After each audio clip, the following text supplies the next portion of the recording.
It's finally the big day of that super hyped awakening ceremony, and students from all the fancy noble families have shown up to flex and show what they're made of. The deal is simple.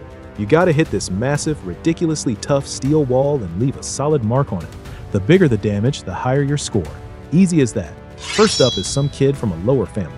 He pours everything he's got into one big swing and leaves behind nothing but a sad little scratch. Oof. Then come the absolute elites from the top families across the continent. These guys are loaded with mana, and one by one they go all out. But even with all that power, the wall barely gets messed up. Still, everyone's convinced that your average student doesn't stand a damn chance against talents like them. And yet, here comes our boy Theo Ragnar, stepping into the lobby like he owns the place, even though he's clearly outscaled. He's the bastard child of the Ragnar noble family, the ones with dragon blood running through their veins. But because he's the illegitimate kid, his pure-blooded siblings have always treated him like absolute garbage. To them, he's just an NPC, a pathetic weakling at the bottom of the barrel. So obviously, all his siblings and the rest of the spectators are betting this kid is gonna crash and burn hard. But Theo, he doesn't show even a hint of hesitation. He struts into the arena full of main character energy, grabs his sword, walks up to that steel wall and swings like a beast. His slash is so clean and precise it slices right through the steel like a hot knife through butter. The whole crowd's jaws hit the fucking floor. It's an insane, unprecedented flex that completely shatters every expectation they had. And honestly, their shock makes total sense. See, Theo wasn't always this much of a giga-chad. For over 1,000 years, the powerful Ragnar clan has been the northern defensive wall of the empire, all thanks to their special dragon-inherited physique. Every member is born with crazy magical power, insane endurance, and natural sword talent. Except for Theo. Because he had zero talent, everyone wrote him off as a worthless bastard and treated him like trash, even his own sword teacher. Then one day, their family estate gets attacked. Theo couldn't do shit. He gets mortally wounded, and that's when he finally sees who's behind it. It's Randon, his own master, the one who betrayed him. Randon laughs in his face and says he watched Theo train every single morning. All that effort, all that struggling, it was completely pointless. No matter how hard he tried, he was never going to get anywhere. Then Randon swings his sword and chops off Theo's arm. Blood's pouring everywhere as Theo collapses, screaming in pain. Randon grabs him by the head, lifts him up, and says, "Everything happening right now is your fault, Theo." He forces him to watch Rose's palace burning and tells him his whole family is dying because he's too weak. Then someone drags over his mother's lifeless body and drops it right in front of him. Randon coldly says her death is on him too. Broken and bleeding, Theo still tries to fight back. He grabs his sword again and charges at the bastard. But before he can even get close, another guy throws a sword straight through Theo's body. The impact sends him flying, and he crashes hard onto the ground. Renon casually apologizes, saying he just got carried away remembering the past. As Theo lies there, the world starts fading away. He regrets how damn weak he was, and then everything goes dark. But it doesn't end there. He regresses back in time, carrying his hidden traits and skills with him. Theo opens his eyes again, and standing right in front of him is that same bastard Rendon. Looks like they're in the middle of sword training. Rendon tries to snap him out of it for spacing out so hard, but Theo has no clue what the hell is going on. He wonders if he's having flashbacks of his life and can't believe the face he's seeing is Randon's annoying mug. Feels like a cruel joke from the universe. Suddenly, a system window pops up right in front of him. Theo just stares at it, completely clueless. The system tells him to punch Randon in the face as part of his tutorial quest. At this point, Theo's more confused than ever. He wonders if this is how flashbacks are supposed to work. He also notices that Renon can't see the system window at all. Well, Theo isn't complaining. He drops his training stick, balls up his fist, and with everything he's got, lands a solid punch right on the bastard's face. When the punch connects, Randon's expression doesn't even change. He has no idea what the hell that was about. Meanwhile, our boy smirks to himself, thinking how crazy realistic everything feels. Randon finally reacts in anger and throws a solid attack at Theo, sending him crashing backward. Theo's annoyed that he has to deal with this pain even in his flashback. The bastard master just sighs and explains that he gets why Theo might be frustrated, especially with the awakening ceremony coming up soon and his lack of progress. But he still can't forgive a student who lashes out at their master. The mention of the awakening ceremony hits Theo like a truck. That event happened almost 10 years before his death. Rendome keeps berating him for his behavior and walks away, saying he'll see him in the next lesson. The other clan members snicker among themselves, calling him an imbecile for blaming his master when he's the real talentless one. While his peers keep throwing insults at him, Theo finally starts piecing it together. He scratches at the ground and can feel it clearly under his fingers.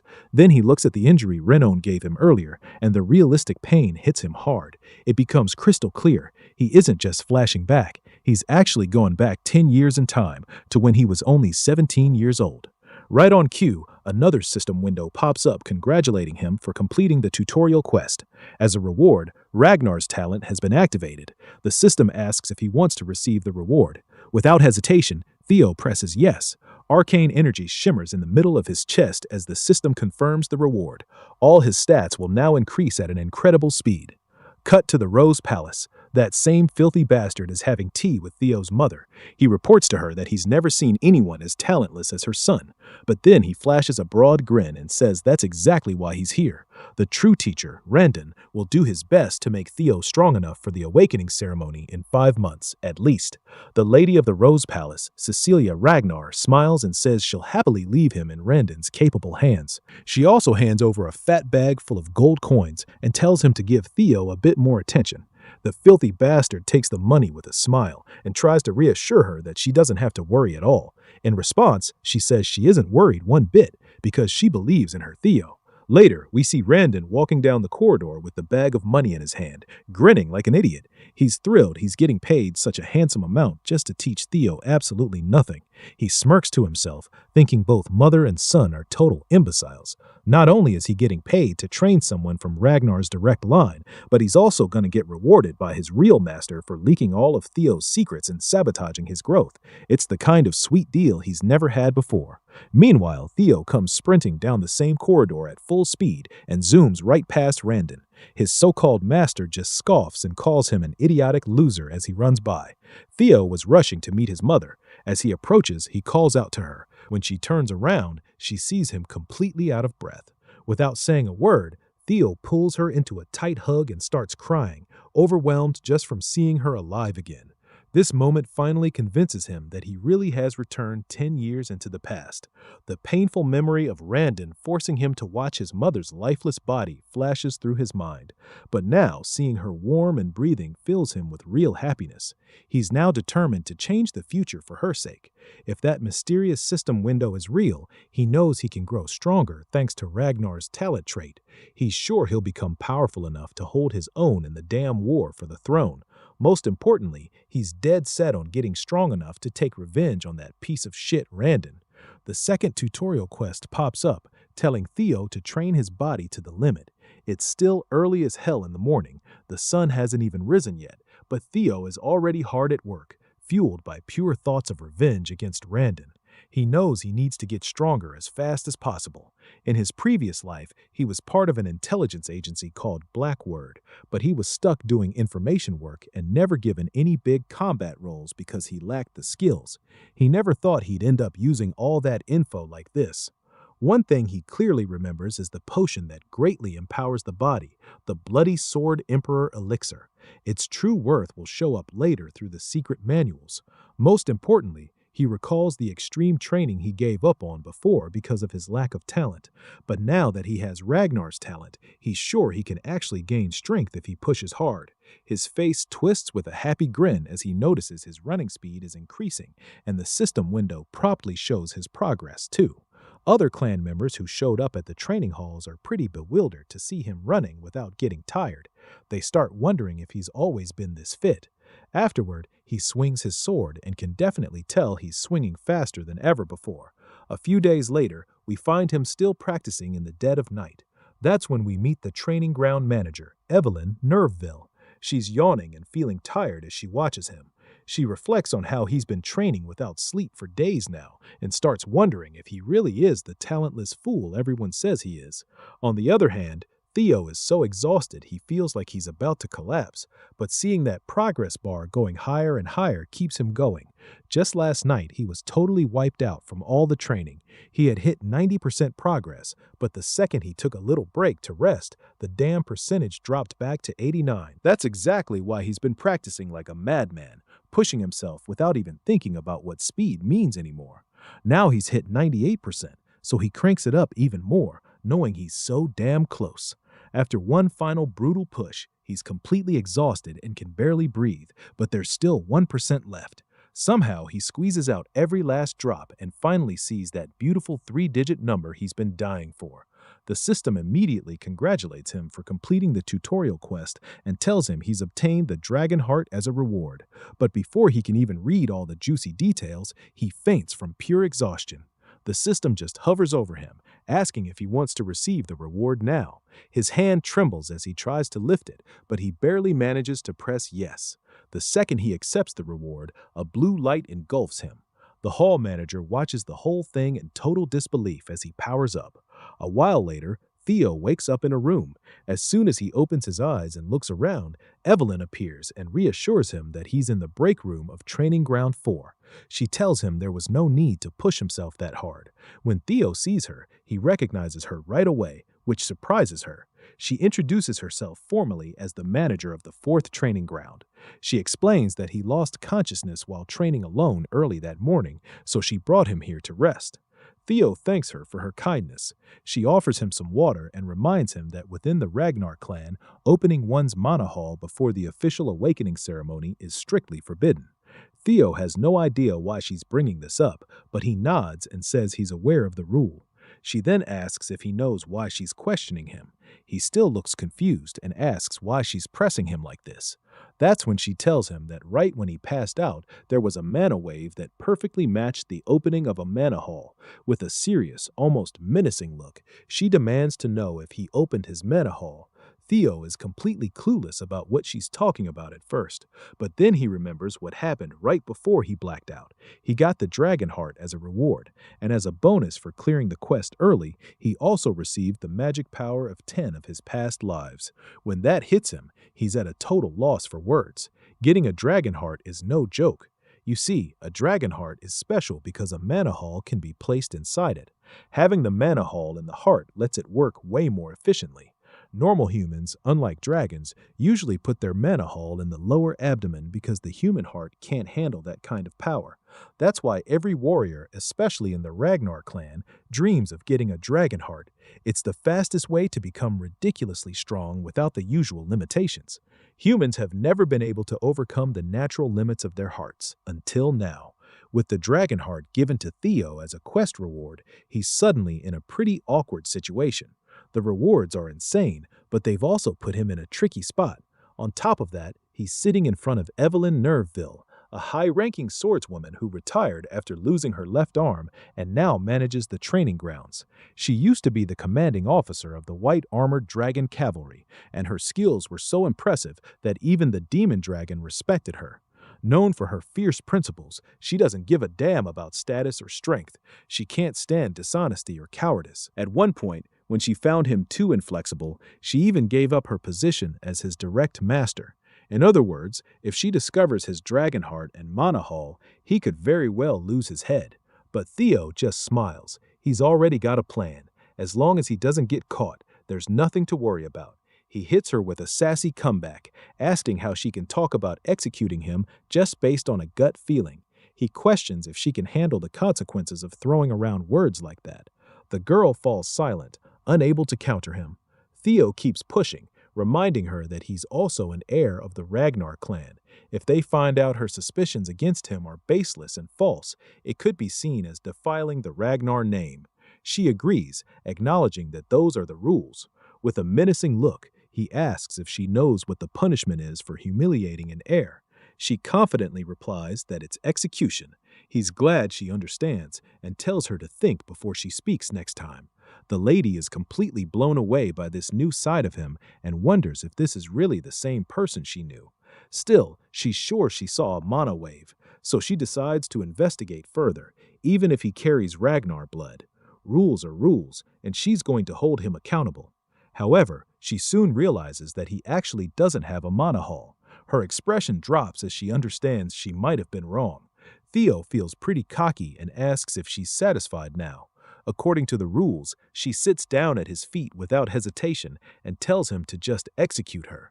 She says she'll pay for her sins with her lowly life. As she bows her head lower and lower, Theo reveals to us that dragon hearts are different from ordinary mana halls. The existence of a dragon heart is basically a mana hall that the user can control freely.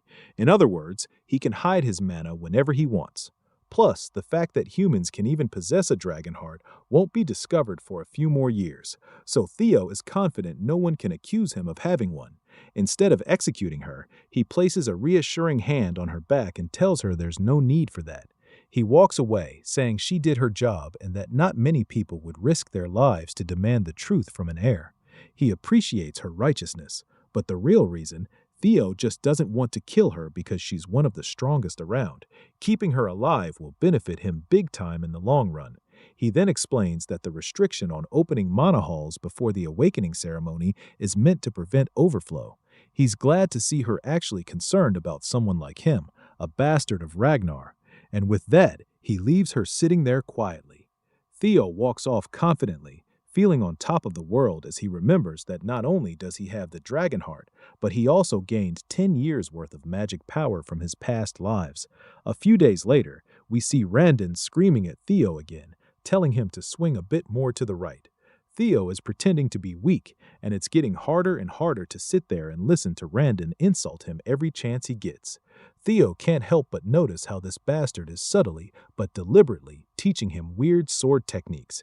He's becoming more certain that there's a mastermind behind Randon's actions. He's convinced that the person who gave him that final blow in his previous life must be the true mastermind. Theo decides it's time to find out who that mastermind is. A smirk spreads across his face as he realizes exactly what he should do next. Meanwhile, Randon keeps yelling at him, and that's when Theo finally snaps. He breaks the training stick he was holding clean in two. He lets this jerk know he can't listen to his yapping anymore because his lessons are utter trash. He asks the piece of shit how he even became a mid-rank swordsman with such garbage skills. To really twist the knife, Theo adds that he'd probably struggle against low-level demonic beasts. Of course, Randon takes the bait and is fuming now, but Theo isn't backing down. He strides right up to the old man and makes it crystal clear again that his skills are pathetic. Theo's plan is simple: provoke Randon hard enough that he resigns from his position, and if things go south, Theo's sure this bastard will run straight to his mastermind. The scene shifts to Camellia Palace. A man bursts into a pub with a huge grin on his face. He calls out to someone named Axion and announces to everyone that the bastard of Ragnar is going to duel his master next week. Axion just sits there silently, unable to even lift his glass off the table.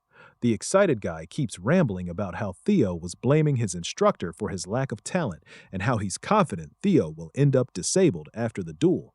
Suddenly, the glass Axion was holding smashes straight into the loud guy's face, knocking him out cold with one hit. The guy is seriously pissed off and makes it clear he doesn't give a damn if some bastard ends up half disabled. After all, he's another Ragnar, specifically one of the four hounds of the north, the dark tiger Axion Ragnar. The man standing next to him is Remington Narcio, one of the four hounds of the north, the silver lion. Just then, another guy walks in, a pissed-off Ed Trovan, the nine-dragon sky dragon. He looks worried and says things might go wrong if they let their guard down, but Axion reassures him that this only applies to people with actual talent, so they don't need to worry about Theo, who's basically a muddle-headed nobody. Ed points out that with the Ragnar clan, unprecedented things can happen even from the slightest possibility. Axion just shrugs it off, saying it's actually a good thing Theo is messing with Randon. That means the instructor should be more than capable of handling their boy. A week later, a big crowd gathers at Training Ground 4, not just clan members, but plenty of other big shots too. In the arena stands Theo, looking pretty anxious under the gaze of hundreds of spectators. He curses himself, remembering how he just wanted to get Randon fired after the humiliation, but things have spiraled way out of control. Still, he isn't too worried. This was supposed to happen, and he's fired up to get his revenge on Randon. The system notification pops up, confirming that his third tutorial quest is to fight Randon and win. We flash back to the moment Theo confronted Randon about his pathetic skills. He straight up told him he's fired and can get lost. Randon tried to protest, claiming there was still time left on the contract, but Theo countered that since he's being fired by the employer himself, there's nothing left to discuss. Theo would have loved to punch the bastard in the face right then, but he wasn't sure about his own abilities yet. On the other hand, Randon couldn't afford to get fired since he hadn't accomplished his main goal yet. As Randon walked toward Theo, trying to convince him otherwise, a system window flashed in front of Theo's eyes, stating he must fight and win against Randon. This completely blindsides him, and right at that moment, Evelyn Nerveville pops into the scene and encourages Theo to settle this the Ragnar way, the rule of the strong. A sword match will decide everything. No need for some boring tribunal. Just follow the will of the victor. The old bastard sees his chance and quickly jumps on board, saying it's a brilliant idea to solve the dispute. This leaves Theo at a total loss for what to do.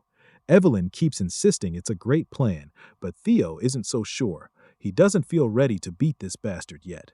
But somehow, Theo ends up confronting Randon anyway. The crowd smirks among themselves, whispering about how pathetic Theo is. They say he doesn't even know how to swing a sword properly and are sure he's going to get crippled today. There's no way he can beat a mid-rank swordsman. Randon cockily tells our hero that if he apologizes now, he'll pretend none of this happened. No need to risk his life over pride. But Theo's got sass for days and fires back, saying Randon should be the one apologizing. He warns the old bastard that if he doesn't want to become a one-armed swordsman, he'd better accept he's been fired and leave quietly. Randon just smirks with a big grin, thinking the fight is already in his hands. He decides to take full advantage and kill Theo while making it look like an accident. Once the battle starts, Randon invites Theo to come at him first, giving the first strike as his teacher. Theo charges in with his sword raised. Everyone's jaw drops seeing this imbecile rushing in so recklessly, not even knowing how to swing properly. Randon delivers a few sword strikes, but Theo manages to block them. The old bastard keeps up his barrage of swings. As he corners Theo, he thinks to himself that this is the obvious result. After all, Theo isn't even a low-ranked swordsman, he's just an apprentice. He believes that while Theo's skills might have improved a tiny bit, it's still not enough. If Theo were at least on the level of the four hounds of the north, it would be a different story. But there's no way this imbecile from the Ragnar clan could ever beat him.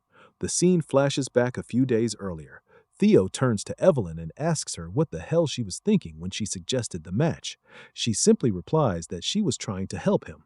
If he wants to cut Randon out, he needs to be smart about it. She strongly believes Randon has someone backing him, so just firing him won't solve the real problem. Theo asks how she knows all this. She says it was obvious from the bizarre sword style Randon was teaching him. She had someone secretly investigate the guy. Theo is bewildered. In his past life, Evelyn didn't bother catching this, but now she's making an effort just because the Manor Hall incident caught her interest. She explains that her investigation showed all of Randon's traces lead back to Camellia Palace. That's not surprising to Theo. He's more annoyed realizing this is all because of that miserable war for the throne. But he quickly shakes off the anger and says it's impressive she figured out this much. He admits that with his current skills, he's afraid he can't beat Randon yet. So he asks what she plans to do now. Evelyn tells him straight up that he can beat Randon and advises him to stop underestimating his own potential so much. Back in the fight, Randon keeps throwing one heavy blow after another, but Theo fends off all the attacks like they're no big deal. This is making Randon wonder what the hell happened to this brat. He's clearly not the Theo Ragnar he knew. The tables have completely turned, and now it's Randon who's struggling hard. Everyone in the crowd can feel the sting of defeat coming. We also spot this hooded guy, probably Remington, shitting his pants in some corner of the seating area. Meanwhile, Evelyn is having the time of her life watching the fight. For some reason, she's genuinely proud of him. The scene shifts to the past. In just 1 week, she personally trained him. She admits it's technically against the rules for her to do so, but since Randon is a jerk who doesn't deserve to be a teacher anyway, she went for it. This revelation puts a big smirk on Theo's face. He's feeling a mix of excitement and satisfaction, thinking having Evelyn in his debt was totally worth it. Still, there's one thing he's curious about. He wants to know her real reason for going this far to help him. He asks if it's because of what happened last time. She agrees that's part of it, but also mentions there's someone she knows who would like him. That guy is obsessed with collecting talent. Back in the present, The battle rages on, and Randon is getting more desperate by the minute. He starts wondering if this brat has been acting like an idiot and pretending to be weak on purpose all along. In the middle of the fight, Theo asks him straight up who's backing him.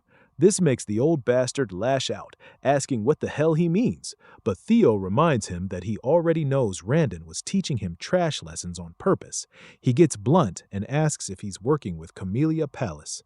The old coot is stunned for a moment, and his reaction confirms everything to Theo. With that cleared up, Theo swings his sword the very next moment and severs the old man's hand clean off. The amputated hand flies through the air, leaving the entire crowd absolutely boggled. The wannabe teacher cries out in pain and starts cursing under his breath. Theo strides toward him confidently, finally feeling like he's actually gotten stronger. He reminds the old bastard of the exact words he said in his past life, that everything was Theo's fault because he was a weak, talentless fool. With a menacing swing, Theo throws those same words right back in his face, telling him he is the weakest one here. Given Ragnar's belief in the rule of the strong, someone as weak as him shouldn't have come here in the first place.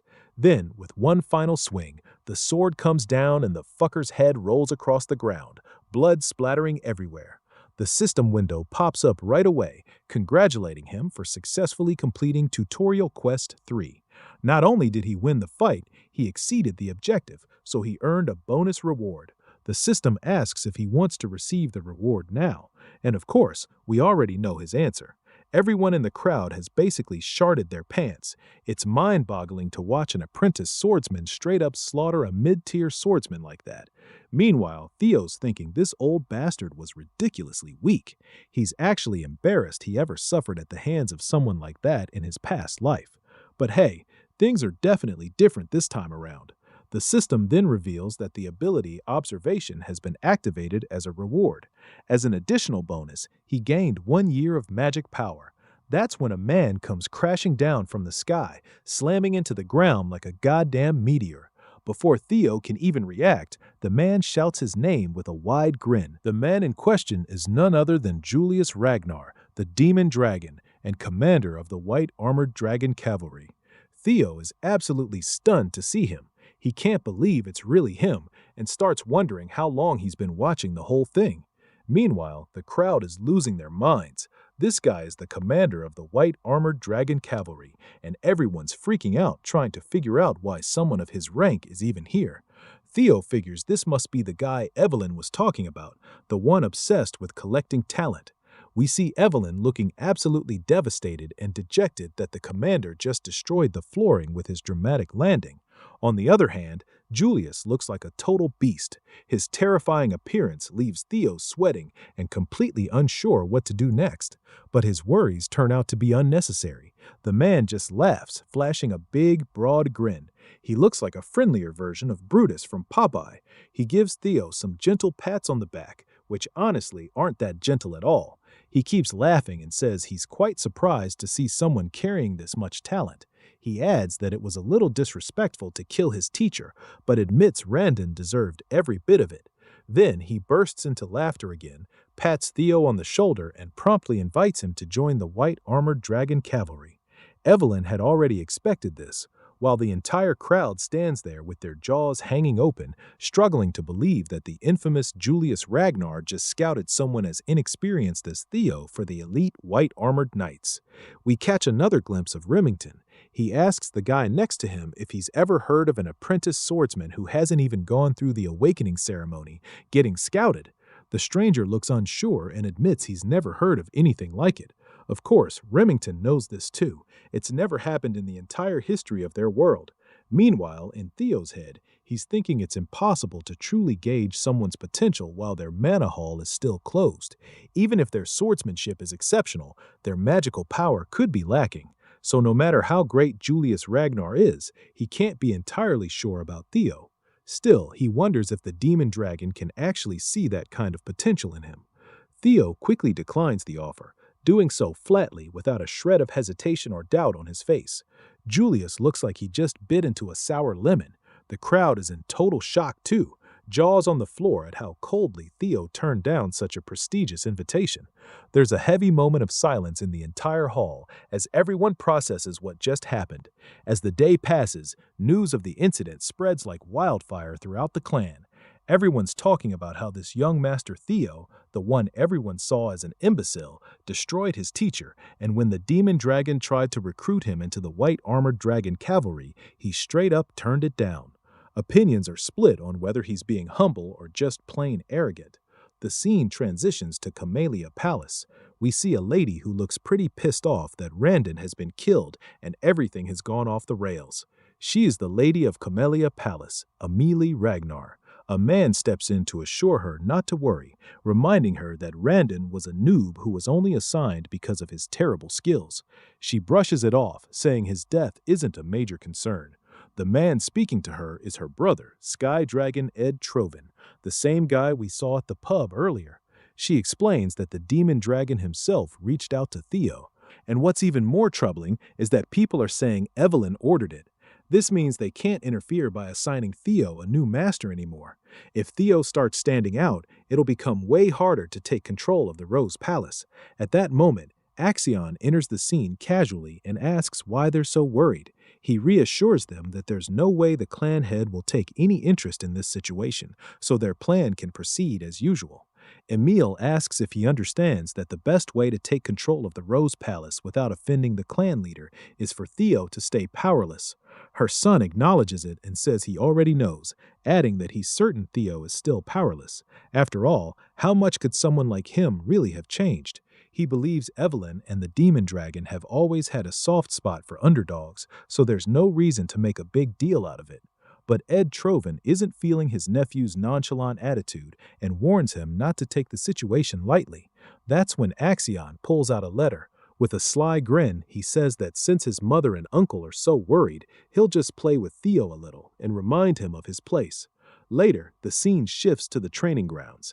Evelyn is giving Theo props for his solid practice session. He thanks her back, saying it's definitely different learning from a proper master like her. She mentions that it would have been better if he had joined the white armored dragon cavalry and asks why he turned down the offer. Theo thinks to himself for a second. It would be a lie to say he didn't regret rejecting that juicy offer. It was his dream in his past life. But he just smirks, knowing that joining now would actually hurt him in the long run. There's no reason to limit himself this early in the game. When he thinks about all the privileges that come with being at the top after the awakening ceremony, getting into the white armored dragon cavalry doesn't even compare. So he smiles and says he didn't want any special privileges and that he still feels he's not ready. He's satisfied just training with her for the awakening ceremony. Evelyn reminds him that the commander is probably pretty disappointed after getting rejected like that. At that moment, Theo decides to use his observation skill for the first time. He reads all of her stats and sees without a doubt that she's a high-ranking swordswoman. He learns that she admires his humility and character, and teaching him has given her a sense of energy and purpose that she hasn't felt in a long time. He also sees that she misses the white armored dragon cavalry. Theo is thrilled to realize just how useful this observation skill is. He squints a little when he reads the last line about her missing the cavalry. That part surprises him. That's when a guy enters the scene and introduces himself as Sybil Drea. He mentions he's come from the Southern Inspection Post and has something he needs to discuss with Theo. Theo finds the guy a bit intimidating and isn't sure what this discussion is going to be about. He decides to use his observation skill again and learns that Sybil has a strong longing to spar with him. The revelation makes him sweat with anxiety. He feels terrified at the thought of fighting someone with such a scary face. Right on cue, the system notification pops up with the 4th tutorial quest. His main goal is to discard the title of Imbecile of Ragnar, and he's already made almost 28% progress. Sybil was pretty frank with his intentions. He straight up said he wanted to follow young Master Theo. He even honestly admitted that he used to be one of those dumbasses in the crowd who just ignored Ragnar because he seemed totally untalented. Back then, he genuinely thought the whole Ragnar's imbecile label fit the guy perfectly. Theo appreciated the honesty, but damn, he couldn't help feeling a little pissed off. The bastard was basically bad-mouthing him without even realizing it.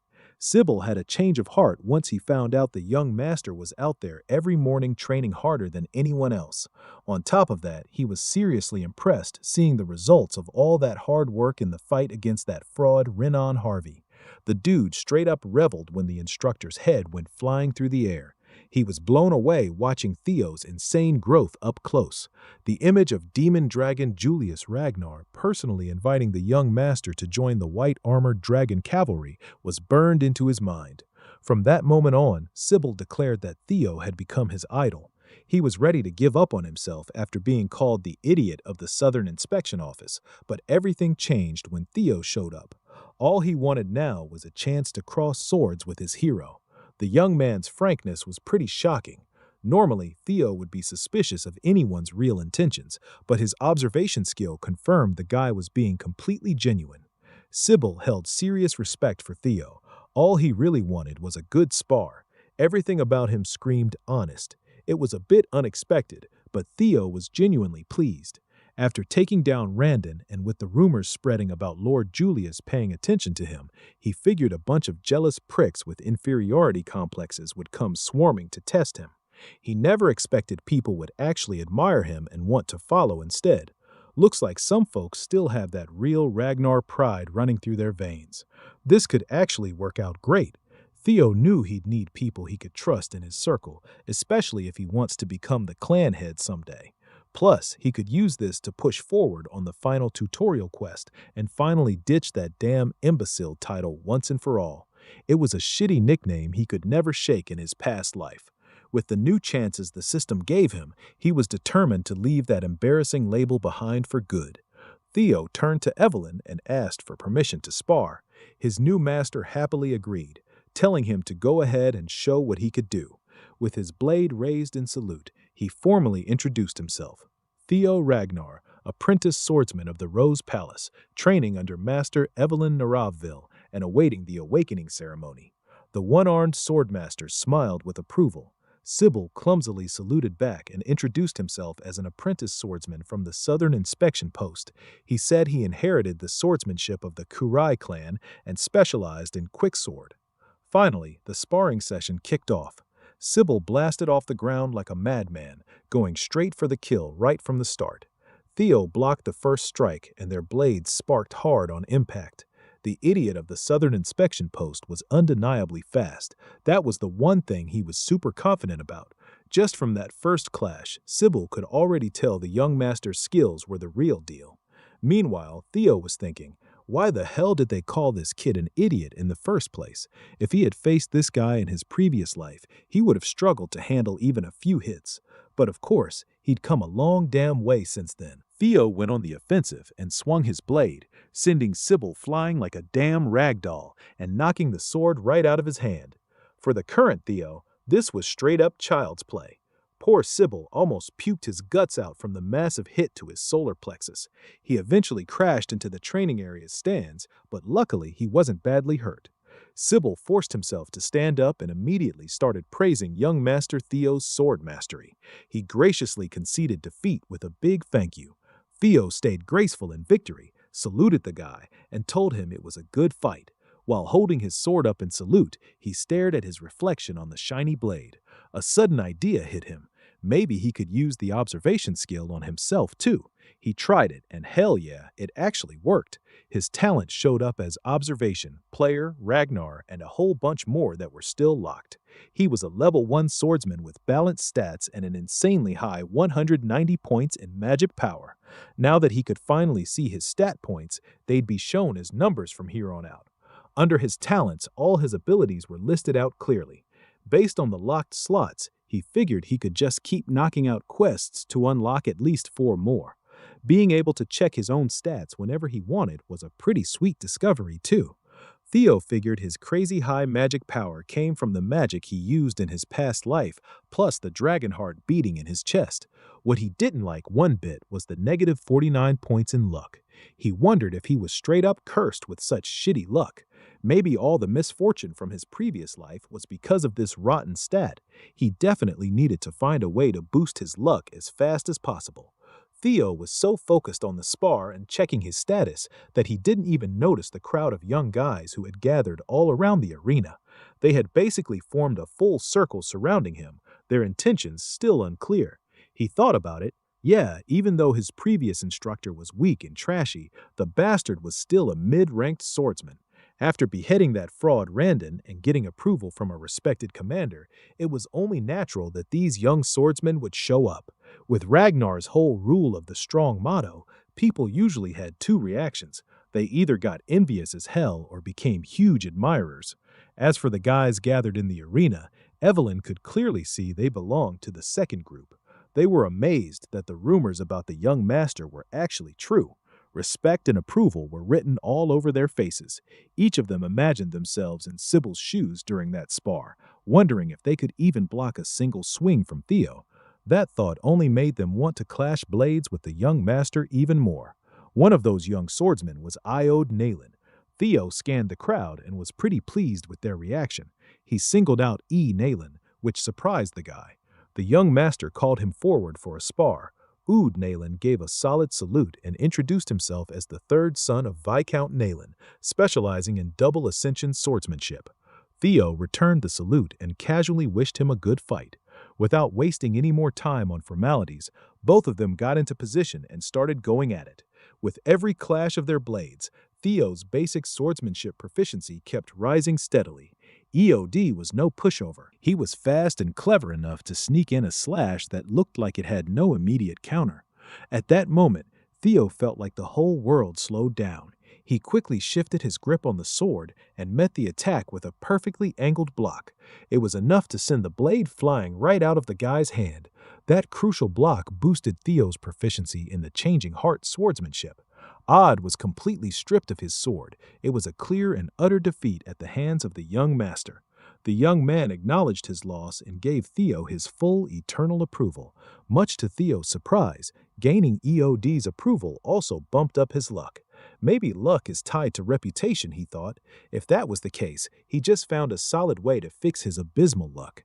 He could just keep fighting and literally turn his luck around. Next up on the chopping block was Bernat Romero. That was an easy win. With another approval, his luck went up by one more point. Then came Eric Moran. He put up a decent fight, but it was still a struggle. After that, he got Manfred Nonbert's approval. Without slowing down his sparring rampage, he wiped the floor with Manuel Noir. The thuggish-looking Vero Perenc didn't even last a full minute.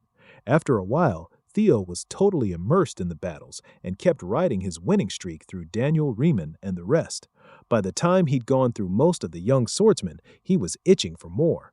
He called for the next challenger, but nobody stepped up.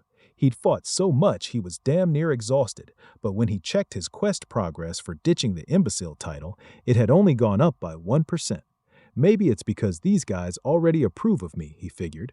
He might need to find stronger opponents or show off in front of the people who still look down on him. Either way, he'd need something different. Suddenly, a man pushed through the crowd and told Theo he looked exhausted. Theo argued that he'd rest when he actually needed to, but right now he could still keep going.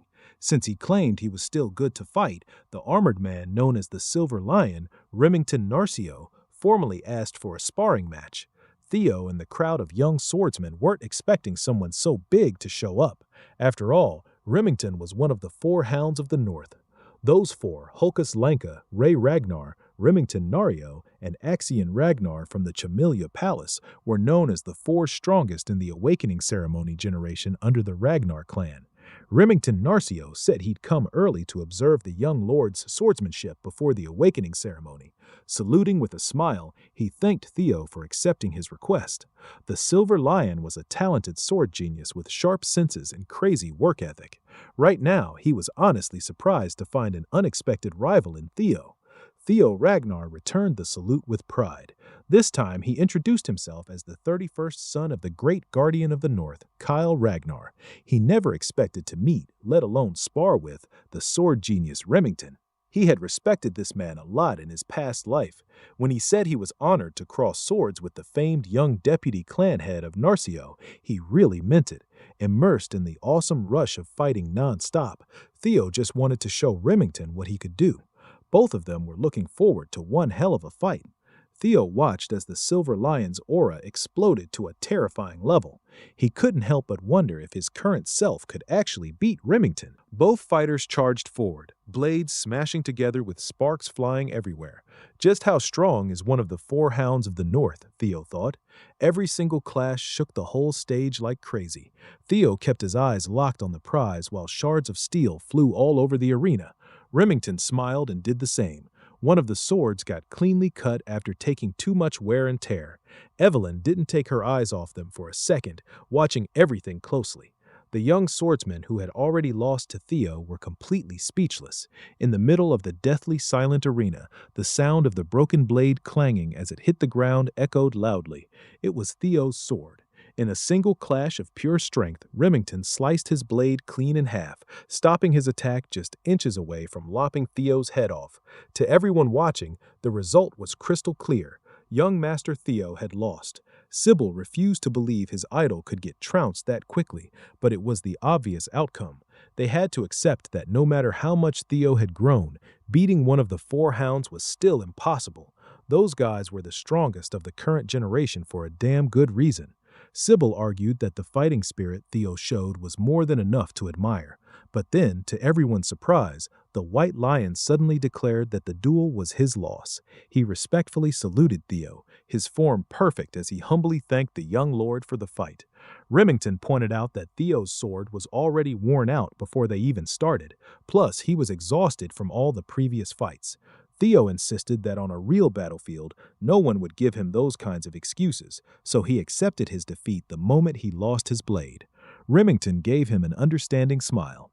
The White Lion and the former imbecile shook hands, and a deeper respect formed between the unlikely pair. Remington genuinely hoped they could have a proper duel under better conditions next time, and Theo felt the same way. Everyone watched in shock as Theo got acknowledged by one of the four hounds. They were all thinking the young master really was built different. That duel with Remington shot his quest progress straight up to 35%, a massive jump all things considered. Evelyn sighed in relief from the sidelines. This couldn't have ended more perfectly. Thanks to Remington's display of power, Theo finally had a real gauge of just how strong the hounds were. Even though he'd become way stronger than his past self through quests, talents, and secret manuals, crossing blades with the White Lion reminded him that he was still lacking in a lot of areas. It sucked that the duel ended early because of his condition, but he still gained a ton from that short exchange. His luck shot up by 10 points, and his reputation improved dramatically. As for the quest, he still had a long way to go, so he'd need to actively look for other ways to finish it. He needed to set up a bigger stage to win more approval. Remington then confessed he didn't come just for a simple duel. He actually wanted to deliver an important letter to Theo. It was a formal invitation to the Scaled Dragon Society.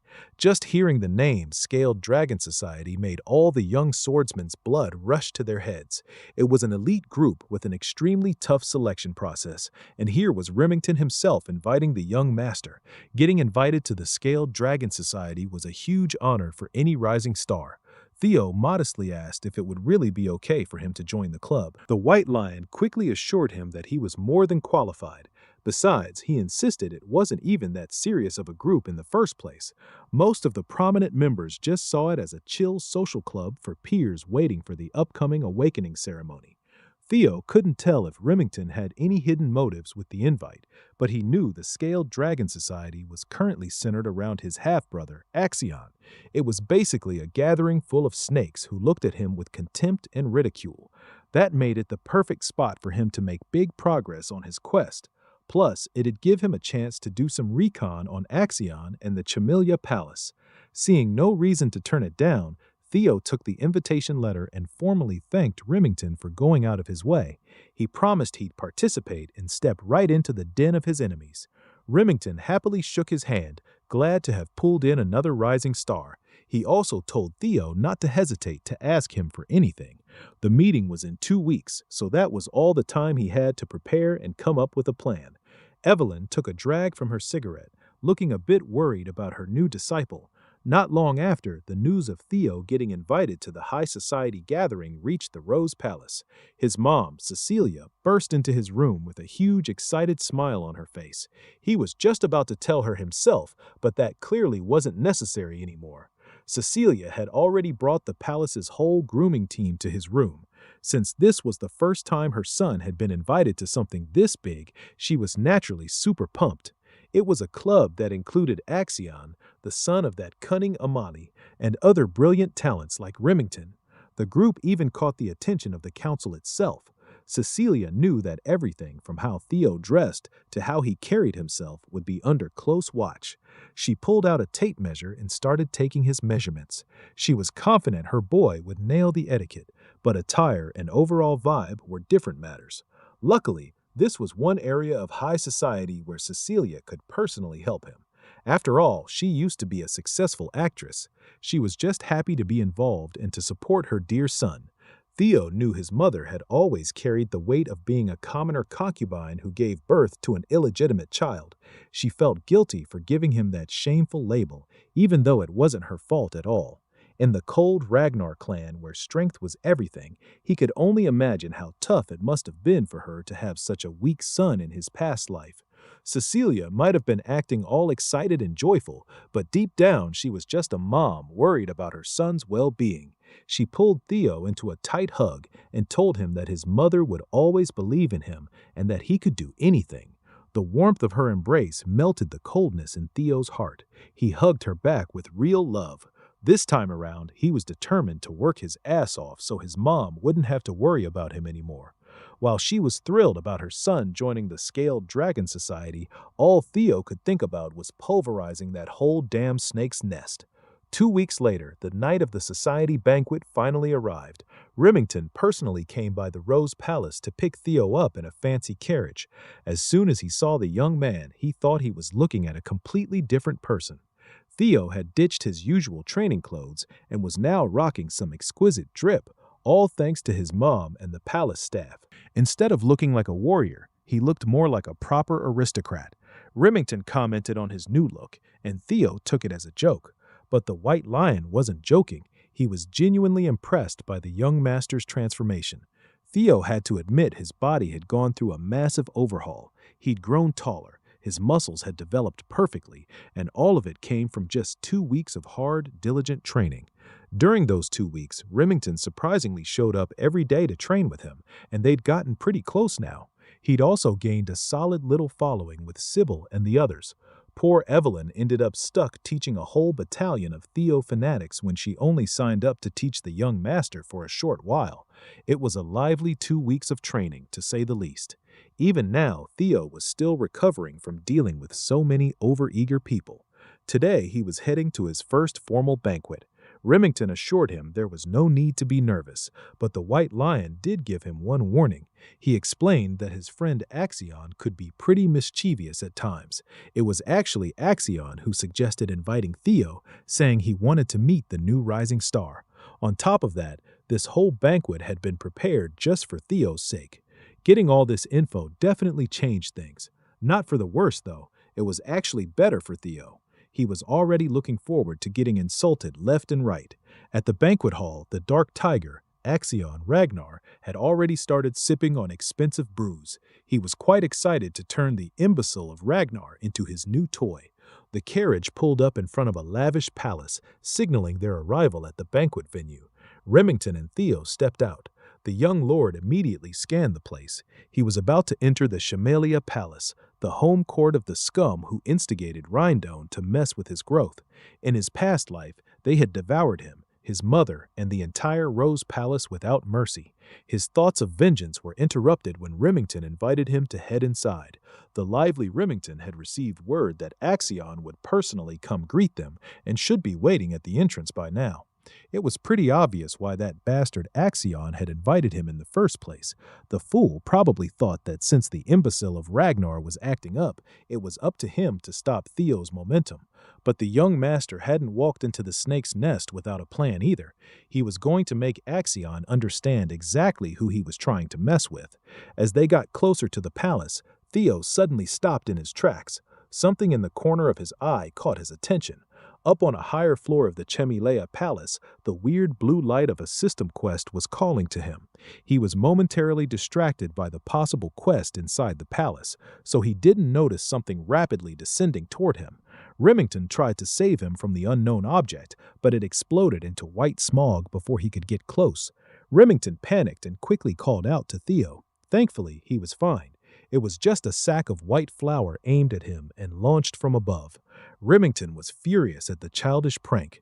Theo acknowledged that in his previous life, he wouldn't have been able to dodge it, and the outfit his mom painstakingly prepared would have been completely ruined.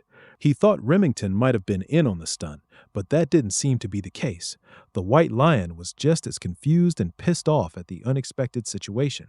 Welcoming him with flour must have been the best those dumbasses upstairs could come up with. The idiot who thought of something this immature was probably one of those smug nobles watching from the windows. A familiar voice parted the nobles and claimed it was just a little greeting between friends, a basic courtesy, if you will. Remington wasn't having any of it, though. He was genuinely angry. Axion finally showed his smug face and insisted he was just extending a fun greeting to his brother Theo. Our boy immediately used his observation skill to check out the Dark Tiger. His talents included madness, psychopathy, and overwhelming swordsmanship potential. He was clearly excited about finding a new toy to play with. Theo smiled and simply said, "Thanks," which confused the hell out of his psychopathic brother. He continued that with how welcoming Axion was being, he was naturally grateful and really looking forward to the party today. Axion's confusion quickly flipped to elation. This brother of his had really become fun since the last time they saw each other. Finally, Remington and Theo entered the banquet hall where every member of the promising noble society was gathered. It was an extremely private event, so only a select few were invited to wine, dine, and chat with their fellow talented peers. Everyone's attention was on today's special guest. They couldn't understand why Axion would invite a bum. Even if Theo was from a direct Ragnar bloodline, he was still widely known as the imbecile. Having that kind of trash in the Scaled Dragon Society was an unpleasant surprise for most of them. They had to admit, though, the drip was pretty damn cold. Most nobles knew Axion was just playing with his new toy. Since the trashy nobles didn't even bother lowering their voices, Remington apologized to Theo, saying these gatherings weren't usually this scandalous. Theo was just letting them talk all the shit they wanted. In fact, the more they badmouthed him, the better. That would make crushing them later so much sweeter. He also noticed the blue quest light was somewhere nearby. He was pretty sure it could be important, but he didn't have a natural way to approach it yet.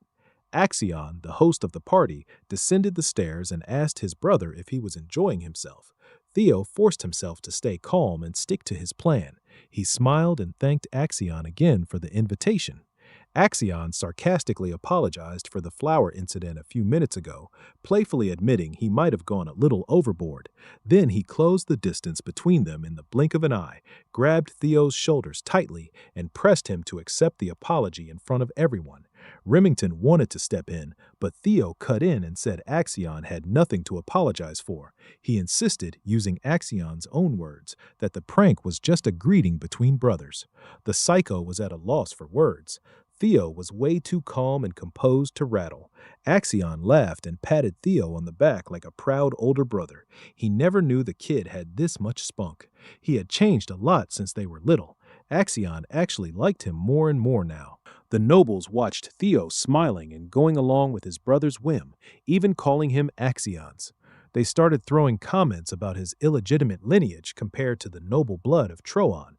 Sure, they were half-brothers, but the nobles believed Theo and Axion were on completely different levels, even though they were both Ragnars. The Troven clan was the swordsmanship powerhouse of the East, while Theo's mom was just some random woman from nowhere. Theo smiled as he soaked up all the blatant insults they were hurling at him, letting it fuel the fire inside.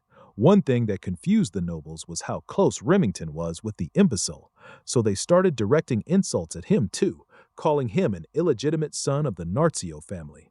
The White Lion had been on edge ever since they arrived at the banquet.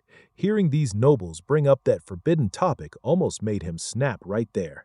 Theo figured that in just a few seconds, Remington might steal his spotlight. He wanted to listen to a few more insults, but that wasn't going to work now. Before Axion could drag him upstairs, Theo paused. Since he had just arrived, he said he should greet his new friends first. He walked over to the banquet table where the snickering nobles were gathered. All eyes were locked on the imbecile of Ragnar. Theo quietly picked up a bottle of wine from the table. He approached the noble who was running his mouth about Remington's lineage and motioned to fill his glass. The noble smirked smugly and asked if he'd said something wrong. Theo shifted his grip on the wine bottle and smashed it straight on Blondie's head without mercy. Remington and even the psychotic Axion were shocked by the sudden move. Blondie grabbed his head in agony as blood stained his piss-colored hair.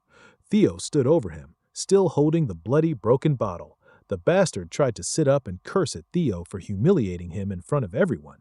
Before he could spew more arrogant, noble bullshit, Theo kicked him hard enough to break the guy's jaw. Theo's straightforward plan had finally kicked off as his eyes turned cold and crazy. He said he was just giving Blondie a little greeting, only to get a hurtful response back. The other nobles froze in place, scared and confused as hell.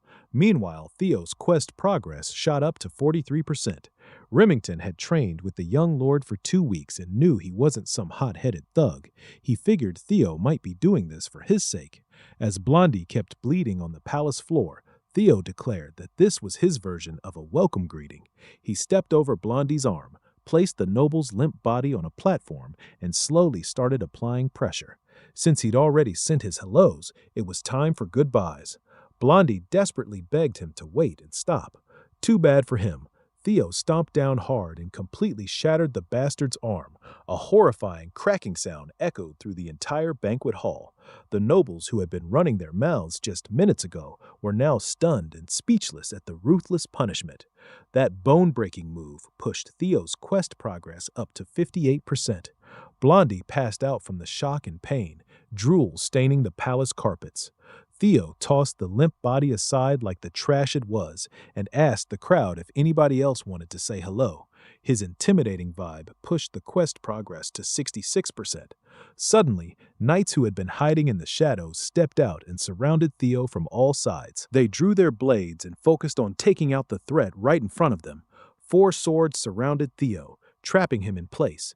The knights wanted payback for the sin of hurting their young master. They declared that the punishment for such a vile act had to be death. Theo smiled. His plan was getting better and better. He asked the knights, "Who the hell did I just trash?" They answered that Blondie was the 3rd young master of the Hanavi clan, young master Ian Hanavi. Theo was amused by their confident reply. The Hanavi clan was one of the 6 snow clans that supported Ragnar. He knew the bodyguard knights of these spoiled nobles wouldn't just sit back and watch. They always looked down on the imbecile whenever he started acting up. So Theo asked them what the problem was if he roughed up their young master. With deep pride in his voice, he asked if the dogs of one of Ragnar's bannerman clans really dared to demand his death. Could they actually take responsibility for threatening Kyle Ragnar's bloodline? He wasn't one to tolerate disrespect, after all. The knights felt their grip on their swords loosen as soon as they heard Theo's words. Their anger over seeing their young master get wrecked was quickly replaced by the deep-rooted fear they had for the Ragnar clan. On top of that, the oppressive aura the young man was giving off was suffocating them. This was not the imbecile of Ragnar they knew and loved making fun of. Now that they thought about it, Theo also had the right of succession as direct Ragnar blood. Plus, Ragnar was the Lord of the North, the overseer who ruled over the 6 snow clans. Declaring death on the blood of the dragon wasn't something any sane person should do. It was a sin that could get an entire insignificant snow clan wiped out without anyone batting an eye. That protection and prestige hadn't really applied to Theo for a long time because he used to be a useless descendant, so most people forgot. But that shit wasn't gonna fly anymore. All 4 knights knew they had made a massive blunder and needed to apologize immediately, but Theo had already given the kill order to a mysterious presence lurking nearby. A swift glint of a blade flashed so fast it blinded everyone. The next thing they knew, 4 severed heads were already flying through the air. Night blood stained the palace floor. Theo stood calm as the eye of a storm, while the blood of his enemies swirled around him. The mysterious figure he'd ordered to slaughter the knights landed gracefully on the carpet. It was none other than his master, Evelyn Noreviville herself. With more blood spilling everywhere, the arrogant nobles finally felt the real threat hanging over their heads. This wasn't a joke anymore. Theo's quest to ditch the imbecile of Ragnar title had jumped to 70% completion. Axion had no choice but to watch as his own banquet turned into Theo's show of force and dominance. Evelyn looked at her disciple and asked when he realized she was tailing him. Well, it was pretty obvious. He didn't exactly know why she followed him all the way to the Chamilia Palace, but thanks to her, Theo could turn the tables on these morons without any worries. As the crowd stood stunned into silence, they seemed to be waiting for Theo's next move. The night before the banquet, Commander Julius had paid Evelyn a secret visit. He came to rag on her about refusing to take more disciples, yet training her new student diligently every single day. Evelyn must have gotten used to this brute sneaking into her quarters because she didn't even bother entertaining his games. Recently, Julius's only joy in life had been tormenting his former comrade, including raiding her expensive wine stash for his own enjoyment. Tonight, Commander Julius really wanted to know what Evelyn saw in the kid. She knew there was no way she was prying that wine bottle out of the brute's hand, so she answered that Theo was simply beyond expectations. With his attitude toward training and his talent, he was truly one of the best she had ever taught. And considering that even Axion had passed through her hands, that was a pretty bold claim. Evelyn didn't mince her words. Based on Theo's potential, she could confidently say he was already beyond even young Master Axion. She sincerely insisted she wasn't just blowing smoke. Well, Julius had always trusted her eye for talent. She had two eyes, after all, while he only had one. Julius figured a person couldn't change that drastically overnight, so the most reasonable explanation was that the kid had been hiding his strength all this time for some reason. Admittedly, it was weird to think someone would keep it hidden for so long and then suddenly start showing off. As a trainer, Evelyn believed that rushing your steps usually made you trip and fall, but what she saw in Theo felt different. It seemed like he was being chased by something invisible, pushing himself out of fear. That's also why she was worried about him attending this Scaled Dragon Society event. Julius finished off the bottle of wine and agreed that the Axion brat was definitely worth worrying about. He was also the one who suggested Evelyn should just follow the kid to be safe.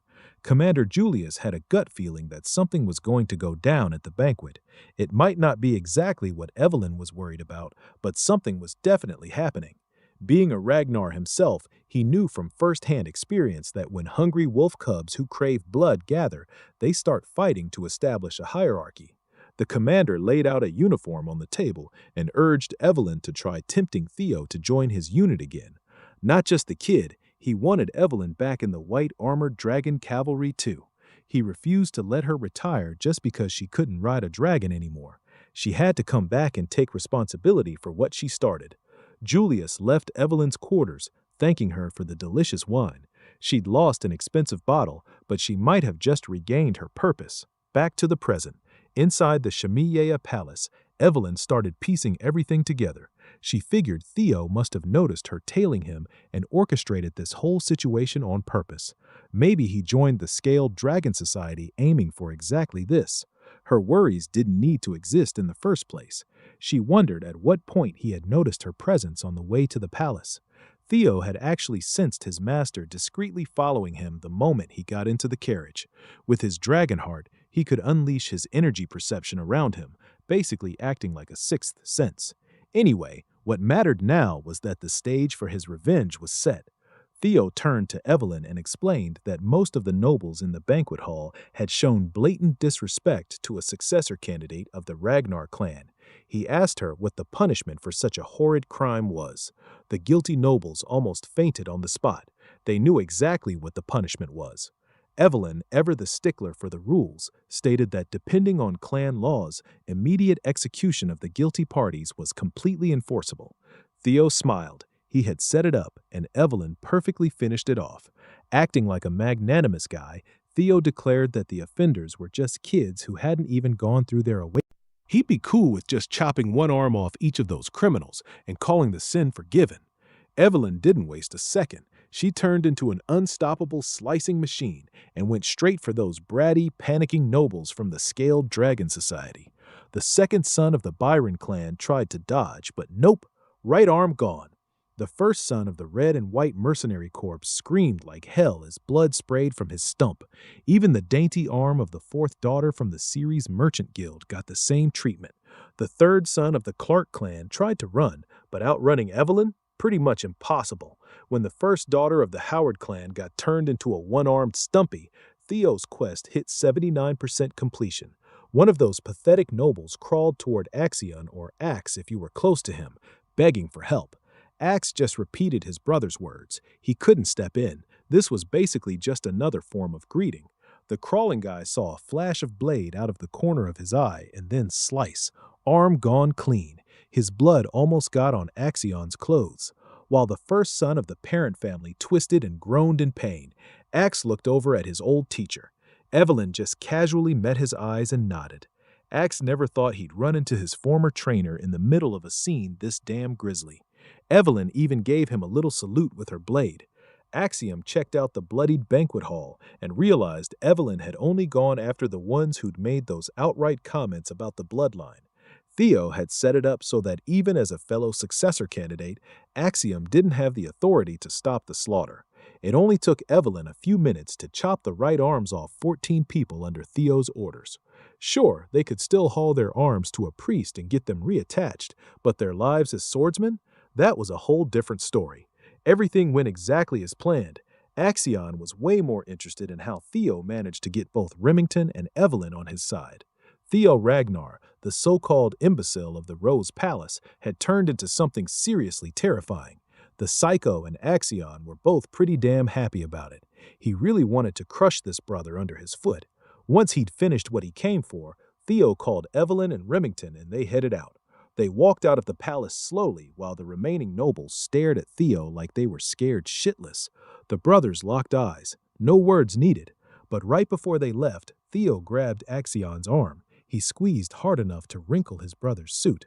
A second later, he let go, waved goodbye, and told Axion he'd had a ton of fun at this bloody banquet. The final tutorial quest to ditch the imbecile of Ragnar title was finally done. Axion was pissed. He wanted to make a move right then and there, but he knew it wouldn't be smart. The Psycho just stormed out of his own place, screaming Theo's name at the top of his lungs. With all the tutorial quests finished, nobody would dare call Theo the family idiot anymore. The tutorial was over, but his real revenge was only just getting started. His reward for completely flipping his public image was an experience elixir, a tonic that instantly bumps your level up by 5 if you're under level 30. News of the bloodshed spread fast to the other palaces. Anyone would be shocked as hell to hear that Axion's fancy-scaled dragon society got torn limb from limb, literally and figuratively. As for Theo, he was in full celebration mode after flexing on those nobles. His subordinates dragged him to a pub to party over his flashy, gory high society debut. Every single one of his followers showed up. Hell, even Evelyn stopped by for a few drinks. He couldn't help wondering how the Scaled Dragon Society was feeling after getting wrecked by the guy they all loved calling an imbecile. Inside the Camellia Palace, Emil Ragnar was sitting there in total disbelief. Not only had they handed the MC the perfect justification for what he did, but the guy had straight up chopped everyone's arms off right in front of Axion. Axion answered like it was no big deal, which just pissed her off even more because it made zero sense to her. She remembered warning him beforehand not to take this shit so lightly. She was disappointed as hell that they hadn't just tried pressuring Theo into submission. Instead, they'd given their boy complete free rein to go wild. Axion tried to defend himself, saying that once Theo got some recognition, it would be a lot harder to take over the Rose Palace, and told her not to worry.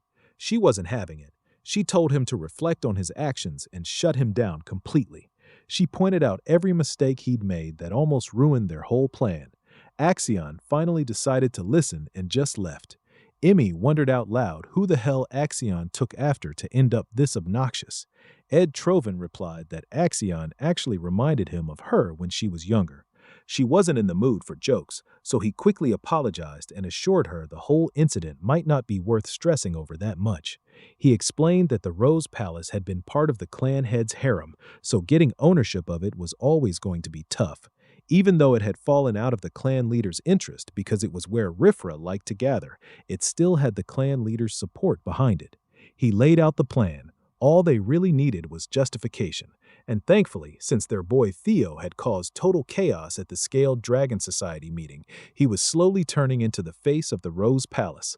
By using this whole incident as justification, they could suppress the MC through legal procedures.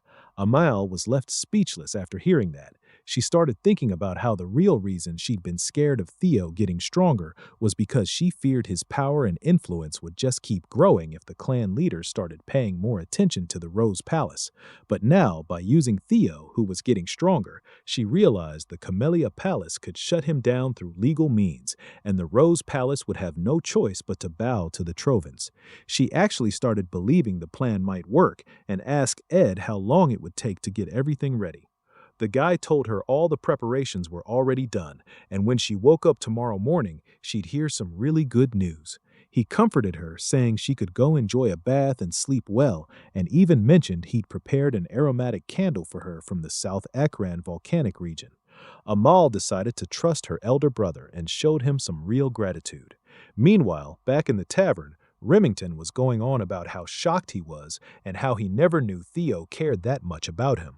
Our boy had no idea what the hell he was talking about and found it pretty funny watching him act all drunk when he'd only been drinking orange juice. Remington said that even though Theo had been getting insulted himself, he didn't hesitate for a second and stepped right up for his friend. The moment people started insulting Remington, he'd felt embarrassed as hell and was kicking himself for not doing anything. Remington looked at the MC and felt pretty damn surprised. Theo had put up with all those years of everyone looking down on him and treating him like some untalented, useless kid, and he still never gave up. He just kept getting stronger. Even against people he had zero chance of beating, he showed that crazy willpower and decided to fight the Camellia Palace, the one place nobody ever dares to mess with. Remington realized Theo had the guts to swing his sword without hesitating for a second, and he'd done it all for him. The guy started getting all teary-eyed. Theo immediately clocked that Remington had completely misunderstood the whole situation. Remington stood up and told the MC that even though his clan had given him orders, he wanted to go a different way. He said he wanted to follow Theo. The people watching the two of them started cheering and calling the MC and his friend amazing. Theo tried to clear up the misunderstanding, but Evelyn telepathically told him to just let his friend have it. He glanced over at her and she added that it wasn't a bad misunderstanding at all. Everyone probably just wanted to get along with their boy. Hearing that, Theo cracked a little smile, but deep down he knew he wasn't anything special. All his power came from the status window. He checked his own stats and realized everything he'd gained was thanks to that thing. At first, he thought it was just some leftover piece of his own regrets, but looking at how detailed it was, he figured it had to be something else entirely. He got this vague sense of déjà vu, but decided not to overthink it since it was clearly helping him get better. After the Scaled Dragon Society mess was over, the MC noticed his level had gone up. Every time he leveled, the system handed him points he could use to boost his stats. Theo understood he could raise his abilities however the hell he wanted, and for a second he actually felt a little scared of the shiny future a guy with this much potential could create. Evelyn caught that evil little smile of his and looked worried. Theo decided the first thing he needed to do was get ready for the Camellia Palace's counterattack. He asked Remington if he was willing to help with something. His friend immediately said he could ask for anything. Remington was a bit surprised to hear Theo call him Remy so casually like that. Theo pulled something out, handed it over, and told Remy that the war for the throne between him and Axion was about to start. He needed help getting prepared for when that time came. Remy went quiet, remembering that in his past life he'd become the clan head of Narcio and built the clan's forces up strong enough to actually challenge the Ragnars. The MC realized just how valuable this chance was to pull Remy over to his side. He gave Remington a piece of paper, and the guy promised that since he'd already sworn loyalty, he'd do everything in his power to help. Theo thanked him. Then out of nowhere, someone barged into the tavern screaming Theo's name. Everyone froze as a bunch of knights stormed in and announced that under the sword of law, Theo was under arrest for assault, threat, and intimidation. Evelyn called it complete bullshit, but their boy told her to calm down and stepped forward to check the arrest warrant. He saw it was the real deal. The ink hadn't even dried yet, which meant his enemies had been in a serious rush. Theo decided to go quietly. They slapped the handcuffs on him right away. As they hauled him off, he just smiled at his friends because he trusted them to handle everything while he was gone. Remington and Evelyn were completely shocked. Remy looked down at the paper Theo had just given him. The news of Theo getting arrested hit the Rose Palace, and Theo's mom, Cecilia, was completely stunned when she heard they were taking her son to the tribunal. She just dropped to her knees in shock. Her servant got all worried, but she waved him off and said she was fine, then asked why the hell they took her son away. He told her it was because of the Scaled Dragon Society mess. They were accusing him of inciting a rebellion. She was surprised and asked if that meant he was going to trial. The servant figured Theo wouldn't get out of this one easily since he'd basically destroyed the Scaled Dragon Society. Cecilia never expected that invitation to turn into such a huge mess, but she still believed her son would get through it somehow. That was just the kind of kid he was. She quietly wished he'd come back safe. Meanwhile, inside the carriage taking the MC to the tribunal, they finally arrived. He remembered it had been a while since he'd last seen this place. Since he'd completely obliterated the Scaled Dragon Society, he knew he wasn't getting some light slap on the wrist. He was probably looking at a full trial, and they'd definitely start questioning whether he even deserved to be a successor. The knights ordered him to get out. As he walked, he realized his enemies wanted to crush him completely, but he just smiled because everything was going exactly the way he'd planned. The knights announced that the prisoner Theo had been escorted, and they got the okay to bring him inside. The MC thought to himself that if he was going to pull out everything he'd prepared so far, he might as well do it on a stage this big. He stood in front of some seriously impressive people and felt a little anxious seeing them all gathered in one room. There was the demon dragon captain of the White Armored Dragon Cavalry, Julius Ragnar, and 4 of the 9 dragons who protected Ragnar, including Skyragon Ed Trovan. The MC admitted that in his previous life he would have been completely overwhelmed right about now. He also spotted the sword dragon lady of the Plum Blossom Palace, Osa Ragnar, and the elder dragon head counselor, Wolfgang Ragnar. Wolfgang looked at him, and the MC remembered it had been a while. He definitely hadn't expected to see the old man here. He knew Wolfgang was big on bloodlines, so a half-blooded illegitimate kid like him probably seemed completely disgusting. And Wolfgang wasn't even trying to hide it. The man asked if Theo was aware he'd been summoned to answer for his crimes. Then he kept going. The Byron clan, the Ceres Merchant Guild, the Red and White Mercenary Corps, even the Hanavi clan, all of them were cutting ties with the main family because of Theo's foolish actions. Wolfgang got pissed, called him a bastard, and demanded to know if he could even handle the damage he'd caused. He made it crystal clear that Theo was going to be held accountable for dragging Ragnar's honor through the mud. Theo just agreed with him and admitted he'd been way too careless. Honestly, he should have cut off their heads instead of just their limbs. Everyone in the room went dead silent in shock, but the MC kept talking. He said all those other clans were their subjects. The Lord had given them land and honor, and in return the subjects were supposed to offer their loyalty and their lives to the Ragnar. That was the way of chivalry, and even knowing that, they'd still defied their lord. The MC showed some real frustration and said that if he'd known how insolent those assholes were being, he would have just cut their heads off instead. He told Wolfgang they should be punished properly to restore the principles of chivalry. He couldn't just sit there and watch the honor Ragnar had maintained for centuries get trampled on like that. Everyone went completely speechless. Julius called their boy impressive and figured he'd probably just get a normal punishment after that justification.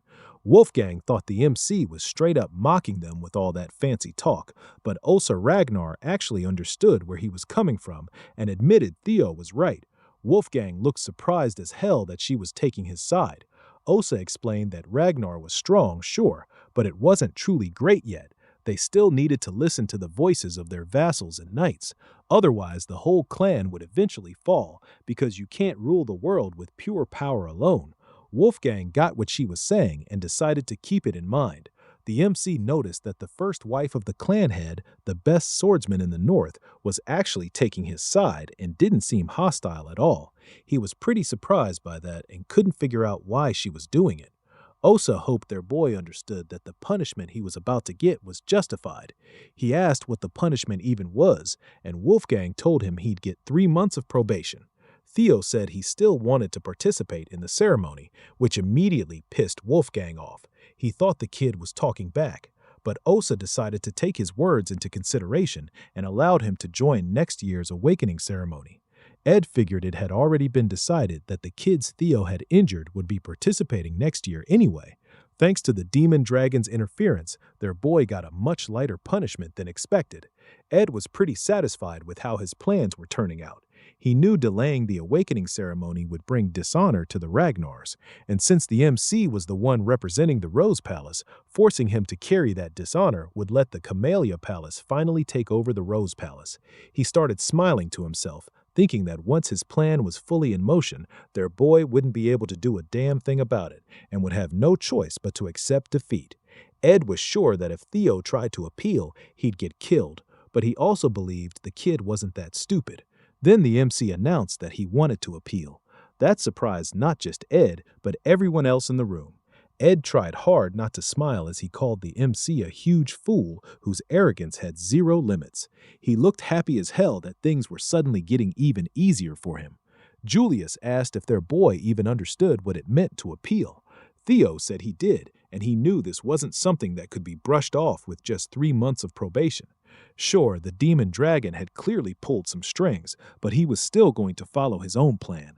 He told them that in the strong and proud Ragnar clan, appealing meant war. Theo made it clear he wasn't planning on taking even a light slap on the wrist. In the end, only the strong got to speak the truth. He even said he should be rewarded for what he'd done, which left the entire room speechless.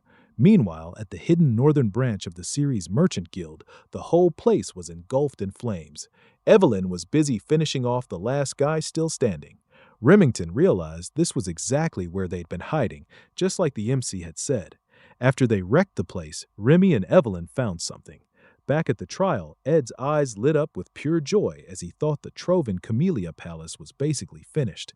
As the MC stood there in front of all those important figures, Wolfgang asked if he really wanted to turn an issue that could be easily resolved by waiting 3 months into a full-blown war. Wolfgang called it pure arrogance and asked if their boy really thought he could face the forces of 15 clans all by himself. Theo said this was something he had to handle, especially since the power gap was so damn huge. He figured appeals through proxy battles were a pretty normal thing around here. The MC understood that appealing meant settling the winner and loser through a fight, but if an all-out war was completely impossible because of how lopsided the power difference was, each side could send a representative and decide everything with a one-on-one sword battle. That was how a proxy battle worked, which meant their boy would be representing himself. There was a high chance the plaintiff's representative would be Axion. Julius could already see that if things kept going this way, the MC was pretty much guaranteed to lose. He asked if Theo actually had a plan, and figured that if their boy was counting on someone stepping up to fight for him, he was going to be disappointed as hell. Theo requested a proxy battle in 1 week, just like the rules said. Ed thought he could see right through the kid's plan. He figured Theo was hoping to get Julius or Evelyn as his representative, but nobody was going to agree to that, so he'd end up having to fight himself. Ed decided he'd send Axion as his representative and make the MC learn his place by finishing him off for good. Ed was about to announce his representative when suddenly they all heard someone and went completely speechless. A man walked in and praised Theo's clever plans, noting that their boy had changed a lot since the last time he'd seen him. It was the clan head himself, Kyle Ragnar. The second he stepped into the trial room, everyone dropped to their knees to show respect.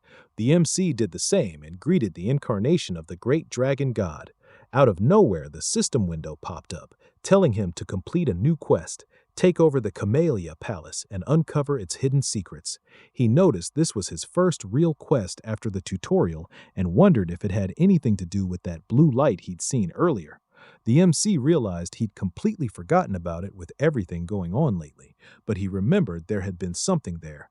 He stopped overthinking and decided to focus on the present while facing his father. He needed to handle this situation first, because the king himself showing up was a massive variable that could mess up his whole plan. The MC asked why his father was here. Kyle told him to stand up. He said he'd heard about the whole situation and understood that his son was trying to appeal through a proxy battle. Theo confirmed it. His father said he could see it would be tough for Theo to fight the battle himself and asked who he was planning to choose as his representative. Their boy realized his father was testing him. He answered that there was no one who could stand in his place, so of course he was planning to step up himself and be his own representative. His father believed he'd lose, but Theo said he shouldn't jump to that conclusion without even letting him try. The MC was determined to face every challenge head-on and not bend to anyone unless he had no other choice. After hearing all that, the king burst out laughing and asked the rest of the people in the trial if they'd heard what his son just said. The king was impressed that their boy refused to lower himself for anyone. That was the best way to describe what it meant to be a Ragnar. He praised his son for having such an amazing attitude. Their boy felt pretty damn grateful and started smiling because everything was still going exactly according to his plan. He remembered the proxy battle was just bait. Since he didn't even have to fight, it felt pretty damn amazing being able to say all that without holding back. He thought about the job he'd asked Remy and Evelyn to handle and knew they'd get him the proof of the Camellia Palace's treasonous conspiracy. That would make his victory absolute without him swinging a single sword. The king decided to give his son a shot. As the master of Ragnar, Kyle said he wanted to test a single strike against their boy. Theo was shocked when his father told him to forget about the trial. If the MC could endure just one blow, every charge would be cleared with zero punishment. The king told Theo to come on out. Ed immediately started shouting, trying to object. He realized that testing a single strike against their boy meant the king was basically approving of him, and if by some crazy chance Theo managed to endure that strike, he'd walk away with the clan head's personal approval. Ed was sure the MC couldn't handle it, but just in case he somehow did, Ed decided he had to step in and stop their boy from looking good in the king's eyes. He started going on about how the vassals and bannermen had dared to talk shit about the clan leader's son's blood, then tried bringing up the rules of the proxy battle. Kyle Ragnar just told him to shut the hell up and made it clear that if a vassal dared speak against the Ragnars, they should simply get rid of him. Ed had no choice but to back down. Kyle asked if Julius had anything to say, since he'd been giggling for a while. The demon dragon said he was just surprised to see the king take an interest in something after such a long time. Kyle got straight to the point and asked his son if he was willing to do it. Their boy understood things had taken a huge turn. He hadn't seen this coming at all, but he still smiled and decided to accept the challenge. The MC spoke up and told the clan leader this felt a bit too heavy for him. It was kind of absurd comparing a single strike from the clan leader himself to a proxy war against a bunch of vassals and bannermen. The king asked if he was trying to refuse. Theo said no, he just wanted a fair trade since the trial had gotten a lot stricter. With a cheeky smile, he demanded that his compensation should go up too. Kyle asked what he wanted. The MC turned and looked straight at Ed, then said he wanted something like the Camellia Palace. Ed was left completely speechless. He got frustrated as hell, and Wolfgang called it pure madness to propose a deal like that with the clan leader himself. He thought someone needed to put this bastard in his place, because agreements only worked when both sides were on equal footing. Wolfgang was sure the MC would fail because of his arrogance, but to his surprise, the clan leader actually agreed. Kyle said that if the MC was aiming to become the successor, he needed to be at least this courageous and bold. The clan leader asked if the Sky Dragon had any objections. The man just assured him that everything belonged to his lord Kyle, so he wouldn't dare comment on the decision. The lord was happy to hear that and ordered them to quickly prepare a stage. He wanted to test his son himself. Theo got a little hesitant. After a while, he stood face to face with his father, Kyle Ragnar, while the rest of the vassals hung back on the sidelines watching. Ed was completely losing it because the trap he'd set to catch the MC had somehow turned into a stage that was totally favoring their boy. Ed kept telling himself not to get anxious. Even if Theo had gotten stronger, there was no way in hell he could withstand even a single strike from the clan leader. That was something not even high-ranking swordsmen could pull off easily. Ed was sure Theo was about to die right here, but their boy saw right through his plans and felt confident he wouldn't die, thanks to the tutorial reward he'd gotten. The king noticed something different about his son and asked if he'd secretly downed an elixir without anyone knowing. He figured even an elixir shouldn't have changed him this much, but decided he didn't really care how the MC had gotten so strong. Their boy realized his father had seen through him way too easily. Not even the 9 dragons had noticed he'd taken an elixir. The king asked if he was warmed up. Theo said he was, and his father chuckled that normally he'd use his greatsword, but since their boy didn't even know how to use mana yet, he was going easy on him with a rusty steel sword instead. The clan leader asked if he had any objections. Theo said he didn't. His father got serious and decided it was time to start. An immense aura started pouring out everywhere as the clan leader stepped forward, making their boy a little anxious. Theo could feel the insane pressure his father was putting out with nothing but pure fighting spirit. The clan leader actually praised him, surprised that his son was still standing. Theo stayed confident. His strength had almost tripled thanks to the reward he'd gotten for clearing the tutorial, the experience elixir. He'd gained 5 whole levels from it and dumped every single stat point into strength. With that kind of power, he finally felt true freedom, stepping out of the realm of the weak and into the realm of the extraordinary. He was sure he could at least survive one strike from his father. When the clan leader threw his attack, everyone went completely silent. Ed was already convinced the MC was done for. Their boy poured every bit of focus into defending and managed to see the attack coming. A huge red beam of light smashed into the ground and completely wrecked the stage. When the smoke finally cleared, the clan leader was smiling. He'd finally found a decent son. Their MC was still standing, and the whole room was left in total shock. Theo had proven his innocence through pure will and determination. After he successfully survived the strike, the trial was over. The system notified him that the sudden quest, Single Strike from Kyle Ragnar, had been successfully completed. Theo received an inventory and a mysterious blue key as rewards for what he'd pulled off. Sometime later, their boy woke up, completely confused about where the hell he was. His mother Cecilia was so happy to see him open his eyes. She told him he'd fainted while still standing.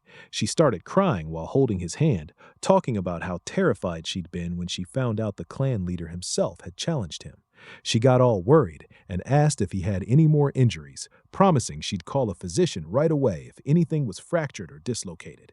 Theo told her he was fine, but he still had no idea where they were. Julius walked in and explained that by the clan leader's orders, the Lady of Camellia Palace, Axion, and the Director of Intelligence had all been forced to vacate. Theo lit up when he realized they were inside the Camellia Palace itself. The system updated him on the situation and showed that he just needed to uncover the secret now. Meanwhile, out in the Camellia Palace's garden, Emma was making a huge fuss because she couldn't understand why she was being forced out of her own property. The servants tried to calm her down and begged her not to cause a scene. Watching all of this from the side, Ed gave Axion a cold order: kill Theo Ragnar. Axion started sharing his plan for the awakening ceremony, but Ed cut him off and told him to just chop Theo's head off and finish the bastard for good. Axion looked at Ed's eyes and saw them burning with pure, intense desire for revenge. Once everything settled down at the Camellia Palace, their boy realized that even though a bunch of stuff had gone against his original plan, he'd still ended up with way better results than he'd expected. He'd managed to get the Camellia Palace without even using his trump card, and on top of that, he'd picked up another authority. He activated the inventory skill and pulled an item out of it. The MC took a bite of the apple and wondered how the hell this kind of thing was even possible, but he had to admit it was damn useful. Then he pulled out the blue key he'd gotten recently and figured it had to be connected to something important. He focused on a door and the keyhole suddenly lit up. Theo decided to unlock it. When he opened the door, he was surprised to find a deep tunnel stretching out in front of him. The system told him he'd discovered a dungeon for the first time, and as a reward, any experience he gained inside would be doubled. Seeing a cave hidden inside the Camellia Palace, he figured it was probably another quest of some kind. He decided to clear it because there was no way he was missing out on free experience. Before heading in, though, he remembered he shouldn't just charge in unprepared. He went and got ready. A little while later, he came back with his inventory stuffed full of weapons and decided to check out the dungeon. As he walked forward, he noticed a huge wolf staring right at him. The thing was big enough to be a demonic beast. The wolf monster lunged at him, but their boy managed to block it with a shield. He could tell the wolf was seriously strong, but he quickly shoved it back, determined not to lose a pure strength contest. The wolf charged at him again while howling. Theo slashed at it with his sword, but the attack barely scratched it. He realized the hide was way too thick and the wolf was crazy fast. Half-hearted attacks weren't going to cut it. The MC recognized this was no ordinary wolf. It might even be as strong as a real demonic beast. He admitted it wasn't going to be easy to take down. Suddenly, the monster came at him with its claws. He wished he could copy that ray of light he'd seen when his father threw that single strike. He called it amazing and tried to use the pure white arc on the wolf, but he completely failed to copy his dad's move. He accepted that it wasn't going to be that easy. A single strike was just a nice way of saying a hit that brought certain death. He finally understood that the key to mimicking his father's attack was putting every single bit of his strength into one sword swing. He ditched the shield and started thinking about improving his sword skills, especially those secret sword arts that relied on speed, the ones Evelyn had taught him. He charged the wolf and stabbed it right in the eye. The monster screamed and stumbled back. Their boy realized his plan was working and went in for another attack, feeling sure he was going to win. 2 months later, at the training grounds, someone noticed the number of people showing up kept growing. Cybele agreed and said they probably needed to change the training grounds. A rumor had been spreading lately that the clan leader himself had taught young Master Theo a single strike. Now a ton of people wanted to spar with him.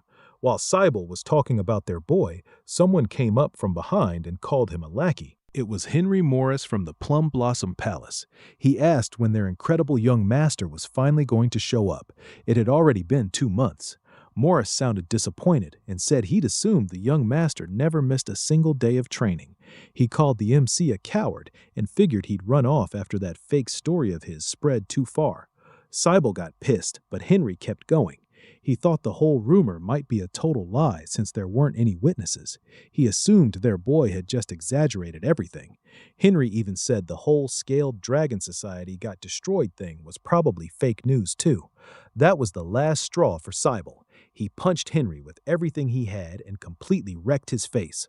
Another guy from the Plum Palace got angry and called Cybele a dropout, but everyone on the training ground started glaring at him hard. Cybele shot back that the guy had a face only a mother could love and made it clear nobody could compare to their young master. Odd was surprised to hear his friend call someone ugly when Cybele's own face wasn't exactly winning any prizes. Cybele explained he'd already been annoyed watching the Plum Palace guys keep showing up just to cause trouble, and he wasn't about to let anyone disrespect their young master Theo. Cybele and his comrades pulled out their swords and basically declared war on the Plum Palace guys. The other side got fired up too and decided they were going to put those dropout losers in their place. But right as they were about to clash, someone stepped between them and froze every single weapon solid. Everyone froze in surprise. Cybele recognized the guy. It was Ray Ragnar from the Four Hounds. Then someone else joined in, laughing like crazy. It was Hocus Lanka, also one of the Four Hounds. Cybele was shocked to see 2 members of the Four Hounds show up out of nowhere. Hocus noticed someone was missing and asked one of the Plum Palace guys where the Luster Tiger was. The guy looked completely confused. Hocus got even more fired up and demanded to know if everyone was deaf. He was asking for the master of the training ground. Hocus announced that he'd come here to challenge their MC, Theo Ragnar. Meanwhile, back inside the dungeon, the MC was reaching his absolute limit. His sword finally shattered. The system notified him that he'd leveled up. Suddenly, a bunch of system windows started popping up, showing his stats climbing and that he'd hunted 170 demonic beasts. Their boy sat down on the pile of monster corpses he'd taken out. The system told him only one monster was left. Theo downed a healing potion to get his strength back and remembered how many times he'd almost died in here. The potions had always saved his ass. At first, it had been a real struggle to take these things down, but as he leveled up, everything got a lot easier. He was still surprised at how fast time had flown by. He'd already spent 2 whole months inside this dungeon. The system confirmed only one demonic beast remained. He realized it had to be a boss monster when he spotted some stairs. The MC started walking and stepped onto the 5th floor. He looked at his broken sword and knew it was useless now, so he opened his inventory and pulled out another one. He found only a single sword left and realized it was his last one. Their boy remembered this sword was a birthday present from his mother. He started thinking about his past life. Back then, he'd had a ton of friction with his mom leading up to the awakening ceremony, so he'd just tossed the sword into a corner of his room and let it gather dust. He looked at the ceremonial sword now and realized it was actually a really good one, forged from white snow steel. Theo went quiet as the memories hit him. In that past life, his mother had barged into his room, wishing him a happy birthday, saying she'd been waiting until midnight so she could shower him with gifts. But he'd gotten angry at her and told her he didn't want to waste time on birthday presents because the ceremony was right around the corner. He was expecting way better from his mom and made it pretty damn clear that no fancy gear would ever change his bloodline. He remembers telling her to just leave him alone, but he decides he's not going to repeat any of the dumb mistakes from his previous life. Our boy finds the boss room and the system warns him to be careful because a strong demonic beast is about to show up. Inside the boss room, Theo spots a dragon just taking a nap. He's relieved as hell when he realizes it's only a lesser drake. Theo starts wondering why the final boss of this quest is even draconic in the first place. The Ragnars are supposed to be descendants of dragons, right? Our boy thinks maybe it's just a coincidence, but he decides to focus on taking this boss monster down because there's no getting out of the dungeon without it. The system shows him the quest scenario and how many monsters are left. She questions if he can actually win this fight since he's still dealing with some kind of dragon. The MC starts locking in and decides to go for a single flash. He remembers practicing that move a ton against those wolves he fought earlier, and even though it might not be on the same level as his dad's dragon flash, he charges straight at the dragon, figuring if he pushes his dragon heart to the max, he should be able to land a serious hit. He drives his sword right through the monster's eye and successfully wounds it as the thing starts screaming in pain. Suddenly, it swings its tail at our boy, but he dodges it easily and feels kinda disappointed that his weak attack couldn't pierce all the way to its brain. The drake starts roaring and gets ready to kill our boy, but he can see the openings and confidently charges in, believing he might actually pull this off. The MC lands a few hits and decides to distract the monster first with some normal attacks so he can find its weak point. All of a sudden, the lesser drake starts screaming again, and fear just takes over the whole battlefield. Theo's body completely freezes up from the fear. Even though he can see the attack coming, he can't dodge it and has to block with his sword instead. He gets thrown back and smacks into the rock wall, realizing just how strong this boss monster really is. He admits he can't keep this up much longer and gets back up to attack the huge monster charging at him, hoping he can hit its weak spots for a quick win. Our boy already knows a dragon's weak point is those reverse scales, so he jumps onto the lesser drake's body while dodging every attack. He manages to pierce the reverse scales with his sword, and blood starts gushing out of the monster. He keeps hammering that same spot as it screams in pain. Our boy thinks his plan worked, but the lesser drake doesn't go down and totally surprises Theo. At the training grounds, Hulkus gets pissed at Ray and makes it clear he wants to fight the young master first. She calls him a loser and tells him to stay out of it, but he starts defending himself and says he only lost 3 years ago.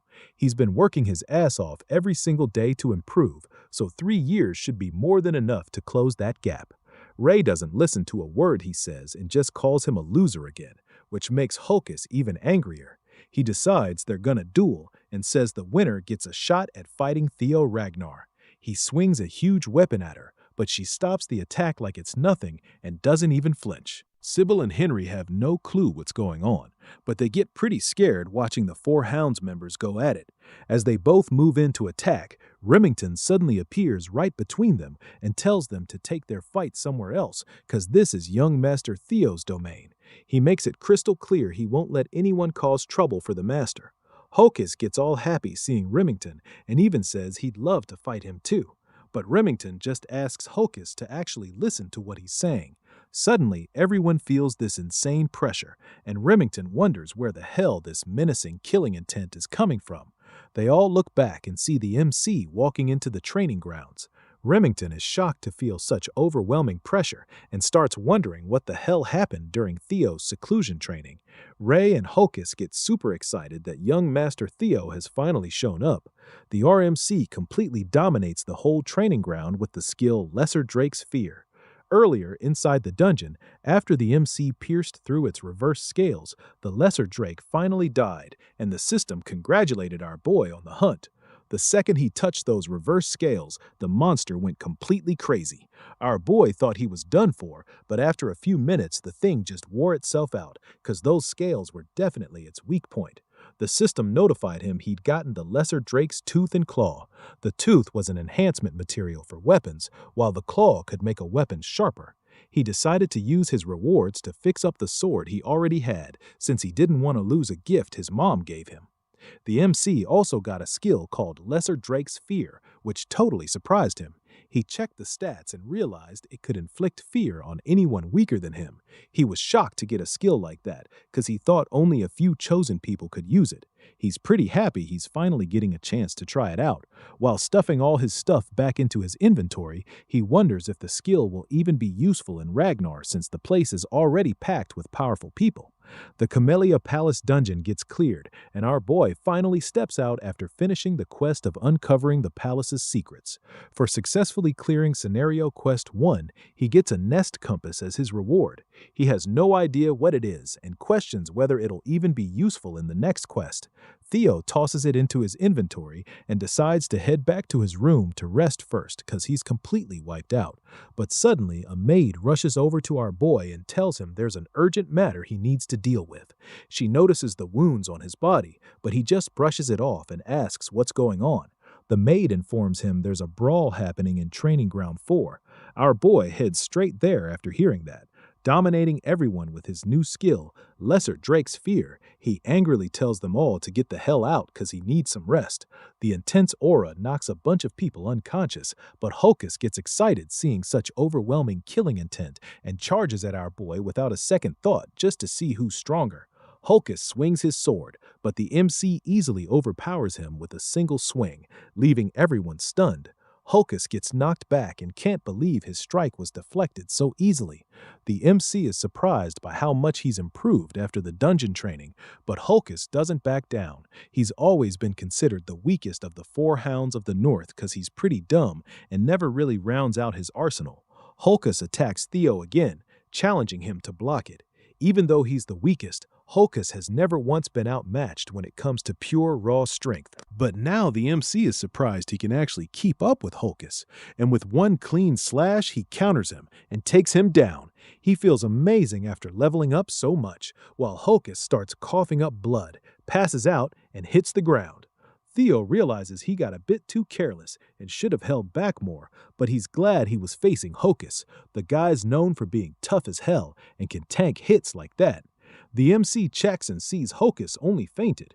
Cybele looks shocked, and everyone in the training ground starts cheering for the young master who just took down the Black Bear, one of the 4 hounds, with a single strike. Theo quickly assures them Hocus is still alive. Then his sword suddenly breaks too, which really disappoints our boy since it was a gift from his mom. Everyone keeps cheering and praising him for snapping his own sword in one hit. He has no idea why they're so happy about that. Meanwhile, watching all of this, Ray remembers one of her old memories. Back when she was a little kid, the MC found her one day and asked why the hell she was walking around in such freezing weather wearing barely anything. Theo gave her his own scarf, but she still looked freezing, so he decided to take her to his house and told her he'd bring her home once the snow finally stopped.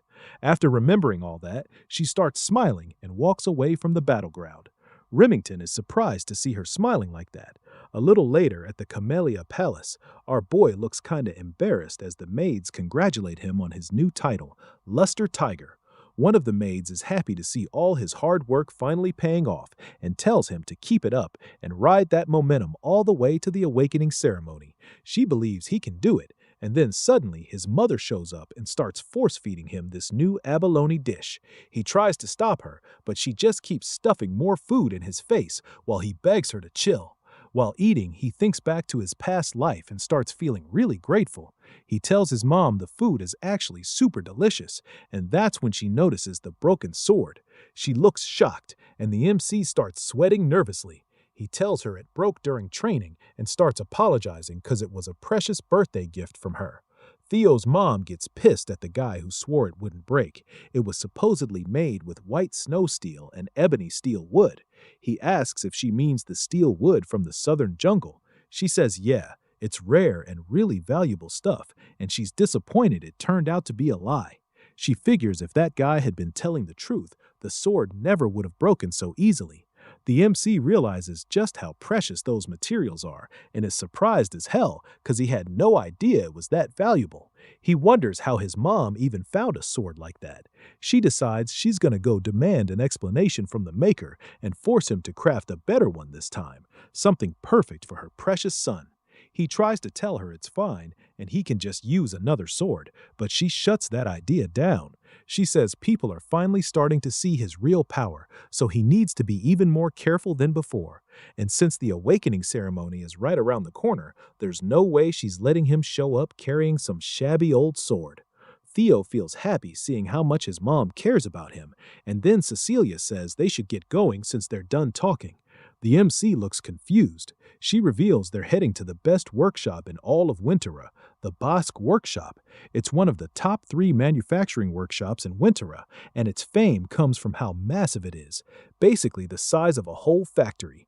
But the most impressive thing about the place is its master. She's one of those rare people who falls into the special rank category, according to the intelligence agency, and she's a blacksmith with the title of Master Craftsman, something only 2 other Ragnar artisans have. The MC is shocked to see the elf of capitalism incarnate herself, the demon craftsman Kursinen. He never expected to meet a tycoon like her and wonders how the hell his mom even has connections with the demon craftsman. Cecilia angrily asks why her mother is still smoking. Hearing her call Kursinen mother, our boy is completely speechless. Kursinen tells Cecilia not to call her that since their relationship isn't exactly parent and child. On the day Cecilia decided to run away, Theo was always told his mom was an orphan with no family left in the world, so he's pretty surprised to find out she's actually the daughter of the high elf Kursinen. He suddenly realizes the reason he looks so damn handsome is because he's also a quarter elf. Kursinen asks why Cecilia decided to show up out of nowhere. Theo's mom just throws the sword at her and says it's a defective piece of junk. Kursinen doesn't buy it and gets pissed hearing her own daughter call a sword she forged herself defective. She pulls the sword out, sees it's broken, and goes quiet. Cecilia asks if that doesn't count as a defective product, and Kursinen has nothing to say. The high elf asks who the hell was swinging it. Cecilia tells her Theo is the one who used the sword.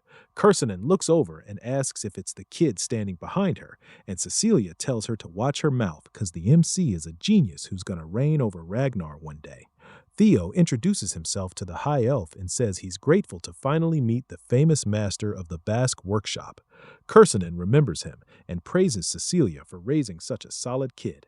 She asks if he's the only one who used the sword, and the MC says yeah.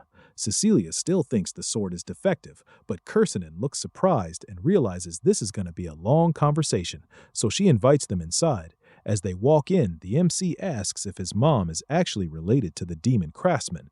She says he got it right, and he gets curious whether Kursinen is her real mother. Cecilia tells him he wouldn't know because she never really talked about it, but even if it was only for a short time, Kursinen took her in as a foster mother. She explains that her mother falls in love with anything she finds beautiful, whether it's music, jewels, theater, or even people. That's the whole reason Kursinen took her in as a foster child. Ken tells them to cut the past talk, calling it pointless. Cecilia thinks she's full of it, and her son asks how she ended up getting out of this place in the first place. Ken reveals that Cecilia left because she wanted to marry the Ragnar clan's leader. Kursinen never expected her daughter to willingly go to such a miserable place and is surprised she survived this long. Cecilia says she just couldn't resist the manliness and handsomeness of the clan leader who loved her so much. Kursinen looks disappointed that even after running away from home, she came crawling back last year, begging her to forge a sword as a gift for Theo. Kursinen calls her shameless, but Cecilia gets annoyed that she's saying all this right in front of her son. The two of them start arguing, and the MC can't help smiling because he's never seen his mom talk like this before. He remembers that in his past life, he never bothered learning anything about his mother and was a pretty ungrateful son. He wonders if he was just too obsessed with the clan, and he notices that Kursanen actually cares a lot about his mom too. He can't help thinking why she never did anything in his past life. They finally reach their destination, and Kursanen says this is the room she lives in. Cecilia asks why the hell her mother dragged them all the way in here and demands she make the best damn sword possible for Theo to make up for the broken one. Kursanen suddenly tells Cecilia to wait outside, grabs Theo, and quickly shuts the door, leaving his mom stuck out there. Inside the room, Kursanen completely ignores Cecilia yelling for her and decides to cut straight to the point. She asks if the MC has the relic of the primordial dragon.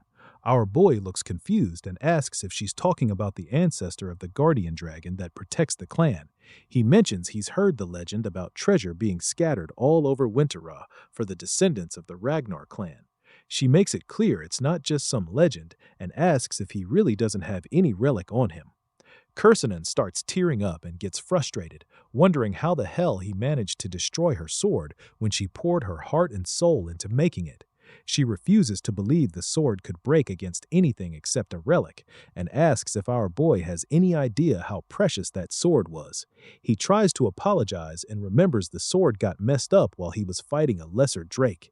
He doesn't understand a thing about relics, so she just gives up and decides to show him instead so he can get it faster.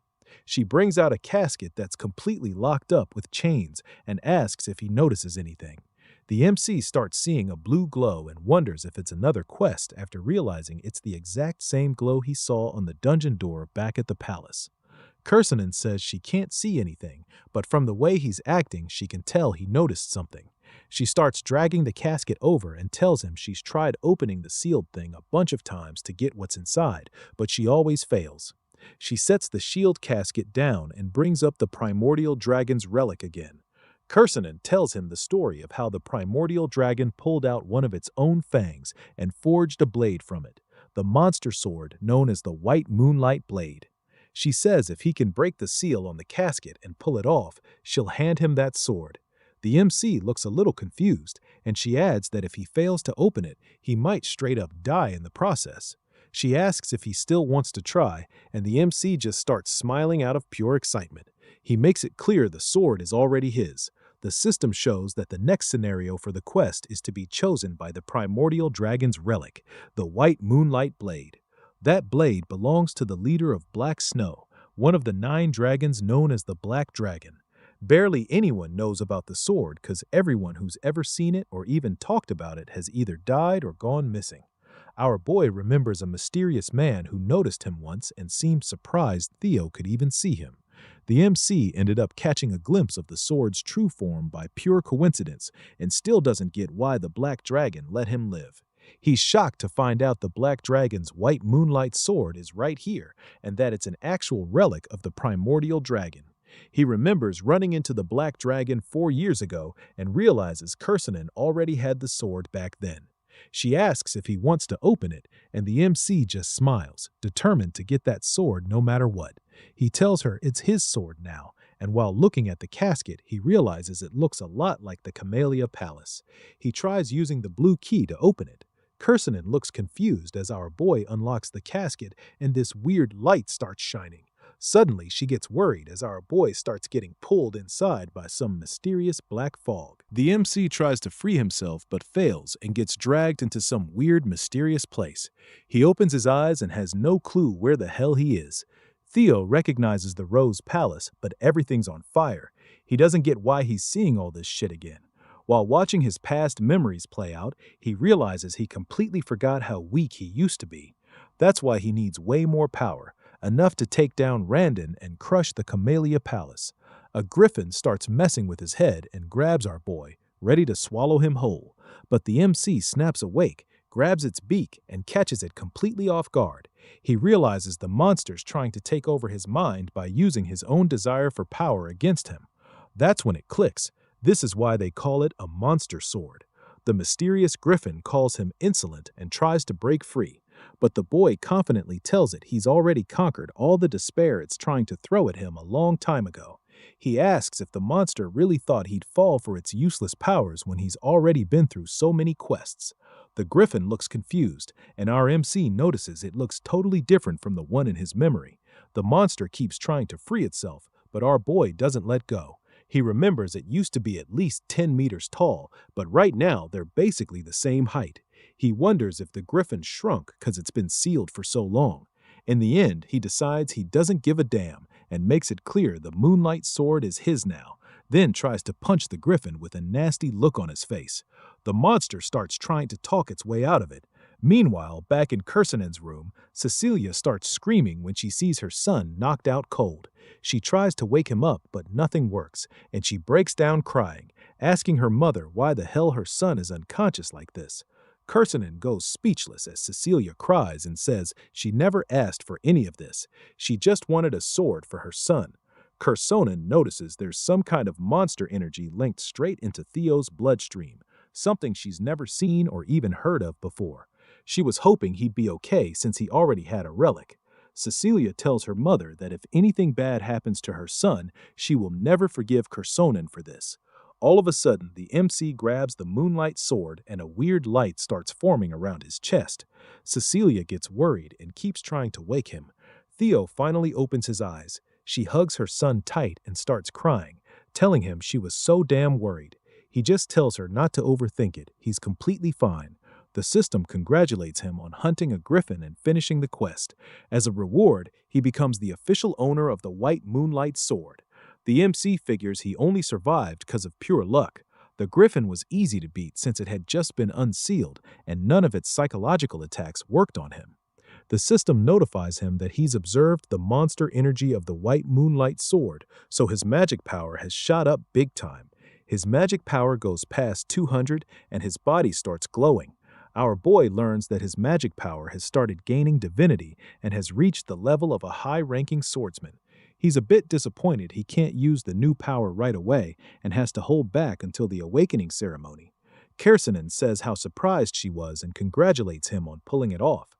He asks if she's going to keep her promise, and she assures him that elves don't lie. He notices the sword is being all rebellious and wonders if it still hasn't acknowledged him as its master. He gets a little anxious, but the elf assures him the sword's just acting up after being trapped for 400 years. She says now that it's finally free, it wants to let out all that pent-up frustration. Kersanen suggests he take a full swing at the wall with everything he's got. He asks if that's really okay, but she starts mocking him, saying he's worrying for nothing, even if it is a legendary sword. A swing from an inexperienced brat who hasn't even had his awakening ceremony yet couldn't possibly damage the Basque workshop. That gets under his skin, so he decides to give it a shot. Our boy knows he can hide his dragon heart whenever he wants, so this is a perfect chance to test out the new legendary sword he just got. He walks over to the wall and tries pouring all his magic power into it. The MC excuses himself, pulls the cover off the legendary moonlight sword, and gets ready to swing. Kersanen watches him and starts looking worried.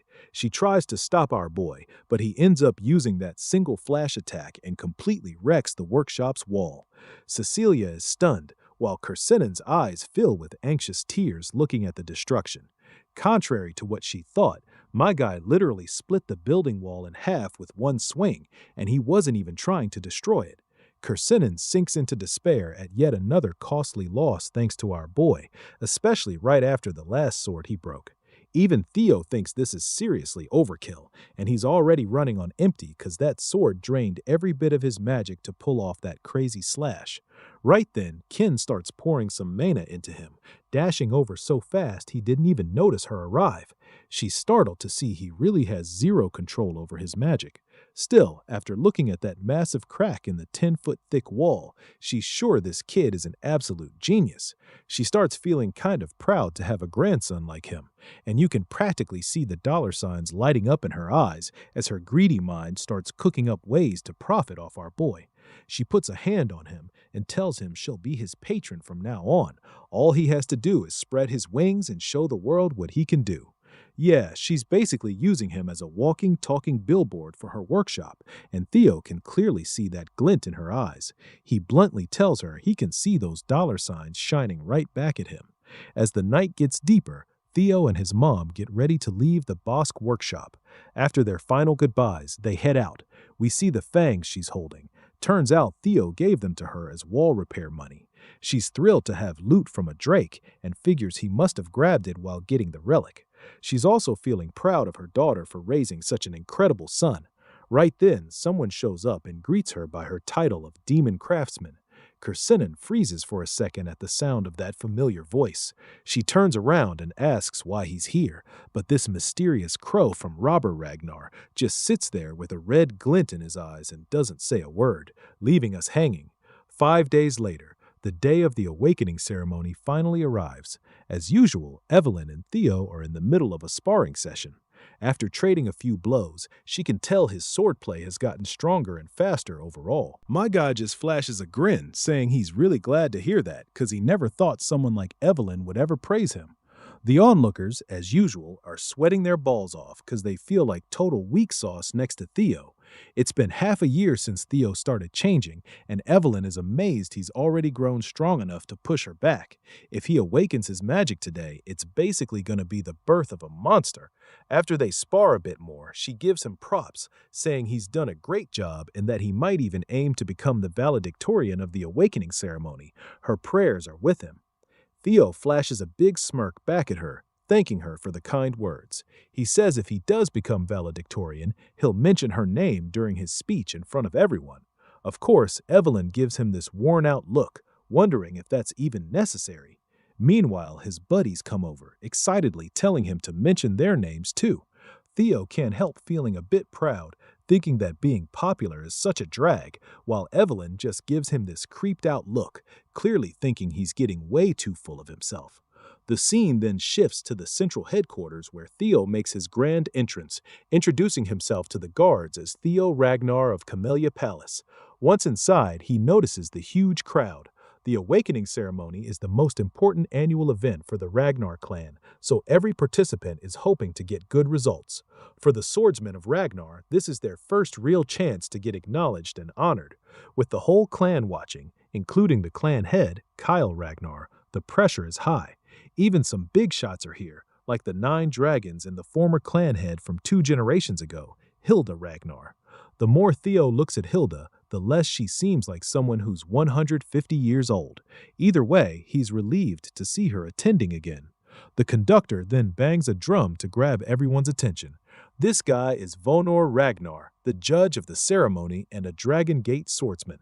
He snaps everyone to attention and tells them it's time to begin the preliminary examination. The prelim is simple. Grab a sword from the ground and leave a mark on the steel wall up on the platform. He explains the wall is forged with a mix of white snow steel, so regular steel blades won't even scratch it. That changes if they channel their magic power into the attack. To help with that, he's handing out Soma to everyone. One single Soma pill gives the power of 10 years worth of magic, an elixir made to help open their mana halls. He tells them to swallow the Soma, focus on opening their mana hall in the Dantian, and only then will they be able to cut through the white snow steel wall. The depth of their cut will decide their results. Vonor calls out that from now on, the participants whose names he announces have to step forward, grab a Soma, and get on the platform. First up is Theo Ragnar. Come forth. Of course, my guy steps up right away. As he's taking the pill, he thinks back to how in his past life Axion was the valedictorian. He grabs a sword and walks toward the white wall, determined that this time won't be like the past. As he does, a system window pops up with Scenario Quest 3. Become the valedictorian of the awakening ceremony to clear the quest. We then cut to the 150-year-old Hilda, asking Kyle if this boy is the one he mentioned before. Kyle says yeah, and asks if he's caught her attention too. Hilda replies that she's definitely curious after hearing so much about this kid and wants to see for herself just how competent his descendant really is. My guy stretches his shoulder muscles while trying not to look nervous as hell. The judge, Vonor, promptly shows up and reminds him to swallow the Soma. Theo pops the pill into his mouth right away, thinking back to how in his past life he swallowed the Soma but couldn't control the mana and seriously messed up his Dantian. But this time, that shit isn't happening. The second he swallows it, he feels a massive surge of power and mana starts scattering all over the place. Vanor looks completely bewildered seeing this brat kick up a mana wave this big. He's worried Theo might not be able to control it properly. When someone swallows Soma, they've got to handle it carefully. For the more talented Ragnars who already have loads of mana, they need to be extra cautious so the mana haul can settle properly in the Dantian. Otherwise, they can end up disabled. And Vonor is pretty sure this brat is done for. But to everyone's surprise, my guy stabilizes it real quick. Theo can't help feeling a rush of happiness realizing he's got both a dragon heart and a mana haul. It's almost a little disheartening how easy it feels this time compared to his past life. But from now on, he's officially allowed to use mana, and he won't have to hold back the huge amount stored in his dragon heart anymore. He gets ready, leaps into the air, and just unleashes everything. A dragon forms from his mana and soars straight at the wall. In a single flash, it hits, leaving a giant crack. Vonor is left completely boggled and announces without a doubt that Theo Ragnar has passed. The spectators are just as stunned by that display of power. A system window pops up in front of Theo, announcing that the curse of bad luck that's been hanging over him has finally ended, and his fame is starting to spread throughout the world. Genuine joy spreads across our boy's face because he's finally reached the same starting point as everyone else. The system further reveals that a lot of people have taken an interest in his impressive performance. Osa Ragnar Plunis wants to take him in as a disciple, while Julius Ragnar is pissed about how much attention is focused on him. Meanwhile, Rober Ragnar stays cautious about the kid. And lastly, Hilda Ragnar shows interest too.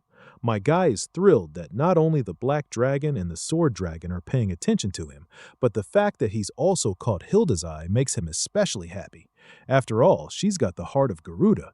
He thinks to himself how amazing it would be if he could just get his hands on that. The other contestants start trying their luck with the white wall. One of them only manages to leave a tiny scratch as thin as a hair. He cries out that he's still got a long way to go before he can even come close to Master Theo. Ray Ragnar gives it a shot, then Hokus Lanka and Remington Nacrio.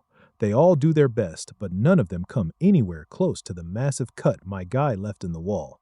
This poor guy is absolutely devastated that all 4 Hounds of the North had monstrous results, yet not a single one of them made a mark as big as young Master Theo's. It's finally Axion Ragnar's turn. As he walks forward, people start murmuring among themselves. Some say that at this rate it's a contest between the Luster Tiger and the Dark Tiger, while others doubt even Axion can match that level. The fact that people are talking about Theo like this only pisses Axion off beyond belief. He strides toward the wall with his sword in hand, and once he swallows the Soma pill, he's all fired up. Mana crackles around him, and a giant red dragon pops out, slashing straight at the wall. The sheer power of it leaves Vonor completely speechless. This is the first time he's been surprised this many times in one day. The crack in the wall is massive, and Vonor promptly announces that Axion Ragnar has passed as well. The crowd goes absolutely wild, because Axion's slash left a crack just as big as Theo's. Now everyone's on edge, knowing the precision grading is going to decide who comes out on top. As dusk starts settling in, Vonor announces that with this, the first stage of the awakening ceremony is officially over. This year, he's especially satisfied seeing so many people jump up in their scores. He tells everyone who passed to prepare for the second stage in 4 days. Finally, the rankings everyone's been waiting for are about to be announced, including the valedictorian for the first stage. Everyone in the arena holds their breath as the name gets called. The clear frontrunners, Axion and Theo, are both locked in, hoping to hear their own names. In the end, Theo Ragnar clutches the win. While he's a bit stunned, the arena erupts in booming cheers. Vonor Ragnar is pleased to announce that his performance earned him a perfect 10 out of 10 from the judges. Technique, magic power, control, speed, every single aspect was flawless. While his followers are cheering their asses off, most of the other candidates can barely believe that the Luster Tiger took first place instead of Axion. Turns out the depth of his sword mark came close to the record held by young Master Thor's. That little detail makes the crowd go even wilder. Thor Ragnar is a total enigma, one of the 5 major candidates of Ragnar and widely speculated to be the closest in the line of succession. The Salutatorian Award goes to Axion Ragnar, and his displeasure is written all over his face. He also got a perfect 10 out of 10, but he got bumped to second place because his sword mark was just a tiny bit shorter than Theo's. That fact makes his blood boil even more. Remington Nacrio snags third, Ray Ragnar takes fourth, and Hulkus Lanka lands fifth. The Hounds of the North basically locked down the top spots. Meanwhile, the idiot of the Southern Inspection Post and Theo's first follower, Sibylria, barely squeaks into the last slot at 87th place. The second stage of the awakening ceremony starts in 4 days at the treacherous Winter Mountains. All 87 examinees who passed are told to prepare as best they can. With that, they're dismissed, and the first day of the ceremony wraps up in a pretty unexpected direction. That night, Theo's faction heads straight to the tavern for a celebration. The place is roaring with cheers for the first and second placers. Everyone feels vindicated now that the true might of Training Ground number 4 has been shown to the world. Praise and applause for their very own Sir Theo and Sir Remington flow freely along with the liquor. Theo thanks his men for the support, but he knows better than anyone that the trials aren't over yet. His goal is for every single one of them to pass the second stage together. He pulled his buddy Remington closer and confidently announced to everyone that they were going to go for final valedictorian and salutatorian of the batch. Evelyn was in a full-on festive mood too, and she genuinely believed the two of them could somehow pull it off. Remington personally congratulated the young master for that badass display of power earlier. Seeing Theo's hard work finally pay off filled everyone with pride, but at the same time, Remington couldn't help feeling like shit about himself for falling so damn far behind his friend. Theo just smiled at Remy and assured him he got a little lucky this time. Besides, ranks and all that crap shouldn't matter between friends, right? Hearing that cleared Remington's head of all those useless anxieties. They made a toast with their orange juice glasses and promised to give it their best shot in the upcoming second stage. Sometime later, Theo found himself roaming the nearby snowy mountains. Finally away from the crowd, he processed what it really meant to snag first place in the awakening ceremony. It was an achievement he wouldn't even dare dream of in his past life. Even if it wasn't a real fight, he still beat Axion fair and square. He could hardly believe how far he'd come in such a short time. Clenching his fists in anticipation, Theo proclaimed that this was only the beginning of his story. Defeating and decapitating that traitorous fraud Randone was nowhere near enough. That guy was just a lackey to the actual players. Theo's true enemies were the psychotic Axion and the tricky Sky Dragon backing him up. Theo was ready to use every damn thing at his disposal to get his ultimate revenge down the line. For now, though, he had another matter of great importance to take care of concerning the nest compass he got as a reward. The mysterious artifact was actually pointing toward the Winter Mountains, the venue of the next trial. In the second stage, he'd finally have the chance to find out what the hell the compass was steering him into. While he was lost in his own thoughts, he sensed something fishy nearby. His instincts kicked in right away, ready to defend himself from whatever was hiding close by. Someone had been tailing him, and Theo hated surveillance with a passion. The hooded spy watched in surprise as his target vanished out of thin air, only to feel the cold glint of a blade aimed at his neck from behind. Theo demanded to know who the spy was, and the dude tried his best to convince Theo that he wasn't Seuss. He introduced himself as Gatsby Yotan of the renowned Gale Sword Platoon. Gatsby insisted that his captain sent him after witnessing such a splendid performance at the first test of the awakening ceremony. Theo just stared at the guy with an unreadable poker face. Looks like the scouting offers were showing up sooner than he expected. Gatsby elaborated that their captain was offering Theo a chance to take an admittance qualification test. This offer completely flabbergasted him. He was straight up offended that the Gale Sword Platoon wanted him to take some useless test instead of just giving him a full-on invitation. Gatsby started bragging about the illustrious reputation of his platoon, asserting that even a chance to take the test was hard to come by. Before the dude could spout any more nonsense, a fiery voice cut him off, calling the Gale platoon a bunch of morons. A woman carrying a great sword on her back addressed Theo as young master and offered a far better deal than those morons from the Gale Sword Platoon. This feisty girl is Ayan Suli. also known as the Fire Goblin and vice commander of the Black Iron Cavalry. She personally came to extend a direct invitation for Theo to join their ranks. Gatsby completely stumbled on his words the second he saw who had just shown up. Anyone who recognizes the Fire Goblin's name knows better than to piss her off. But before she could even get close to Theo, a bunch of scouts from different factions popped out of hiding, scared shitless that such a promising candidate might get signed before they could throw their own offer out. They all came running in, shouting their ridiculous proposals. The Black Sword Platoon was willing to promote him to squad leader within 3 years. The Swords of Law and the Security Bureau also threw their eager hats into the ring. Annoyed as hell at the bidding war unfolding right in front of her, the Fire Goblin snapped in anger.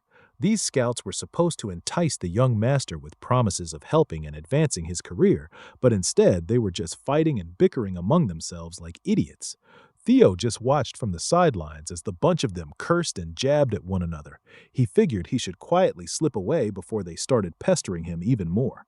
But his exit plan might have to wait.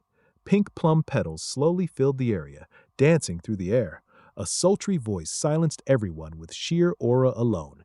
Even though she knew she'd get criticized for being too greedy, the newcomer just couldn't help herself. Slightly sullying her sterling reputation was nothing if it meant snagging an exceptionally talented individual for her side. Lady of the Plum Blossom Palace, the sword dragon herself, Osa Ragnar Plunis, had just joined the scouting war, shocking everyone into complete silence. Ion was the only one who dared to question what the hell business the clan head's first wife had in a place like this. Lady Osa simply confessed that she came with the exact same intention as everyone else. She'd come all the way out here just to see Theo Ragnar in person. While Theo was stuck dealing with this ridiculous circus, the salutatorian was off relieving some stress by beheading people. Calling Axion Ragnar a sore loser was a massive understatement. This dude was straight up wantonly killing his own men just to get his frustrations out before he exploded. He weaved, maneuvered, and slashed his way through a bunch of young swordsmen, treating them like nothing more than training dummies as he snuffed their lives out one by one. Axion Ragnar was hungry for blood, and blood he was gonna get. With every dash and slash, he kept remembering Theo's smug face after leaving that bloody, armless mess back at the Scaled Dragon Society banquet. The image of Theo unleashing so much damn draconic aura when he took that first slash in the trial was etched deep into Axion's disturbed mind. Losing by just a few inches made the whole defeat even more infuriating. The only thing running through his head was the thought of killing and gutting Theo Ragnar. For now, though, killing his own men would have to do. By the end of his rampage, he'd completely ditched his blade in favor of a much more hands-on and brutal way of venting his anger. By the time he finally calmed down, the training ground was already littered with lifeless young swordsmen who thought they were just getting a spar with their young master.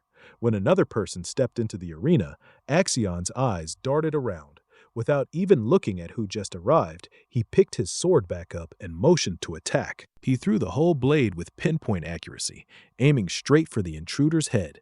But for someone like the Sky Dragon, stopping a basic-ass outburst like that was child's play. He just grabbed the sword's tip right out of the air. Ed Trovin cursed his nephew out for being so damn pathetic. Releasing his rage on random people wasn't going to change a single thing. When Axion finally got a good look at his uncle, he calmed down a little. The Sky Dragon advised that at times like this, Axion needed to cool his head and come up with a proper plan. Ed Trovin had already put some things in motion, and Axion only needed to follow along. The nefarious uncle and nephew duo were hell-bent on turning the second stage of the awakening ceremony into Theo Ragnar's funeral. Back in the snowy woods, the scouts quickly made way for Lady Plumblossom out of pure fear and respect. They knew that whatever they tried to offer Theo would be completely insignificant if she was in the competition. Just as they were about to start complaining about how unfair that would be, the space between Theo and Lady Osa got severed from the outside world, locking the two of them inside her personal domain. Ion figured that setting up an isolation zone could only mean one thing. She was probably planning to personally share her teachings with the young Ragnar inside that swirling lump of energy. The inside of the isolation zone was a hell of a lot bigger than it looked from the outside. As the space stretched as far as they could see, Theo recognized it as one of Lady Plumbossom's signature moves. She could freely create a perfectly isolated space completely cut off from the outside. He'd heard stories about the technique before, and now he was actually experiencing it. His popularity was definitely catching up with him. Lady Plumblossom laughed at his reaction. She was certain the demon dragon would be furious once he found out what she was trying to do. But no one could stop her from giving Theo a gift if she wanted to. And by gift, it could only mean one thing. She slowly unsheathed her blade as she described just how intense the clan head's swordsmanship was. It was like dragon fire raining down from the heavens, destroying and incinerating everything in its path. Lady Plumblossom's style couldn't be more different. She preferred embracing countless variations in her sword. Theo looked around and saw that the snowy trail he'd been walking on a minute ago had completely turned into a tranquil field of vibrant plum trees. Her steps were rhythmic, sending ripples across the still water floor with every stride. This was the form of the dragon she pursued, one full of constant and infinite changes. As the sword dragon started slowly moving forward, she began swinging her sword, making the plum blossoms bloom while countless petals gently drifted down. Her blades softly traced through the petals as they danced right alongside it. She pulled off a weird, flowing series of movements that looked straight up impossible. She slashed, stabbed, and chopped with this strange tempo. By the end of her demonstration, she slowly lowered her sword, making the petals spiral along the blade before they beautifully settled on the ground. It was absolute cinema, a total feast for Theo's eyes. The crazy part? The entire sequence was performed in just a single breath. What she just showed him was the celestial flower rain, the first full-bloom technique of the plum blossoms. Opening her eyes, the First Lady's deep gaze locked onto Theo. The young man was completely speechless as he felt his heart pounding like crazy. He'd just witnessed something truly awe-inspiring. Within that single continuous movement, he counted 120 circles and variations. It completely backed up the claims that, when it came to pure swordsmanship, she was above even the clan head. If Theo could absorb and apply even a little bit of what he'd just seen into his single flash, his power would skyrocket for sure. He humbly asked her if he was really deserving of a gift like that. She just laughed lightly and assured him it was fine as long as he enjoyed watching it. Finally, Lady Plum Blossom dissolved the isolation zone. The tranquil field of plum trees vanished, and the snowy woods came right back. She told him that if he ever wanted to see what came after the first technique, he could come find her whenever after the awakening ceremony. That blatant offer left the scouts completely shocked. The First Lady simply wished for Theo to become a new wind in this desolate place. With that, her body turned into a pile of beautiful plum petals and drifted away. Theo knew better than anyone that he'd just received something way too great. It'd be hard even for him to act completely shameless and not show any gratitude to the First Lady. Now he was stuck in a complicated position. He figured it would be way too greedy to become Lady Plum Blossom's disciple and join the white-armored dragon cavalry at the same time. 3 days later, the second phase of the trial finally kicked off into full gear. The 87 eligible candidates had all gathered at the Winter Mountains near the northern Great Wall. Such a treacherous venue was perfect for the challenge ahead. The Winter Mountains stretched across a ridiculously vast distance, from their home of winter all the way to the Demon Sea. In this place, the Ragnars had been shielding humanity with everything they had. They'd been at war with the cursed land beyond the Great Wall for over a millennium now, culling the Demon Sea where countless demonic fiends just ran wild and caused havoc. High-ranked swordsman and second-stage exam overseer Jackie Ragnar cautioned everyone that the new generation would inherit that duty one day. That made the Winter Mountains the perfect testing ground. However, as apprentice swordsmen, the examinees weren't allowed to cross over to the Demon Sea, and the exam area was strictly limited to the inner side of the Great Wall. Today's exam was pretty simple. They'd have 15 days to defenders roaming the Winter Mountains and retrieve the bells that had been placed around their necks. There were 7 different colored bells out there: red, orange, yellow, green, blue, indigo, and violet, the colors of the rainbow. Each bell was worth more points in that same order. Naturally, higher points meant dealing with a more powerful demonic fiend. Overseer Jackie made sure to emphasize just how dangerous the Violet Bell fiends were. Those abominations were on a level no apprentice swordsman could even touch, let alone defeat. Still, they were worth a ton of points. The hunting method was left entirely up to the examinees. Whatever method they chose didn't matter. All they had to do was bring the bells back to be tallied before the exam ended. Everyone immediately picked up on what the overseer was implying, since they could use whatever method they wanted. Snatching someone else's prey or bells was allowed. Hell, it was encouraged. They were purposely sowing seeds of discord among everyone. But that was just another reflection of the Ragnar clan's law of the jungle approach to things. As a final note, the overseer told them about the totems installed across the mountains that repelled fiends. Inside those safe zones, supplies had been buried nearby, and everyone was encouraged to make good use of them. Finally, Overseer Jackie formally signaled the start of the second trial. The second he dismissed everyone, several candidates took off and scattered without a second thought. Most of them were thinking the same thing as Sybil. Since the exam was going to stretch for a full 15 days, supplies were essential. First, they'd secure those resources. Then they'd go with their own strategies. It had barely even started, but Hulk Lanka was loving every second of this test. He was right in his element. Axion, fueled by pure revenge, had come into this exam with a malicious goal in mind. His Sky Dragon uncle had drilled it into him that he had to stick to the plan precisely. All he had to do was play his role, and Theo would fall.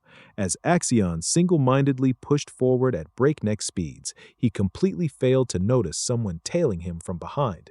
It was none other than the ever-mysterious Ray Ragnar. Seeing that everyone else was already rolling out, Theo started walking toward the woods to get going too. But before he could get far, a familiar voice called out to him. Remy ran up to his side and asked if Theo remembered saying they were friends. The Silver Lion had thought long and hard over the past 3 days leading up to the trial, and it seemed he'd decided Theo was both a friend and a rival. With that realization, a real desire had taken root inside him, the desire to truly surpass young Master Theo in power. The young dragon was shocked at first, but he eventually grinned with pure delight. He knew exactly what Remy was feeling. The moment they first crossed swords back in that training ground, a mutual respect for each other had blossomed.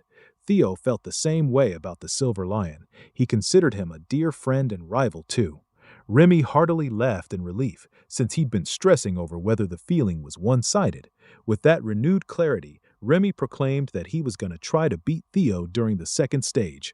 Theo genuinely wished him good luck with that goal. Without wasting another precious second, Remy exploded forward in a burst of speed and headed deep into the winter mountains. Theo took a second to just soak that feeling in. Someone incredible like Remington had set him as a goal, someone to surpass. It gave him a thrill he'd never felt before. He was finally becoming someone who was truly strong, and damn if that didn't feel good. Opening his inventory, Theo set the mushy feelings aside for after the trial. He pulled out the nest compass and officially started the search for the dragon's nest. The compass needle pointed him in a general direction, enough to get started. On the side of one of those deadly cliff faces, the familiar blue light of the system shone through a hidden cavern. The nest compass had led Theo to the treacherous outskirts of the winter mountains. When he arrived at his supposed destination, he was confused as hell and saw absolutely nothing that stood out. The compass had turned its needle straight toward the ground, so that had to mean something, right? Maybe he needed to start digging until he hit the jackpot. If that was the case, he really should have brought a shovel, because using the white moonlight blade to dig through snowy soil would have been a gross misuse of a legendary sword. As he was standing there considering what to do, Theo's spidey senses started tingling once again. He steadily drew his sword from the scabbard and spun around on a dime. His eyes locked onto the unwelcome presence. Sometimes, if the wind isn't doing its job, you've just got to take to the oars. He sent out a sweeping attack, the force of the slash mowing down everything in its path. The trees were cleared in a clean line and the ground got completely wrecked, spilling some killing intent toward the presence secretly tailing him. He gravely urged them to come the hell out. A few unsavory characters started stepping out of the woods, completely confused about how Theo had noticed their well-concealed presence. The second Theo got a good look at the guy's face, he was taken aback. It wasn't just one man, there were 3 of them. In Theo's previous life, he knew these monsters as the 3 scoundrels of Vuk Mountain, Hyde, Cal, and Rune. These aptly named assholes were the absolute scum of the earth. They were widely known for slaughtering civilians and covering it up as accidents during missions. They were the cancer that cropped up as a nasty side effect of the Ragnar's rule of the strong. Theo especially could never forget the massacre they committed in Vuk village. Back when he was working in Black Snow, he'd been assigned to personally clean up after those bastards. He knew better than anyone the kind of horror these three would inflict on the world. According to the public records, the death toll from that single incident was reported at 761, with another 220 people missing. The truly shocking part was that none of the corpses could be identified at all because their killing method involved completely smashing the heads of their targets for fun. He'd already figured their terrible nature would get in the way down the line, so he was planning to deal with them at some point. He just never expected to run into them this early, especially since they'd been expertly tailing him. Theo asked if Axion had sent them for a hit or something. One of the scoundrels just laughed at his assumption and made it clear they couldn't be ordered around by some kids. Naturally, they were employed by someone so high up that Theo would never even imagine who was behind the hit, but the young dragon quickly narrowed it down to one person for certain, the head counselor. The scoundrel's reaction completely gave it away. Theo had guessed the employer correctly on the first try. It wasn't exactly hard to figure out, considering how much they'd been talking about blood and heritage. There wasn't an exam proctor anywhere nearby either, so those guys had to be in on the conspiracy too. Theo's sharpness was a real problem for them, but the scoundrels were still confident they'd get this job in the bag no matter what. The leader of the group asserted that he felt the best when he crushed a good-looking face like Theo's. Bro was just glazing at this point. The Flash Tiger stayed completely unfazed and refused to let the three of them out of his sight. He didn't even give the mouthy scoundrel a chance to keep going with the childish trash talk. Theo immediately slashed forward, summoning an avatar of an ancient dragon with his force. They hadn't even gotten the chance to close the distance yet, and the scoundrels were already at death's door. Theo chopped his sword 3 times in quick succession with perfect precision and executed his newly formulated technique, Triple Dragon's Claw, each strike targeting one of the scoundrels. The young master never shied away from violence, but he sure as hell didn't want to become like these pieces of trash, so he was doing this as revenge for a crime they wouldn't even commit until a few years down the line. He'd do the exact opposite of what those scumbags did, only their heads would remain. The destructive power of the dragon's claw was so potent it could turn a human body into absolute pulp while leaving the head perfectly intact. He simply flexed on these criminals and gave them the comeuppance they deserved. Theo was actually a little surprised at how fast these troublemakers went down to his blade. Maybe that was just because they were still young at this point in time. He owed this new skill to the celestial flower rain that Lady Plumblossom had briefly shown him. He'd spent the past 3 days dissecting and reconstructing the style, and somehow managed to figure out a way to chain 3 single flashes in a row. Using circles and arcs to draw those curved lines of slashes was a real pain in the ass, but a whole new world of different transformations and applications had opened up. Of course, pulling off those transformations 120 times in a row like the First Lady was still way out of reach. Theo quickly grabbed the severed heads, their pained and surprised expressions still frozen on their faces, and simply tossed the evidence down the cliff for the beasts to feast on while he went back to figuring out how to get underground. Much to his surprise, he heard a dull thud the second the heads dropped just a couple meters down. Upon closer inspection, he realized there was an invisible staircase winding down the side of the cliff. It was now stained with scoundrel blood. The hidden quest to find the unseen stairs and explore the blue cave had officially started. Theo excitedly jumped down from the cliff to go claim his treasure. Unbeknownst to him, a strange bird had been keeping an eye on everything from afar. Back in the palace, the officials posted that they were receiving the test's initial results for the first few hours. Currently, Axion Ragnar held first place with 41 demon bells collected as he tore through the exam with 20 of his men. Second place was Ray Ragnar, but everyone kept wondering about one thing. How the hell was Theo Ragnar doing? The messenger had to scroll all the way down to the last page of his report just to find Theo's recorded progress. Right now, the young man had collected 0 demon bells and was off on his own without a team. It was safe to assume he was either moving quietly or lying in ambush somewhere. Those assumptions could easily be checked if any proctors were around to confirm. Everyone at the table could hear the impatience in Lady Plumblossom's voice.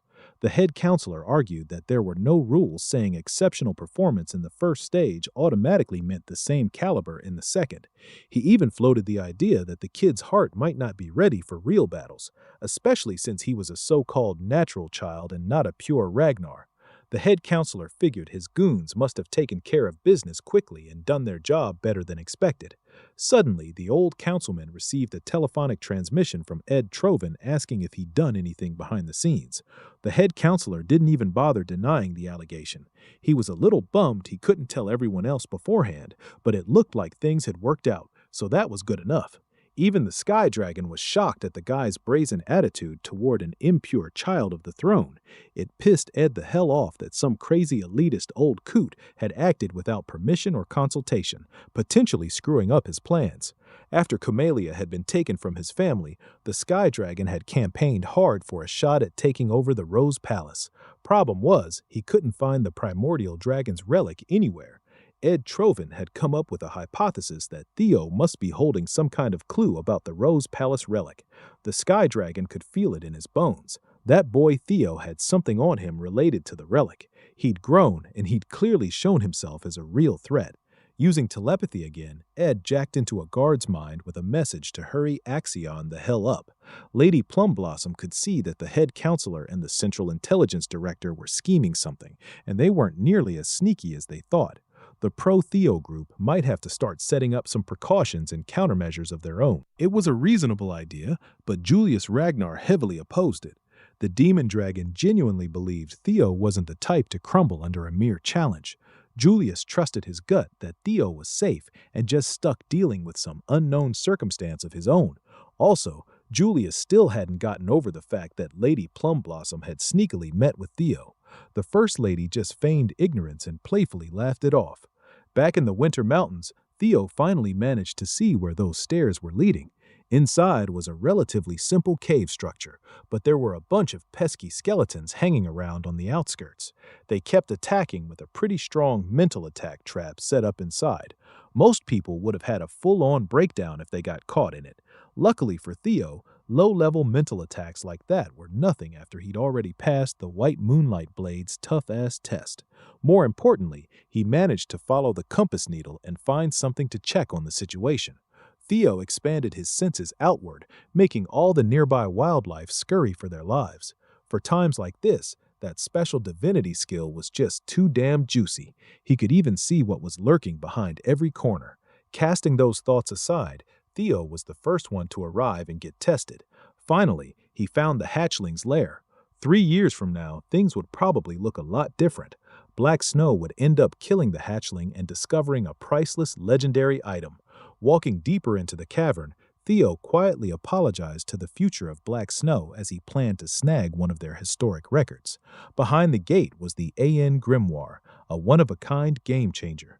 The second Theo stepped through the gate, he froze in place, completely overwhelmed by the sight in front of him. There were literal mountains of gold and legendary weapons, gems, and trinkets scattered everywhere. One thing was for sure, this place was no hatchling's nest. Right in the middle of the gigantic room was a sleeping draconic beast, an ancient dragon using a sea of gold coins as the most expensive bed in the world. Looking a bit closer, it seemed to be in a deep sleep, totally uncaring about the outside world.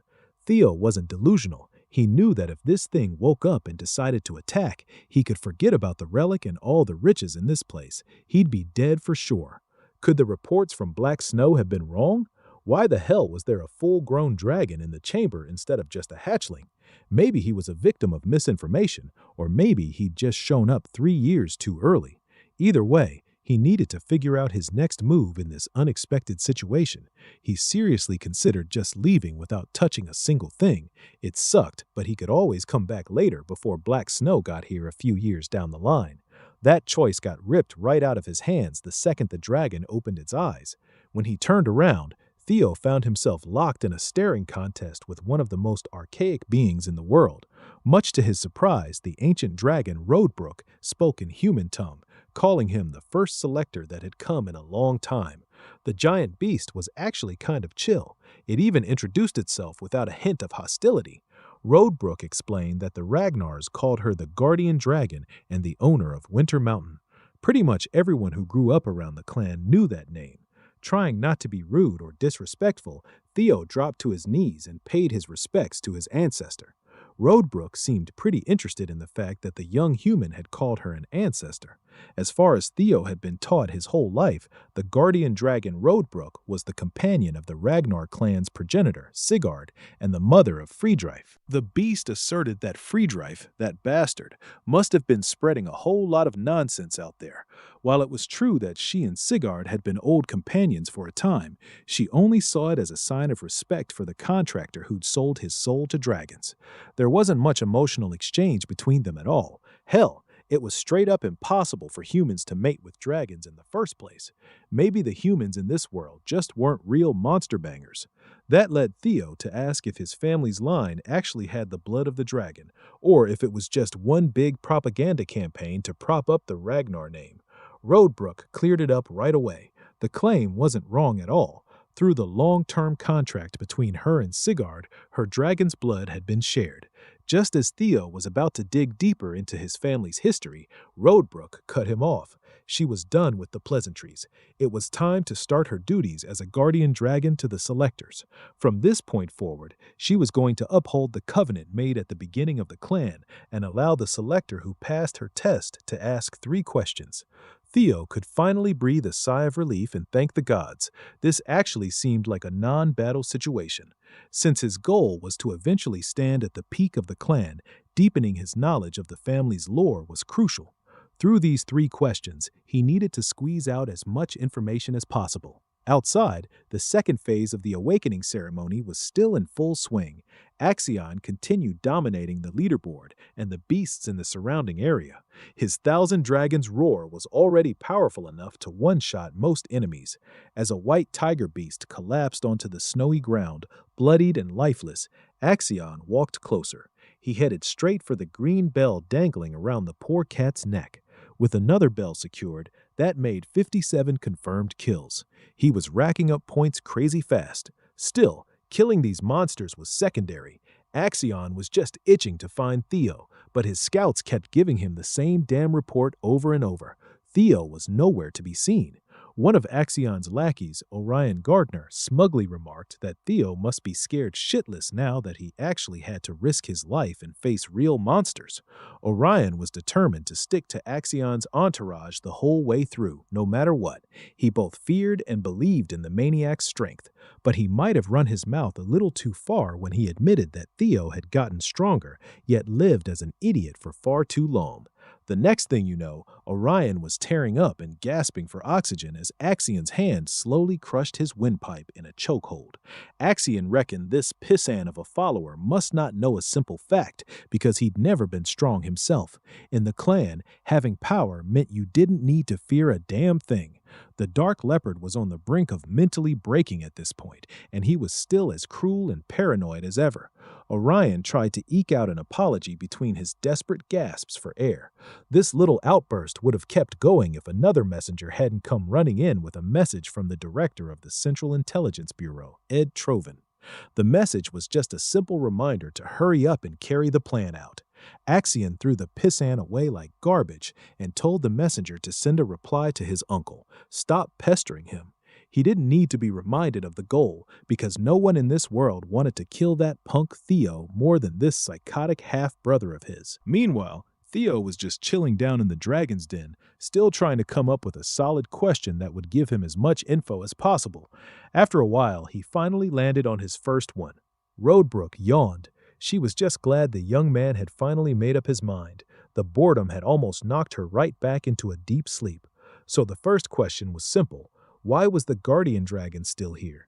He kept it short and sweet. Roadbrook instantly clocked his strategy of asking basic questions to dig up some hidden background knowledge and gave the kid some props for it. The reason she was still hanging around was pretty straightforward. There was a monster sitting at the very edge of the world, its body spread out across the seas. They called this thing the Nameless Monarch. For the past 1,000 years or so, Roadbrook had been lying in wait and staying in her lair because she was tasked with protecting the world. The Winter Mountains and this dragon's den were just an outpost. Theo fell silent, trying to digest the bombshell his ancestor had just dropped. He was certain he hadn't imagined it. For a brief moment, he caught what looked like fear in Roadbrook's eyes. Who the hell would have thought that an almost godlike figure as powerful as an ancient dragon could still feel terror? There was an existence out there that could scare a deity who'd reigned for over 1,000 years. The nameless monarch had to be one freaky bastard. Theo desperately wanted to ask more and dig deeper into the lore, but there were more important things he needed to find out first. So for the second question, he asked what exactly these ancient dragon relics he'd kept hearing about even were. Roadbrook answered that there were about 3 relics out in the world. She didn't know much about them, but she could sense that the young selector had been pretty damn lucky.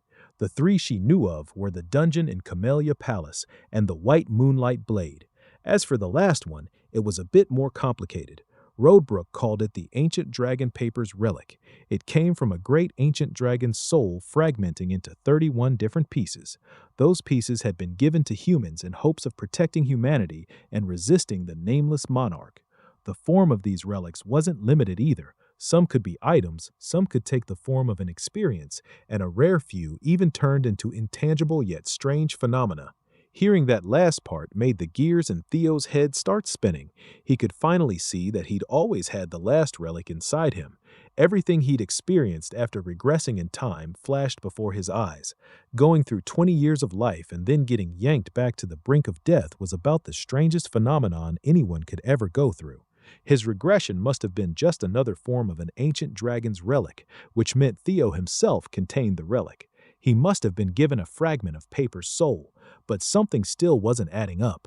There was always a dragon protecting the relics, yet there hadn't been any such thing with his regression. Realizing something, Theo came up with the third and final question. He looked Roadbrook straight in her piercing eyes and asked why he was chosen.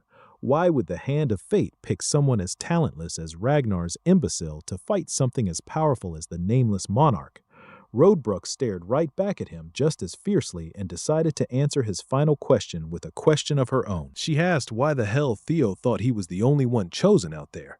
That simple reply hit him like a truck and made him realize he'd been staring at the whole thing through a tiny-ass keyhole. He might not be the only one these powerful relics picked. Sky Dragon Ed Troven, the demon craftsman Kursinen, even the Black Dragon, all of them already knew the relics existed. Hell, they even went out of their way hunting the damn things down. Chances are they got chosen by some piece of Paper's soul fragment too. And if that's the case, are they seeing the same messages Theo's been getting? Did they also get sent back in time? Those questions pushed him one step closer to figuring out the world's real truth, but damn if they didn't also make everything a whole lot messier. So here's the short version. There's some nameless monarch lurking at the edge of the planet that even the ancient dragon is scared of, and it's completely possible there are other regressors besides Theo.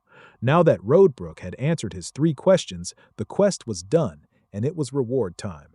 The young man was so deep in all the crazy implications he'd just uncovered that he almost forgot he originally came here for Aen's grimoire. But with his horizons blown wide open, he'd changed his mind. He needed something bigger, a lot bigger. Something that made every other item in this treasure trove look like pocket change. As his reward, he got to pick and take anything he wanted from the ancient dragon's hoard. Roadbrook proudly bragged about how many treasures she'd collected from all over the world. Gems, relics, elixirs, skill books, weapons, you name it.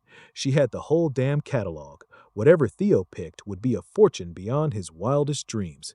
She told him to choose carefully and promised she'd deliver. Theo's lips slowly curled into a sly little smile. When the ancient dragon asked him what he wanted, Theo Ragnar proudly said he wanted Roadbrook herself.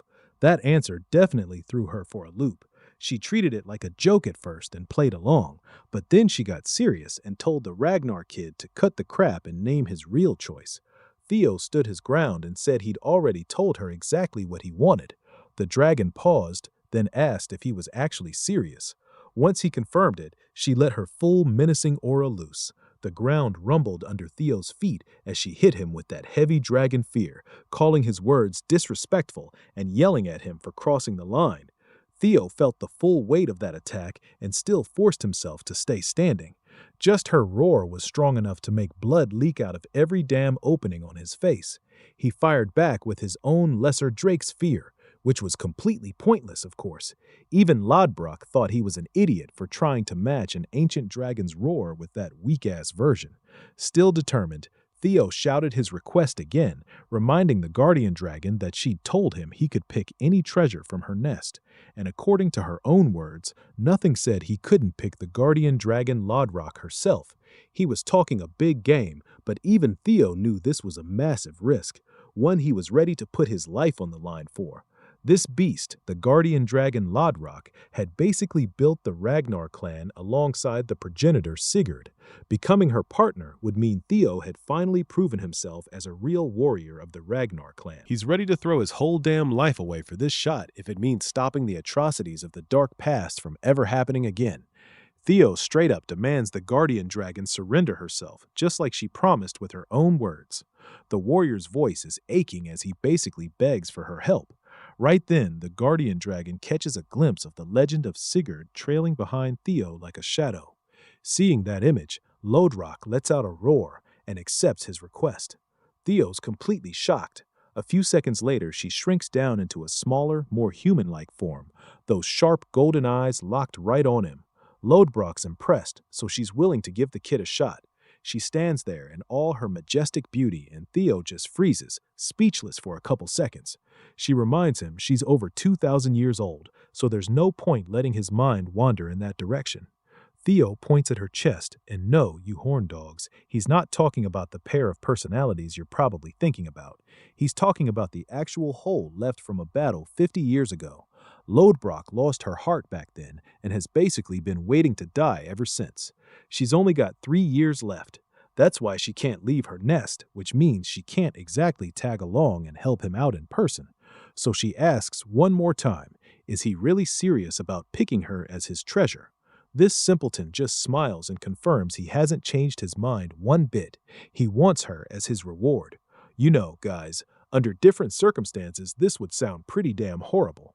The system confirms the selection of the guardian dragon as his reward. Lodrock calls it a foolish choice, but figures it's just one of those weird qualities that come with being the chosen one. The system hands him the title of the guardian dragon's significant other, plus descendant of the clan's progenitor. Theo promises he'll get even stronger and climb way higher, then admits he's going after the rest of the primordial dragon Fafnir's relics.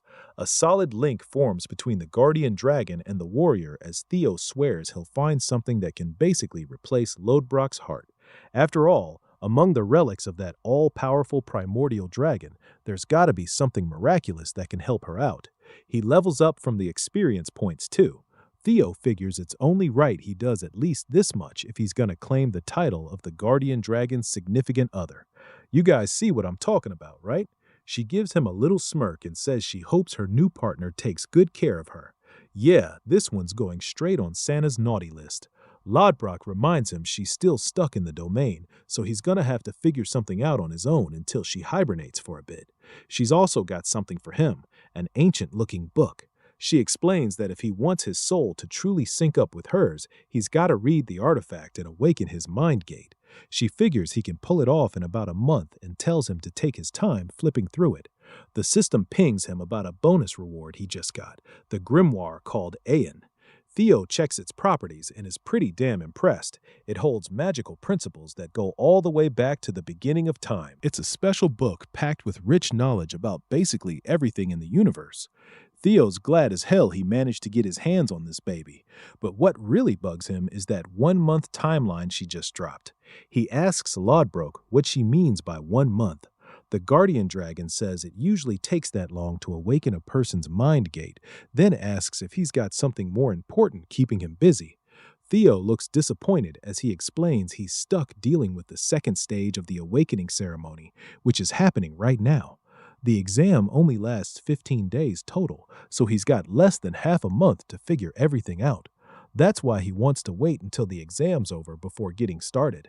Lodbrok eyes him down and admits it's possible, but she won't allow it. She doesn't want him slipping away so soon. So for this dude, she wants him to open that mind gate before the second stage ends. Until then, she's making damn sure he stays right here. Yeah, that's a bone-chilling threat. Total time left until the exam wraps up is 13 days, roughly 300-something hours. He's got to get it done in that window. All right, let's rewind a little. There were 3 days left before the second stage kicked off when Axion's uncle was explaining how the totems create anti-fiend safety zones. The reason?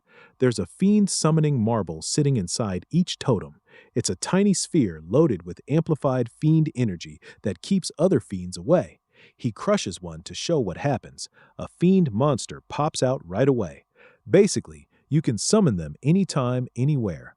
A bunch of fiends immediately swarm around the guy, which just shows how convenient those marbles are.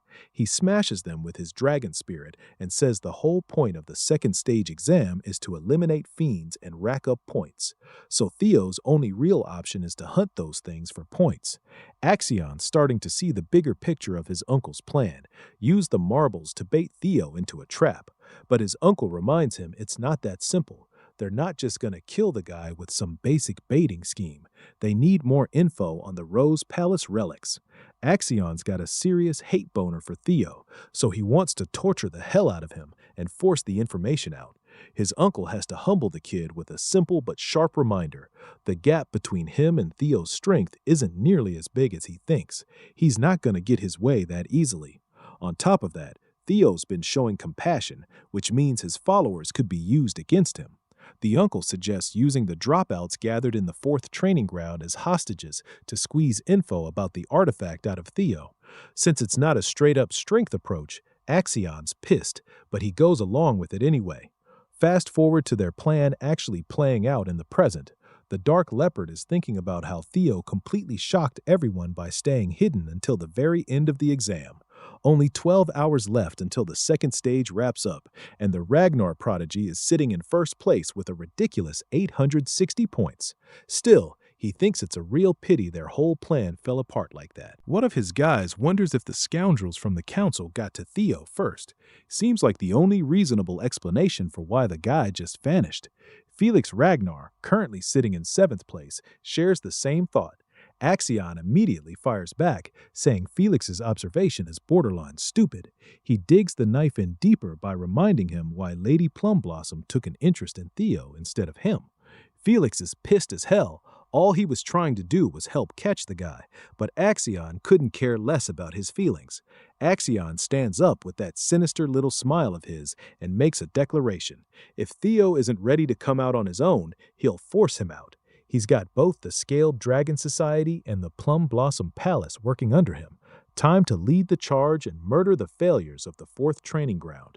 This psychopath plans to keep the killing spree going until Theo has no choice but to show his face.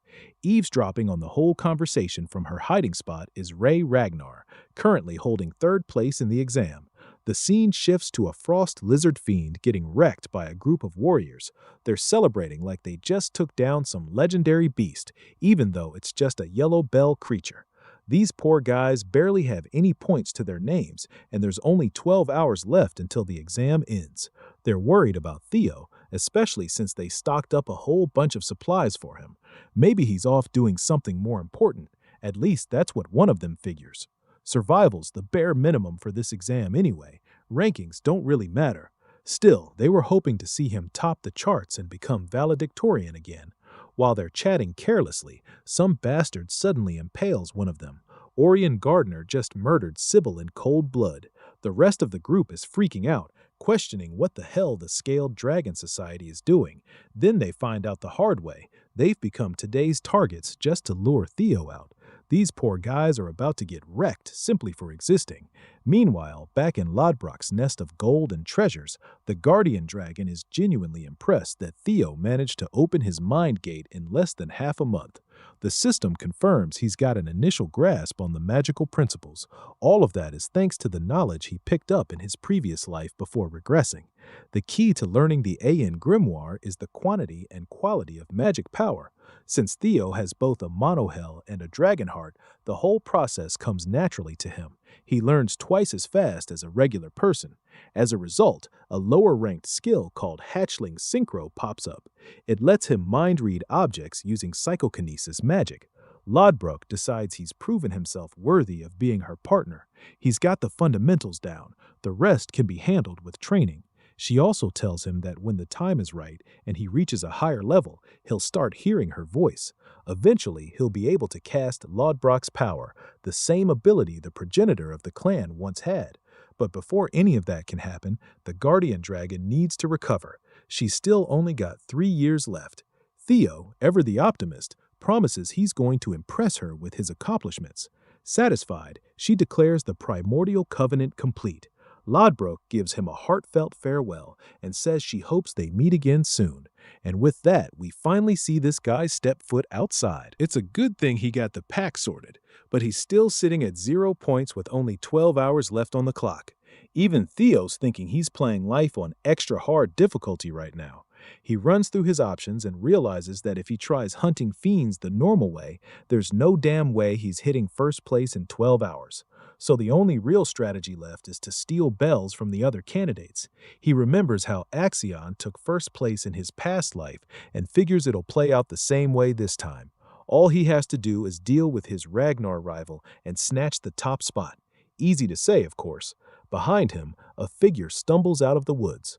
They're barely holding it together with all the injuries and immediately grab the hero's attention. It's Ray Ragnar, and she's in really bad shape. Theo wonders if some powerful fiend got the jump on her. He still can't wrap his head around the idea that a fiend actually beat her. Then he spots the sword slash across her body and realizes a person did this.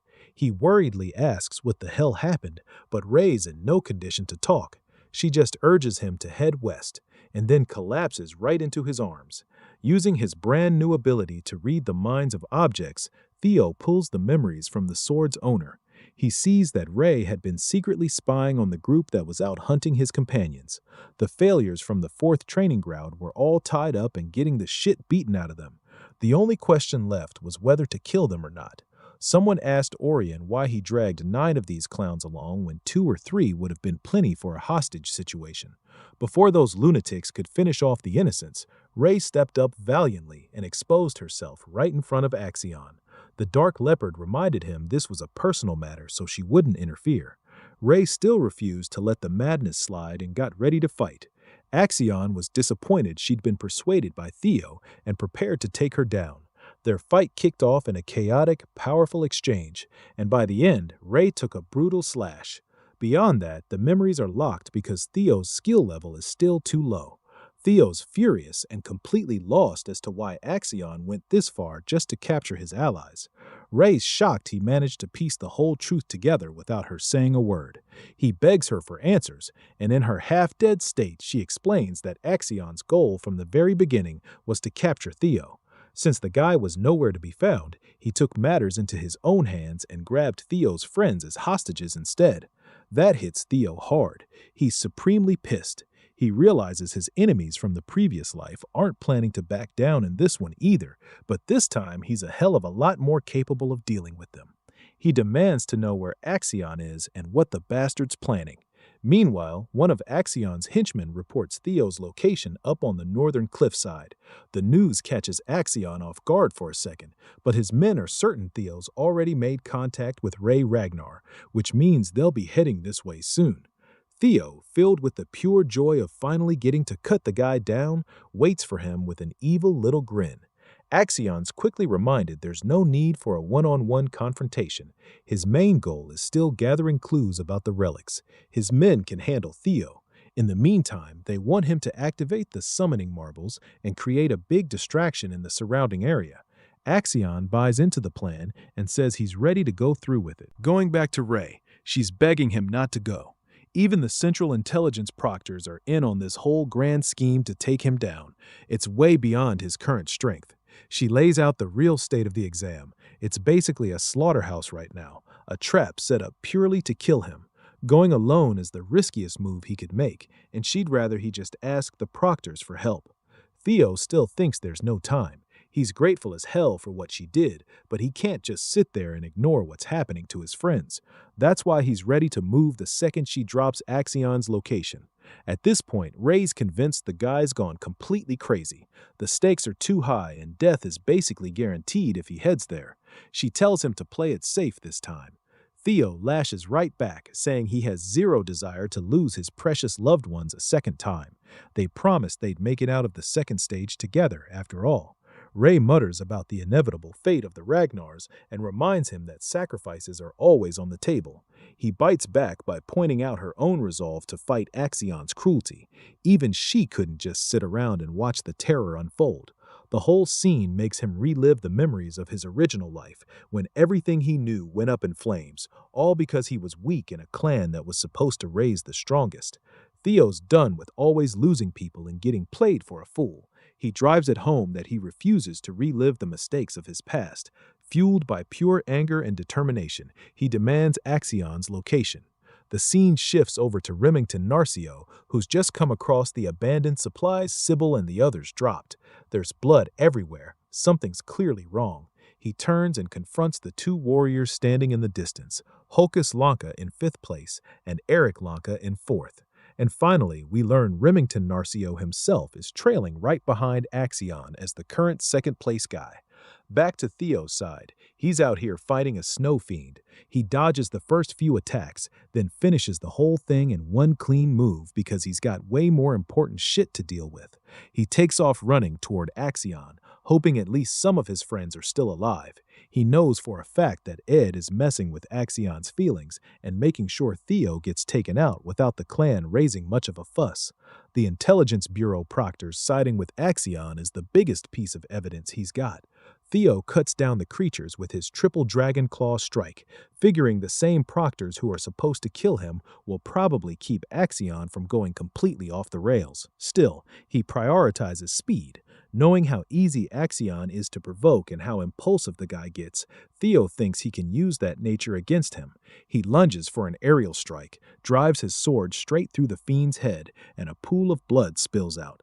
Let's check on Ray real quick. She's collecting her thoughts, remembering how Theo hasn't changed one bit since they were kids. Even in her messed up condition, she wants to help him this time. Meanwhile, the hostages are getting the absolute shit kicked out of them under Axion's heel. He's ready to cut them down just for making the slightest noise, until the proctors remind him again not to act on his own and stir up unnecessary conflicts. So Axion stops his blade and waits patiently. He already knows 4 high-ranking swordsmen from the proctors are being sent to silently assassinate Theo. After all, his uncle's of the opinion that Axion just isn't powerful enough to take Theo down, which is frustrating as hell for him to accept, since he still sees Theo as nothing more than an insect. And right on cue, the devil himself decides to show his face. Axion spots him covered in trails of blood like some killing machine straight out of a war zone.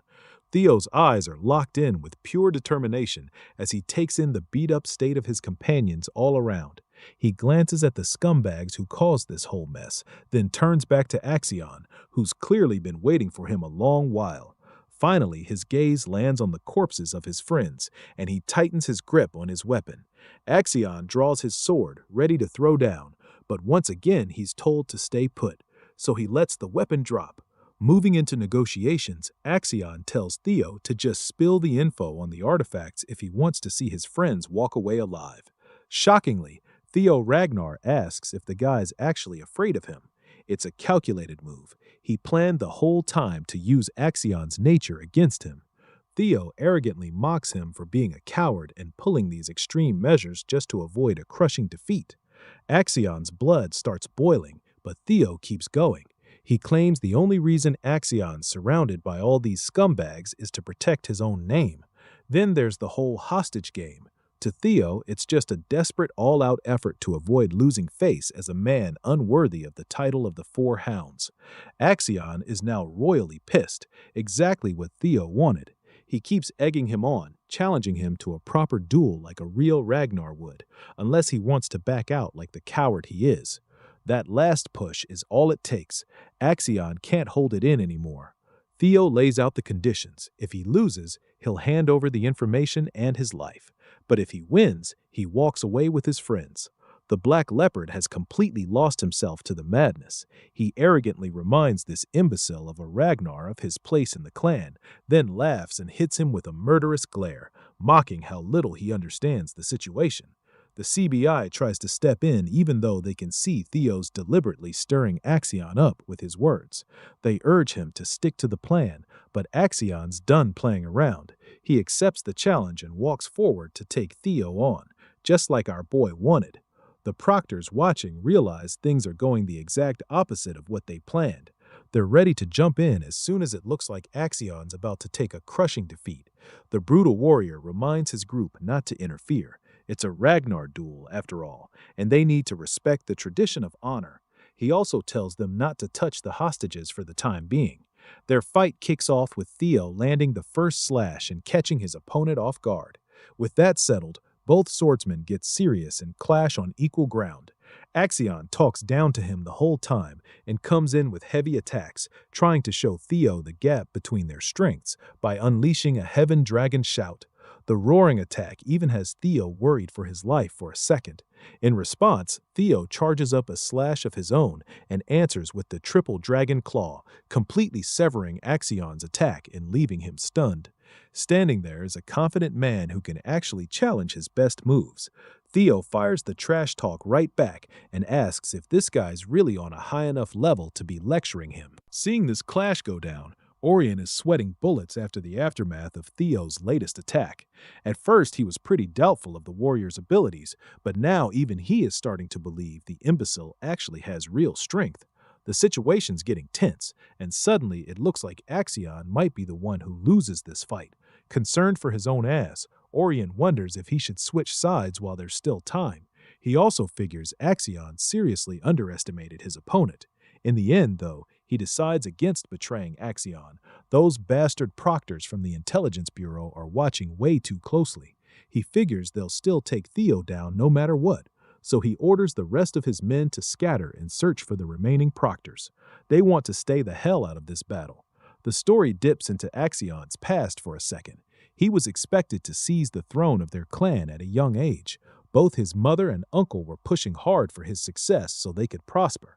The Ragnar name was basically just a cover. Underneath it all, they still saw the boy as a Trovan. Axion can't help but praise his opponent's performance. Then he lunges in to strike Theo down. Unsurprisingly, the attack gets blocked with a confident little smile. He's acting exactly the way Theo wanted him to. We cut away from the fight and jump over to the council. They're talking about Theo's resurgence and the news that he's made contact with Axion. His supporters are pumped that he made it out safe and sound, while his haters are shocked the scoundrels didn't manage to finish him off. Axion's uncle is actually happy the kid survived. Nobody knows exactly what he's planning, but their own plans can still move forward once they extract the information from him. He's just waiting for that info to come out so he can send the high-ranking swordsman to destroy Theo. Suddenly, they get fresh intel about the fight happening between Theo and Axion right now. As you can imagine, the dude is scared shitless. This is the complete opposite of what he planned. Back to the fight. Theo pulls out his gesture footwork secret technique, giving him a serious edge in mobility and evasion. Axion's swinging his sword around like crazy, but nothing's connecting. Through the exchange, he's come to realize Theo's strength has grown immensely. A now serious Axion shoots him a sharp glare and remarks that the guy's not as fast as everyone presumed. Now that he's got a read on his movements, he hurls his sword at full speed straight at Theo's head. The technique catches Theo off guard because it brings back a nasty memory of a sword-throwing attack from his previous life. Back then, while he was lost in thought, a sharp blade had impaled him from the side. Axion claims that even if Theo's using a secret technique, his movements are still predictable, easy enough to pinpoint exactly where he'll appear next. Blood trails down the length of the sword, but it looks like Theo survived by catching the blade with his bare hands, and in that moment, he confirms the identity of the asshole who took him down in his first life. Axion was one of the people who betrayed him and helped bring about the downfall of the Ragnar clan. Filled with pure hatred, Theo is almost happy to confirm it. This is the bastard who knocked him down last time. The same day he died was the day he never even got to learn who the real perpetrators were that caused the collapse of the Rose Palace. He'd been weak, running blindly, and it was only thanks to Randon taking off his mask that he finally started to understand what the hell was going on. Evelyn's investigation had already tied Randon to the Camellia Palace. The rest was just connecting the dots. The ones who led the attack were none other than the bastards from the Trovan clan, and among those assholes, the only person who could pull off that uncommon sword-throwing technique was the sly bastard himself, Axion Ragnar, the one who betrayed them. The guy was so arrogant he even risked losing his own weapon. At first, Theo had only been suspicious. Now the truth was standing right in front of him. He grips the sword tight and in pure fury shatters the damn thing with his bare hand. Theo's dying to know what the hell motivates these people so much that they'd go to these lengths just to kill them. Seeing that display of raw physical strength leaves Axion speechless. Unfortunately for his enemies, Theo isn't the same man from his previous life. This time he's hell-bent on prioritizing his own life and the lives of his comrades. Theo hurls the broken blade at Axion, who dodges it easily and talks shit about his aim and that pathetic imitation of the throwing technique. All of a sudden, Axion feels a massive wave of anger and bloodlust pouring off his opponent, a killing intent so monstrous it kicks up an enormous surge of mana. Axion's eyes go wide as he realizes Theo's been hiding his real skills this whole time. Our hero vanishes in the blink of an eye and reappears right under Axion for a devastating strike. The sheer force sends Axion flying onto the back foot. Now he's the one on defense against Theo's attacks, and Theo even manages to graze his face with a precise cut.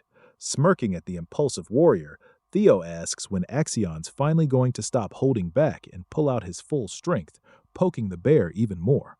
Surprisingly, Theo's arm gets caught and Axion returns the favor by slicing his face. They're going at it on completely equal grounds now. Theo disappears from his sight again and delivers a slash so strong it knocks Axion's blade clean out of his hands. The guy's left wide open with zero defense. Theo quizzes him for a second before lining up his blade to drive it straight through Axion's damn stomach. He's about to take the kill shot, and at this distance there's no way Axion can dodge it. Meanwhile, over on Remington's side, he notices the blood trails look like someone's been dragging an injured body. The only person who comes to mind is Axion, even though it doesn't make much sense for him to act this recklessly, especially when first place was already locked in. Remington cleverly pieces together their plan to hunt Theo down during the second stage of the exam. Hocus is pissed they had to resort to such cowardly measures. Erica, on the other hand, isn't surprised at all. She says shit like this is pretty much expected in the clan's awakening ceremony. Remington knows that and admits it's exactly why he despises the Ragnar way of doing things, blindly worshipping raw strength and crossing every boundary in the process. A provoked Erica warns him to watch his tongue. Remington doesn't really give a damn and focuses on saving his friends' lives, just like Theo would. He asks for their help and Hocus is all in. Erica couldn't care less and starts to turn away. She only wanted to meet Theo, and the guy's nowhere to be found. She's got no interest in saving weak men, which prompts her brother to ask if she's really that cold. Remington gets why she's so intrigued by Theo and tells her that helping him out right now would only work in her favor long term. The three warriors take off to find the hostages' location. Remington's hoping they're still safe and sound by the time they get there, but they get stopped by a bunch of men. Warriors from the Scaled Dragon Society suddenly confront them, and it's clear this is a full-on betrayal. Orion's a little pissed that the white-haired punk ran off to Theo's side and is now hanging out with a bunch of meatheads. Hocus takes major offense at that, while Remington calmly warns his friend to take the easy path and just step aside. But this guy's clearly looking to catch some smoke, so he refuses to move. Left with no other option, he draws his blade. All three of them lunge forward to take on the Scaled Dragon Society. The scene cuts to the hostages. One of them has grabbed the shattered blade Theo threw earlier. Turns out the purpose of that throw wasn't to hit Axion at all. It was meant to land right next to the hostages. It's their one shot at escaping. The guy starts frantically working his knees, trying to saw through the ropes with the broken blade. Zooming back to the main battle, Axion's life gets saved at the very last second by one of the higher-ranking swordsmen. They finally decided to show up after reading the situation. This guy is Liam Troven, and he's even ready to take the punishment for stepping in. Liam breaks up their clash and tells his men to look after Axion, then immediately launches an aggressive attack on Theo. The rest of the proctors are praising the young master for how he fought and even hand him his blade back. Axion doesn't look furious or anything, just disappointed. Liam's ferocious slashes are giving our boy a real tough time, but Theo's still managing to hold his own in a near-equal exchange. Liam comes in with a forward strike that Theo blocks cleanly. From this short clash, the high-ranking swordsman is actually pretty impressed by Theo's defense against both Axion and himself. Still, it's obvious Theo's no match for Liam's pure sword skill. With no other proctors nearby to monitor the fight, this is the perfect chance to kill the swordsman prodigy. For the sake of the Troven clan, Liam goes for an aerial strike meant to finish Theo Ragnar in one shot. And then comes the plot twist. It's not Theo who gets impaled, it's Liam out of nowhere. The one who stuck him is none other than Axion, who's reminding his own men of the fair warning he gave at the start: do not interfere. The fight just took a wild turn, with Axion straight up betraying his own side. The other swordsmen confront the young master for lashing out so blindly. Axion whirls on them, furious that they actually thought he was going to lose. He calls it a complete mockery of his skills as the heir. Theo watches and flat out acknowledges that the guy has gone completely mad. As for Axion, he finally recognizes Theo's skill as a real Ragnar. His uncle had been feeding him delusions of grandeur since he was a kid, pushing him to climb all the way to the top and sit on the Ragnar throne. Axion claims that while Theo might be stronger in some ways, he's still weaker overall. He declares himself the man destined to become the strongest warrior and claim that throne. There's just no way he's losing this fight. Axion is ready to cut down anyone who stands in the way of his ambitions and lunges in with a slash. But the sword doesn't even come close to Theo, who's already used his speed to soar up into the sky. He hits Axion with a surprise attack that actually connects. Also, turns out Liam is still alive, just gravely injured. He tells his men to go help Axion no matter the cost. They need to kill Theo while they still have the chance. The high-ranking swordsmen aren't exactly thrilled with the idea, seeing how it just got Liam wrecked. Liam doesn't give a damn and orders them to move anyway, because if the young master doesn't make it out of this fight, they're all dead. Axion's seriously on the back foot right now, totally baffled that he's getting his ass handed to him. He keeps thinking back to what his uncle said, how the Ragnar clan's all about those wild, unpredictable outcomes where anything can flip the impossible odds. Dude's in full denial, just inches from getting wrecked. He always looked down on this guy, calling him a worm, an insect, even an imbecile who didn't know his place. Turns out his uncle was right about the skill gap, though. Still stuck in his own strength delusion, Axion lashes out even while he's all beaten up and injured. He's just blindly charging in now, spouting that crazy maniacal crap about destiny and fate. Theo? Yeah, he doesn't give a damn about any of that. He figures those kinds of ambitions are exactly what got the people he cared about killed. So if Axion won't back down, Theo's gonna force him to. Saying that, Theo channels his power and summons this beautiful blue dragon. One last time he roars out Triple Dragon's Claw, declaring he's gonna get strong enough to cut down anyone in his path. The attack punches clean through Axion. We get this sick frame of his body just rupturing apart. When the smoke clears, a corpse drops to the ground, head completely severed. Axion's head falls from the air and smashes into paste. Blood's trickling everywhere, but there's nothing left to do. Theo Ragnar's the winner of this long-ass fight, standing firm after finally getting his revenge. Liam's just standing there dazed, staring at the young master's headless body, fitting in for such an arrogant prick. Knowing how screwed he'd be if word of this mess reached the Sky Dragon, Liam rallies his remaining men to at least take Theo down in retaliation. The high-ranking Troven protectors snap out of their daze and charge forward. Theo stands tall with this satisfied, wry smile on his face. But yeah, he's in deep shit. Even if he was at full strength, trading blows and surviving a coordinated hit from 4 senior proctors would be a long shot. Right now, with his stamina maxed out and his mana pool bone dry from finishing Axion, it's basically hopeless. All he can really do is buy a little more time with whatever he's got left. By his count, Help should be showing up any second. The proctors finally get in range for one last push to avenge their young master. Thankfully, the valiant Remington Narcio and the lanky siblings pull through and arrive just in time. They surround Theo, forming a solid wall of defense against the proctors. From Remington's point of view, it's only natural. Comrades look out for each other when it counts. Theo glances at the reliable silver lion and feels a wave of relief. Erica Lanka shoots him a look, pretty pleased that this rising star she'd heard so much about actually turns out to be good-looking. Hocus Lanka, on the other hand, is hyped as hell to see someone strong enough to take down Axion and still hold his own against these heavy hitters. Pumped up by the cavalry showing up, Sibyl forces himself to his feet and throws his sword in to help his young master. Remington turns his blade on the corrupt proctors and starts listing off their crimes.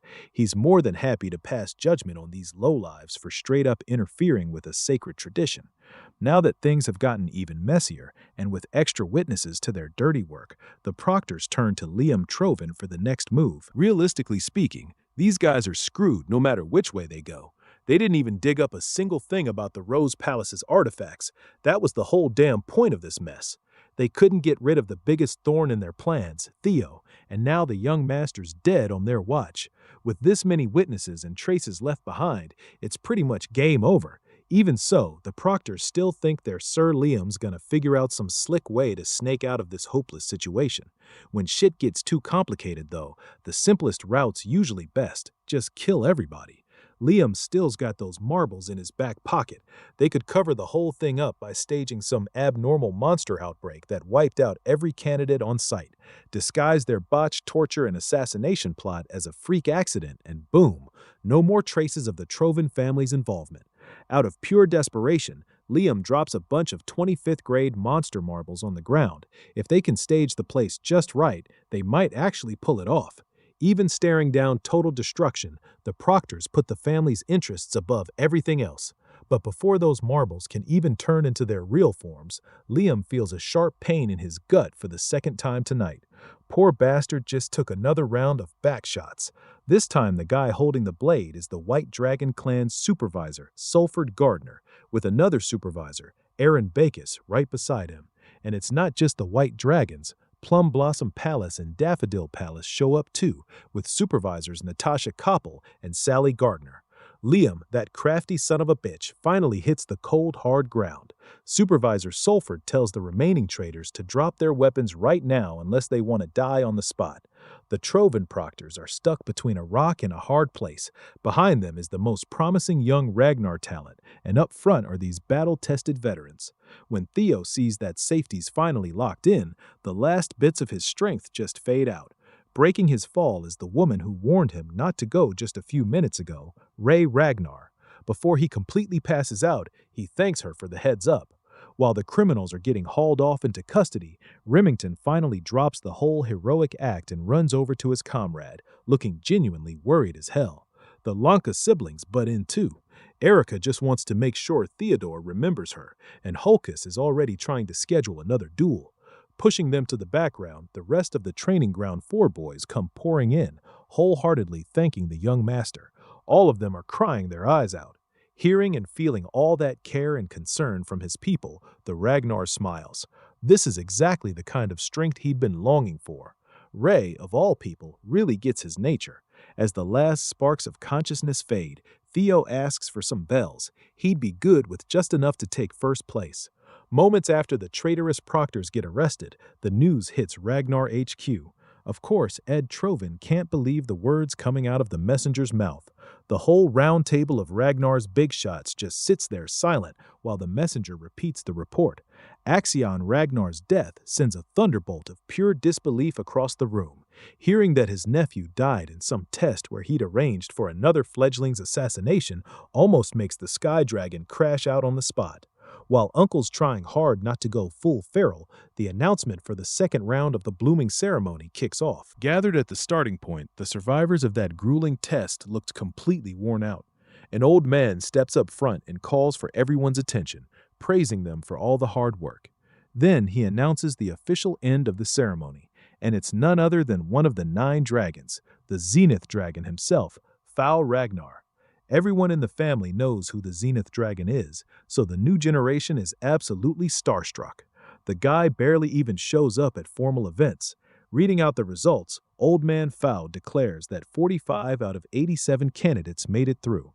Sounds rough, but the survival rate's actually above average this year. That's a pretty clear sign of how stacked this talent pool is. Might even be a contender for the best batch of all time. And even in a loaded group like this, the top scorer still stood out brighter than everyone else. Can you guess who that is? Everyone's reminded that passing the second round means an automatic promotion from apprentice to entry level. At this point, they're allowed to feel pretty damn proud of themselves. The ones who passed are now qualified to work as Ragnar's inspectors under one of the many factions. To keep the hype going, the Zenith Dragon moves on to the actual scores. First place, no surprise, is Theo Ragnar with a massive 1,021 points. Who the hell would have thought the guy sitting at 0 until the final minutes would shoot straight to the top? Well, knowing he took Axion's head makes it make a lot more sense. Second place goes to Remington Narcio with 926 points. Erica Lanka takes third with 843. Ray Ragnar lands fourth with 789, and Hulkus scrapes into fifth. The old man keeps listing the results all the way down to the passing cutoff at 45th place.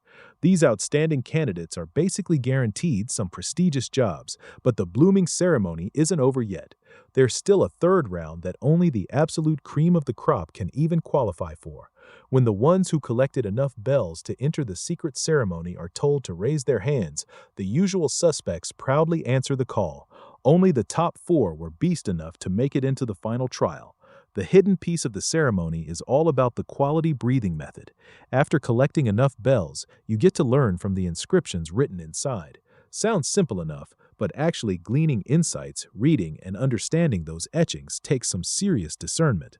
Anyone good enough to master those insights can add the visions to their arsenal and earn a shot at one last assessment.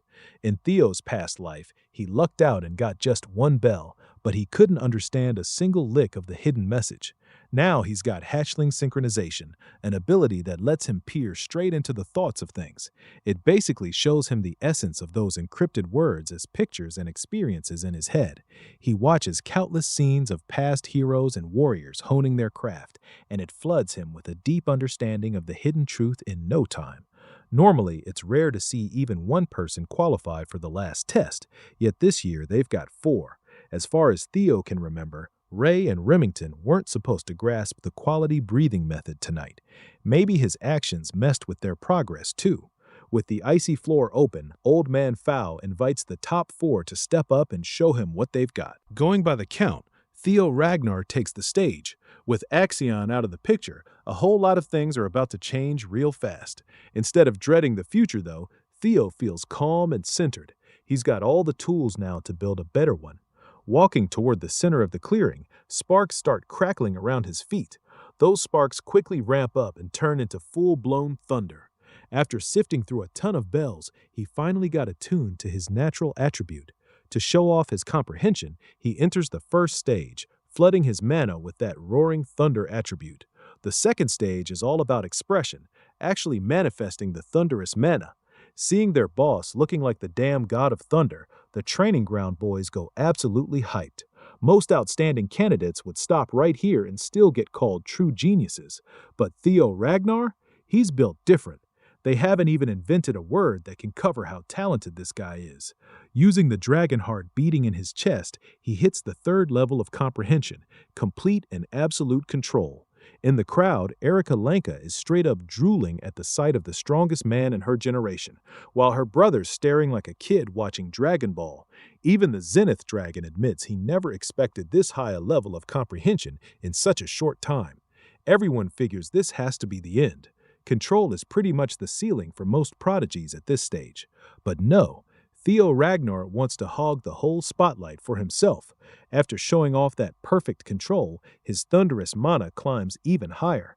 The entire field lights up with a golden yellow glow, like a super scan's about to pop off. He snaps his eyes open, draws his blade in one smooth motion as wild bolts crackle around him, then swings and launches a lightning strike shaped like a blade wind.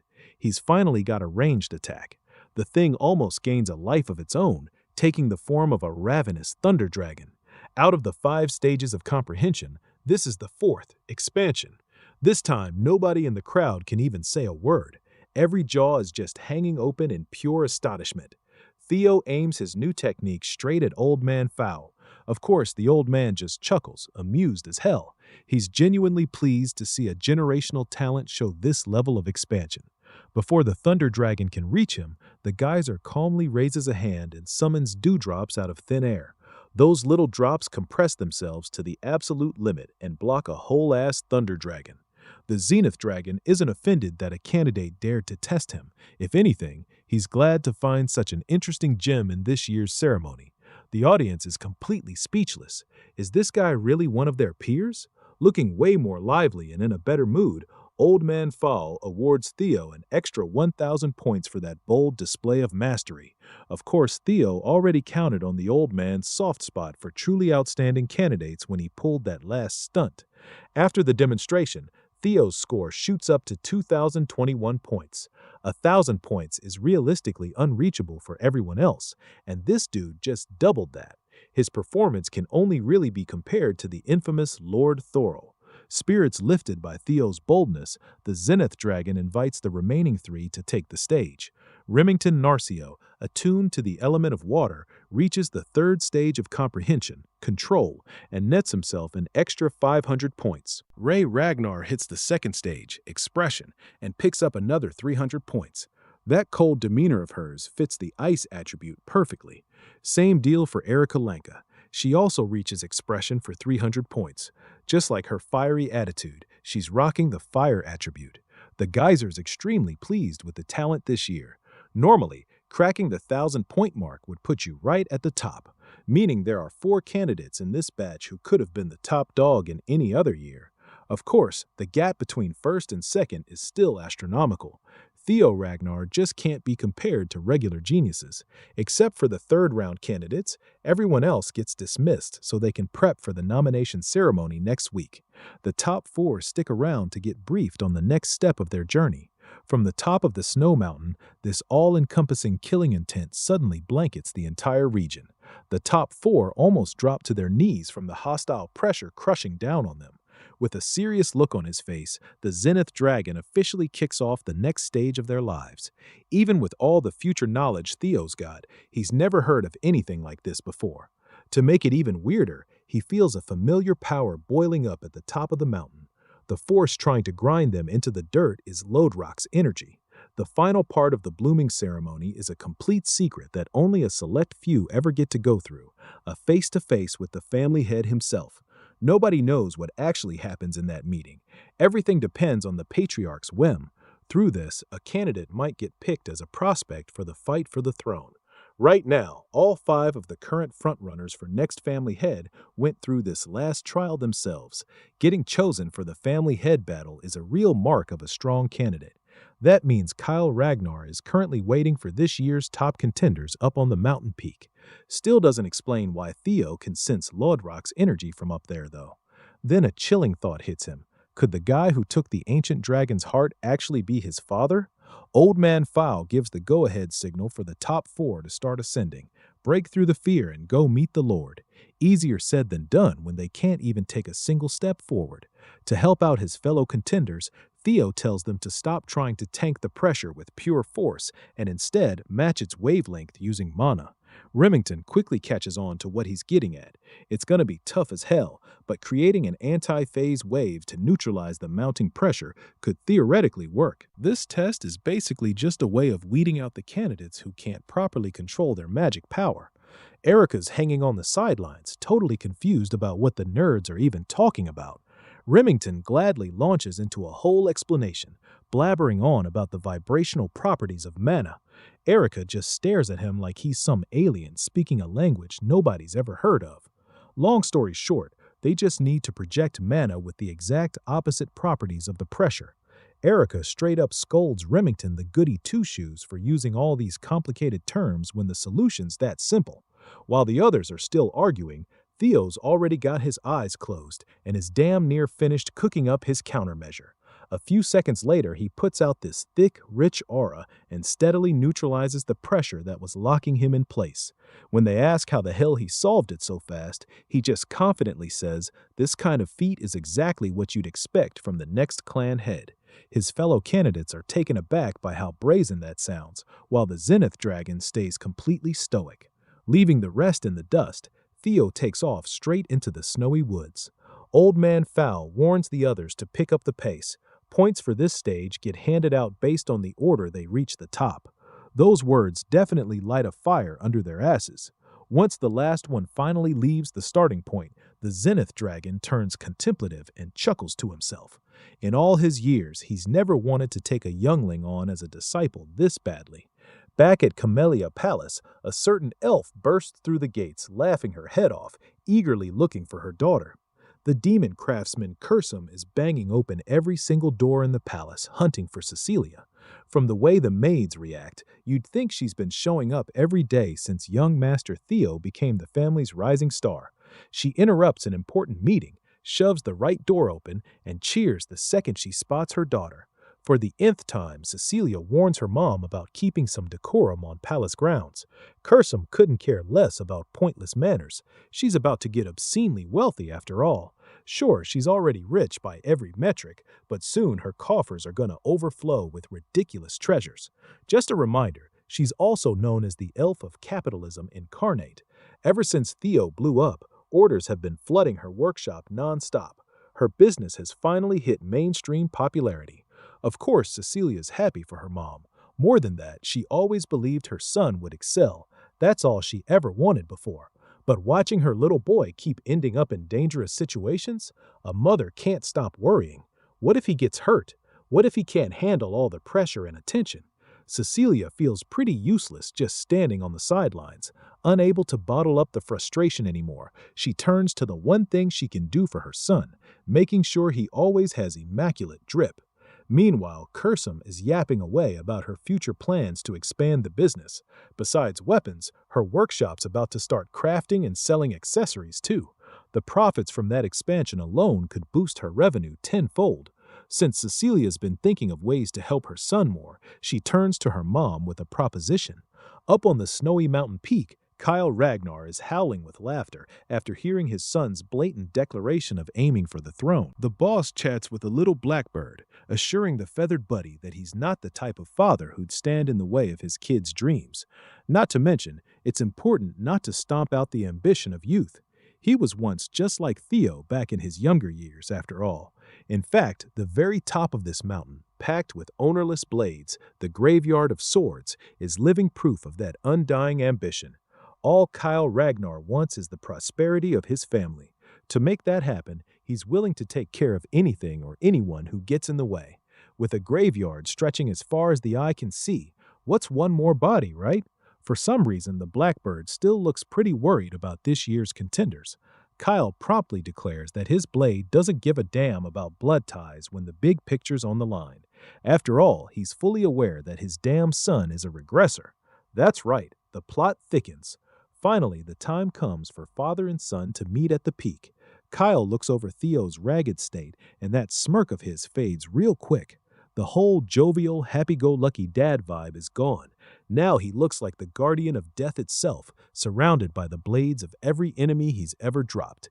It took Theo 4 full hours to climb that steep mountain when it normally would have taken him just 1. That suffocating pressure seriously slowed him down. Kyle beckons his son over and asks if he knows what the graveyard of blades actually signifies. Most Ragnar kids have heard the legend of their father and the myth of this final resting place. This spot embodies exactly what it means to be the clan head of the Ragnar family. It's a position where you have to shoulder infinite threats and challenges with nobody to lean on.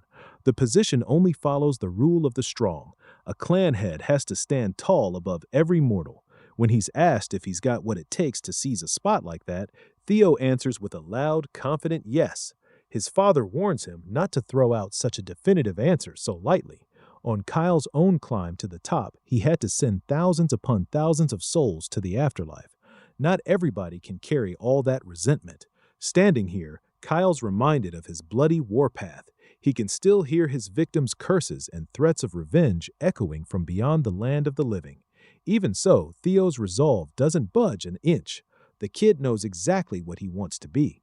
As for the reason, it all traces back to his past life and that thirst for vengeance. If he can take the throne, he can finally put an end to the damned bloodshed inside the clan. That's the top priority. Of course, he can't just spit that answer out to his father. So, in true Ragnar fashion, he chooses to answer the loaded question with his sword. Kyle grins. His boy definitely knows what to say in situations like this. Since he decided to answer with the blade, he won't be treated as a son anymore, just another challenger. Kyle's also itching to see what this brat picked up from a certain special someone. Theo's pretty sure his dad's talking about Lodrock. That pretty much confirms his suspicion that Kyle Ragnar is the one who took the ancient dragon's heart. He tenses up, ready to defend, but it's already way too late. It only takes his father a nanosecond to cleanly slice him in two. By the time Theo realizes what's happening, he can't feel his lower half anymore. Death starts creeping in to claim him once again. Cleanly cut like a piece of meat, he slowly loses his grip on life. Kyle isn't even standing nearby. This is one of his terrifying techniques, the heart sword. After cutting his son down, the patriarch turns back to the concerned blackbird. He assures the feathered avatar there's no need to worry about the little prodigy. Only those with truly hardened will and resolve can break free from his heart sword. This is one hell of a cruel challenge for a greenhorn right in the middle of the awakening ceremony. But if Theo's got it in him, he should be able to bounce back. If all he shows is half-baked resolve, though, it's probably better he just dies here as a body without a soul. The patriarch doesn't need a regressor who could end up harming the clan. Theo's soul gets yanked into an endless void right on the boundary of life and death. He feels that familiar sensation of death grinding what's left of his essence into nothing. He quickly comes to terms with how he went out. Not everybody survives a hit from a demigod, after all. He starts reflecting on everything he's pulled off in this life and tries to convince himself he did all he could. He stole the Camellia Palace from the Trovans. He killed Renon and that raid dog Axion, the bastards who cut his previous life short. Everything else beyond that was just pure luck. Compared to his first go-around, he lived a happier, if shorter life this time. Maybe it'd be fine if he just let go and rested for good. As his will starts fading and he accepts the untimely demise, the last bits of his soul evaporate like dewdrops. Right before those final droplets get erased from existence, the griffin living inside his sword steps in. The giant bird forces its way into the infinite void just to chew his boss out. If the kid's gonna quit this easy, the griffin is gonna be pissed as hell. Hearing that snarky voice talking trash snaps something back into Theo's soul. That first spark plus the bird's sobering words is enough to yank him out of loser mode thinking. This is not going to be Theo Ragnar's final resting place. His soul quickly rebuilds itself, pulling hard on that undying will. He already gave up once in his previous life. He can't let the story end this soon.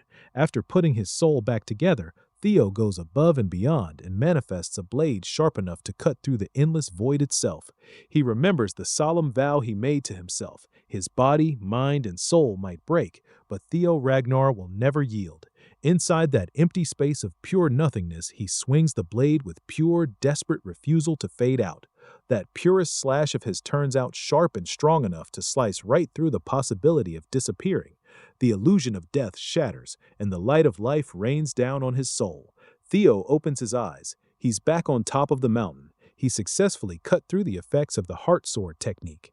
Thanks to the griffin and his sword, he kept himself from becoming an empty shell without a soul. Kyle Ragnar stands in front of him with a sharp, discerning look.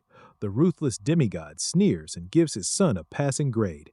It was a literal do-or-die situation, and Theo came out on top. A whole week flies by after the final round of the blooming ceremony. Today's the nomination day at clan headquarters. The Lanka siblings are there, waiting for their names to get called. Hulkus hates being stuck in a place this crowded, and Erica teases him for being a big, anxious baby. You can't really blame the guy, though. The commanders of every unit, the 9 dragons, the former clan head, and the current patriarch are all in attendance. Still, Erica tells her brother to stop looking so scared or nobody's gonna want to pick him for a faction. Plus, he never even managed to unlock elemental breathing, even after collecting a mountain of bells. Hulkus is still salty about that. On top of it, his sister refuses to talk about whatever she got from the clan head when she reached the mountain peak. The brute argues that Theo would have been a cool dude and already spilled the secret if he'd just asked. The life of Alanka is dedicated to being the sword of Ragnar. Since that's the case, Hulkus has already decided to put everything on the coolest and strongest guy in their batch, the man who's got it all: power, character, and ambition. Holy glaze! Hulkus is dead set on betting his life on the young master. Even though he's never really talked to the guy, he figures he can just slide straight into Theo's camp by joining whatever unit he picks. That's only possible because, for some weird reason, the patriarch isn't taking Theo into the clan head's manor, meaning scrubs like Hulkus and the rest of the fan club should be free to follow their idol into whatever faction he chooses. Cutting through all the noise of the arena and the crowd, the ceremonial drum gets beaten, signaling the start of the nominations. Without further ado, the overall valedictorian of the batch, Theo Ragnar, gets called up to receive his honors. The crowd's packed with civilians and swordsmen alike, every single one of them cheering for a guy who used to get hit with the worst insults imaginable. Theo takes it all in with a smile as he stands in front of the Ragnar higher-ups. Somewhere in the middle of the crowd, Evelyn Naravel silently cheers for the young master she helped raise. If it were up to her, she'd love to see him join the white-armored dragon cavalry. Of course, that's just a selfish little dream on her part. As class valedictorian, he's proven he can excel in every single category and outshine every one of his peers. Right when he's about to get prompted to pick a faction, an unlikely figure stands up from the row of the 9 dragons. Ed Trovan, the Sky Dragon and director of the Central Intelligence Bureau, wordlessly steals everyone's attention. Tensions shoot up. Everybody's thinking the madman might try to pull some revenge stunt for his nephew. Of course, that would be an incredibly stupid move with all the other big shots sitting right there. The announcer pushes back and firmly tells the Sky Dragon to sit his ass back down. Theo figures the guy's probably still in shock over Axion's death, but he doesn't feel too threatened considering where he's standing. Then, much to everyone's surprise, Ed Trovan flashes this bright, phony smile and invites the young man to join the Central Intelligence Bureau as the new deputy director. Theo murdered the dude's nephew, and now he's getting a job offer as a reward. Earning the honor of valedictorian in the Ragnar clan carries some serious weight. Theo used to sit at the absolute bottom of the succession ladder. Now he's finally hatched, risen up, and taken flight. Word of his accomplishments has spread all over the clan. Everyone's talking about him killing Axion and going toe-to-toe with a proctor. His whole story of starting from the bottom and climbing all the way to the top hits hard with a lot of the apprentice swordsmen. More people look up to him now than ever before. The public's perception flipped real fast, from pure disdain to straight-up admiration. The imbecile of Ragnar is gone. In his place stands a generational genius with monstrous potential. As he stands in the middle of the stage, the system rings out. The 3rd scenario quest has been successfully cleared. As a reward, he obtains an ether core. Theo's pleasantly surprised. He'd gone so long without hearing from the system that he completely forgot about the quest. Considering how long it took to finish, this ether core thing's gotta be something pretty damn nice, right? He can't even enjoy the reward properly before this two-faced bastard offers him a deputy director seat in one of the family's most important factions. Using observation on Ed Trovan, Theo picks up that the guy's just trying to pull him under his wing so he can use him as a pawn to dig up the secrets of the primordial dragon relics. They already knew that, but it's nice to get confirmation. The Sky Dragon probably suspects Theo already has one of those relics. Too bad for Ed. Theo would never bow down to a Trovan. Crushing that cursed family with his bare hands is his life's mission. The demon dragon Julius immediately jumps in and protests Ed's thinly veiled coercion. Julius doesn't hold back at all, calling the snake out for trying to scheme his way to some kind of revenge. The Sky Dragon just brushes the accusations off with mocking laughter. He admits he's got a little resentment as an uncle, but as central director, he only wants to recruit the best man for the job. Julius clicks his tongue. Ed Trovan really is a slippery son of a bitch. Even now, he's still laser-focused on his hidden motives. The announcer breaks up the argument before it gets any uglier and tells the 9 dragons to stop speaking out of turn so the proceedings can actually start. When Theo's asked if he already has a faction in mind, he says he hasn't picked one yet. For now, he just wants to hear what the various factions have to offer. Basically, he's looking to kick off a full-blown bidding war for his services. First one to take the bait is the Sword Dragon, Osar Ragnar Plunis, director of the Plum Blossom Palace. She swears she'll take Theo as her direct disciple and junior lord. Lady Plum Blossom doesn't have any kids of her own, so becoming her direct disciple and junior lord is basically a straight shot to a nice little legacy. She's essentially offering to adopt him as a son and make him the successor to the Sword Dragon title. 2 of the 9 dragons have already thrown out offers, exactly what you'd expect for a hot commodity like Theo. With deals this juicy on the table, most commanders and directors can't even compete. Despite the intense bidding war, another big name still wants to throw his hat in the ring. He makes a flashy, thunderous entrance, a bird crashing down from the skies, all covered and masked up in bandages. Robert Ragnar, head of the Black Snow, also known as the Black Dragon, has just joined the bidding war for Theo. The audience is completely aghast. Most people have never even seen this guy make a public appearance before, yet he's been quietly watching the awakening ceremony from the very start. Robert concedes that Kyle was right. The boy's pretty interesting. If Theo agrees to work with Black Snow, the Black Dragon will gladly appoint him to the rank of Null Snow. As a covert intelligence agency, Black Snow agents usually operate in the shadows. The exception is the Null Snows, the highest-ranked officers in the faction. They're allowed to have a public face so they can grab fame and honor.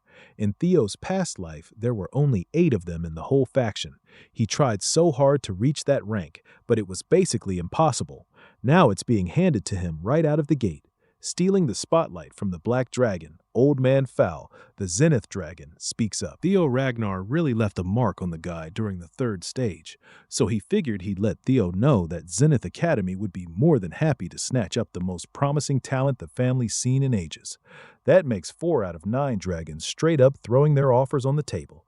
Of course, the demon dragon himself, Julius Ragnar, commander of the White Armored Dragon Cavalry, would definitely try to reel Theo in too.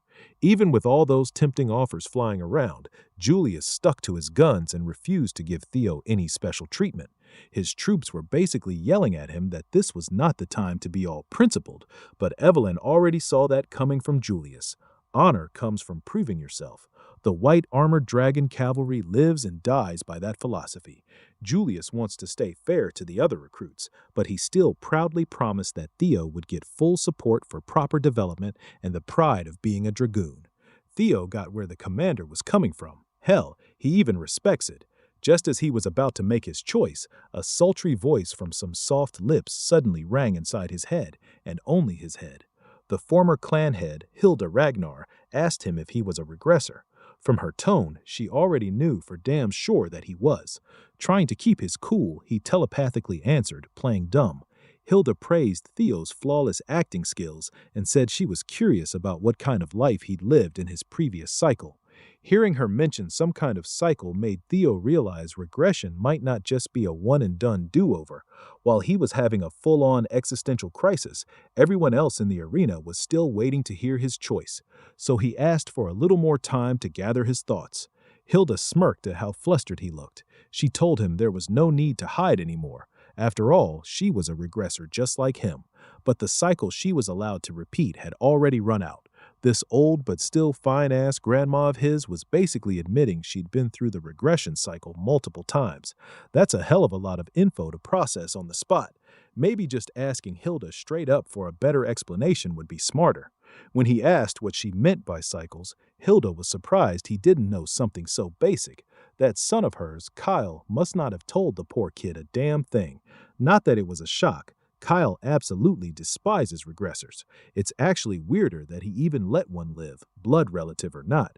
Maybe that's why Theo got hit with such a brutal life-or-death challenge up on the mountain peak. Hilda liked seeing the boy hungry for answers, but they didn't have time to cover everything right now. If he wanted to learn the secrets of the Ragnar clan and the world itself, he'd better seek out his grandma later and finish the conversation then. During the last round of the awakening ceremony, All his father had given him was that merciless heart sword. At least now he knew to be even more careful around Kyle Ragnar, given the guy's alleged hatred for regressors. Maybe the patriarch took Ladrock's heart because that ancient dragon had been way too welcoming toward regressors. A human beating a powerhouse like that sounds impossible, but his father's called a demigod for a reason. Kyle Ragnar is always on that demon time shit. If Theo wants to dig up the secrets of regression, he's got to sit down for a long, hard face-to-face with Grandma. Other than that, Theo Ragnar has finally locked in which faction he's joining. Puffing his chest out with pride, he announced his decision with full determination. We're not spilling our boy's pick just yet. Remington Narcio, the runner-up of this batch, picked Zenith Academy and became the Zenith Dragon's disciple. Perfect match, honestly. They both use water current breathing. In Theo's past life, Remington went back to the Narcio clan and leveled up on his own. Eventually, he kicked off a blood-soaked rebellion against the Ragnars. Having the Silver Lion as your enemy never ends well. But this time, he chose to stick with the clan, a change that came from Theo's influence. It's a temporary goodbye for the rivals for now. They're heading off to different factions to get stronger, with a promise to meet again once they're both leveled up. In a pretty short time, they've become real brothers in arms. As expected, Ray Ragnar headed back to the Daffodil Palace, where her mom, the Ice Dragon, runs the show. No better place for that lady. Same deal with Sybil and the other schmucks from Training Ground 4. They wanted to tag along with their young master, but their grades weren't good enough to get into his chosen faction. Sucks to part ways with your comrades, but it's a necessary change. Theo's looking forward to watching his new friends spread their wings on their own paths. After everyone got dismissed, the Lanka siblings rolled up to Theo. Hulkus tried to play it off like it was pure coincidence they ended up in the same faction. Of course, Theo greeted them politely and thanked them for the help during the second stage ceremony. Erica's definitely going to hold that debt over his head later. She likes strong guys, and so does her hulking brother. No Diddy. One of the supervisors barked at the new recruits to pay attention. The commander's coming. You already know Theo would pick the most honorable unit in the whole Ragnar clan. The perfect place to boost his career and spearhead his run as the next clan head. The White Armored Dragon Cavalry, led by the relentless demon dragon himself. Talking to Grandma Hilda would have to wait. For now, it was time for the fresh recruits to make their declarations. Hulkus Lanka loudly declared he's aiming to become one badass dragoon. Some just wanted fame so their names would ring out far and wide. Erica wanted to become the strongest of her generation. That's going to be tough as hell. One kid just wanted to earn the commander's recognition. That got him a few weird looks. Finally, it was the Golden Boy's turn to shout his declaration for the future, to prepare for the great war that's inevitably coming in 5 years. He vowed to become the commander of the White Armored Dragon Cavalry within half a decade. Saying that right in front of the current commander takes some serious balls. Julius didn't take the straight-up challenge to his position as an insult. He actually likes hearing big-ass dreams from the new blood. Whatever reason these young ones might have for joining the cavalry, they've got to remember one thing. Every drop of blood and sweat they spill serving this unit will live forever in the legends. Today's hard work becomes tomorrow's pride. The cavalry shield does not break. Swords will never yield. From now on, they're bound by creed and must always have each other's backs. Waiting at the end of the road, forged in blood and sweat, is that sweet, sweet glory. With that, the demon dragon congratulated his rookies. As a little show of force, his intimidating ride made one hell of an entrance. The commander's partner is a flying dragon named Gula. This big boy right here is the absolute symbol of the dragoons. After Gula showed up, the rest of the draconic pack blotted out the damn sun with their wings. Riding on their backs were the seniors of the cavalry. The rookies got assigned their personal handlers for the day. The admittance test is about to kick off, meaning the fresh recruits are heading out to grab their own partners. The spectacle of those dragons flying in formation was straight up breathtaking. Pretty much every kid in the Ragnar clan has dreamed of having their own flying dragon partner at some point. Assigned as Theo's handler was none other than Evelyn. He was pretty surprised to see her out of Training Ground 4 and back in service with the cavalry. Curious, he asked if she'd finally returned to active duty. She happily told him she's taking up the mantle once more. With a brand new prosthetic arm made by the demon craftsman, Evelyn can finally get back to doing what she loves most. A few days ago, Mommy Cecilia and Kirsten paid Evelyn a surprise visit just to say thanks. She was in the middle of schooling the training ground boys when they showed up. As usual, Evelyn brushed off the praise and thanks, saying Theo's success was all thanks to the young master's natural talent.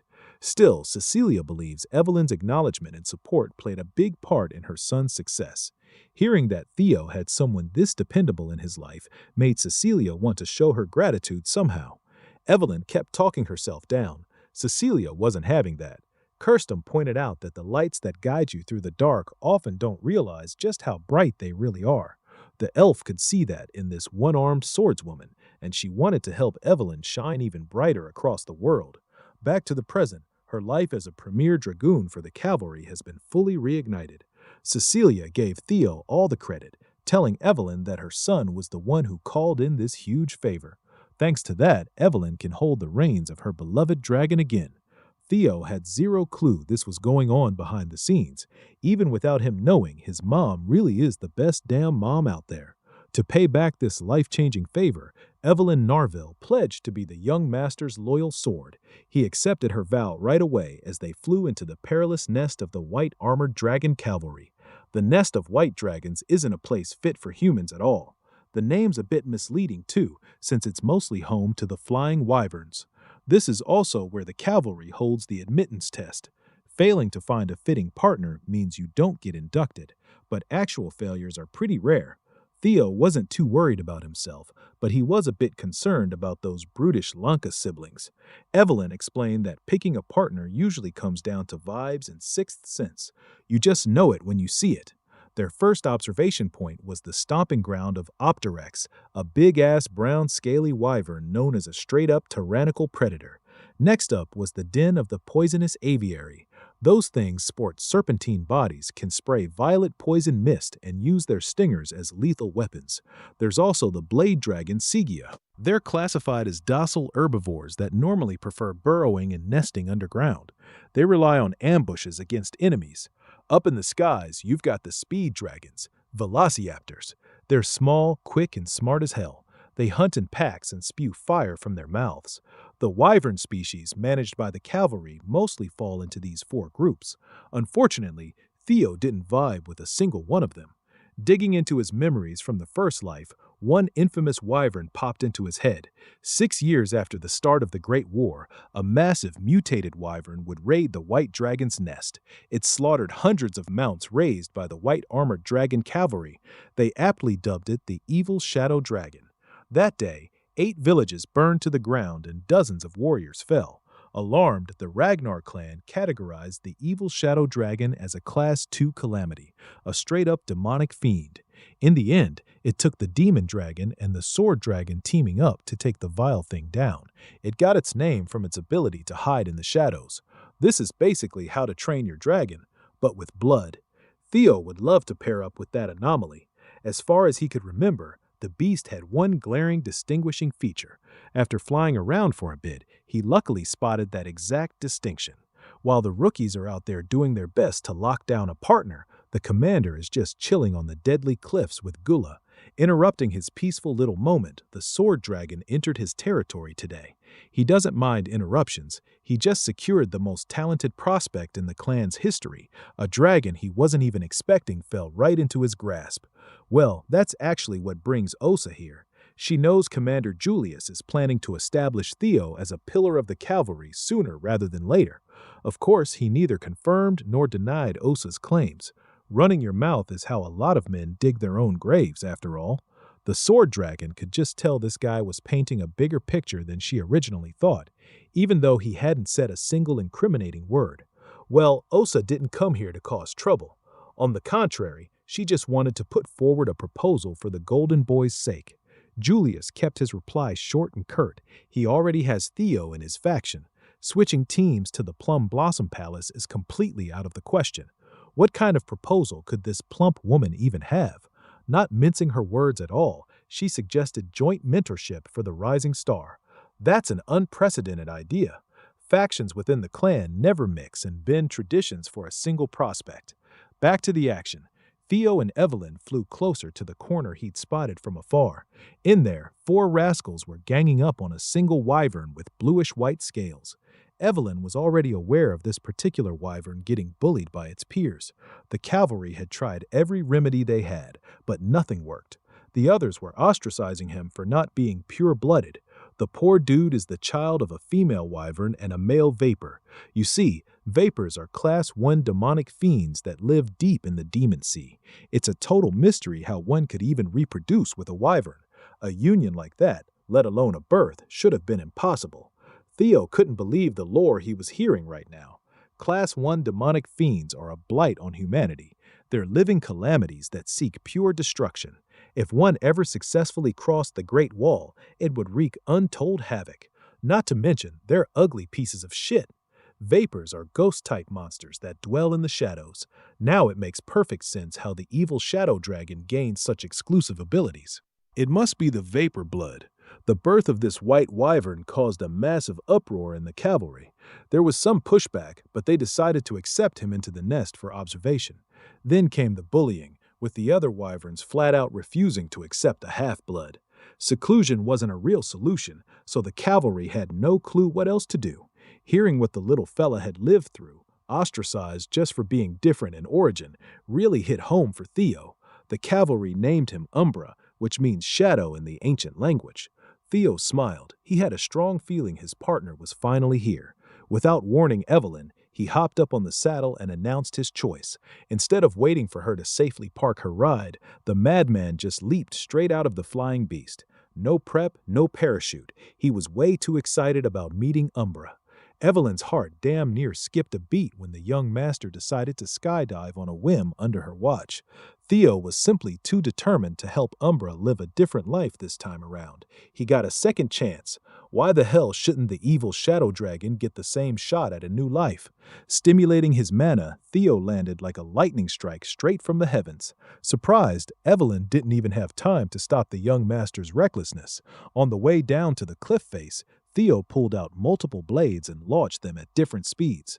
His eyes lit up as hatchling synchro activated, giving him full control of the blades through psychokinesis. Using this nifty little trick, he managed to break his fall and use the blades as footholds in midair. He looked like he was straight up running downward, completely defying gravity. Learning psychokinesis is one thing, using it in such a clever-ass way is another.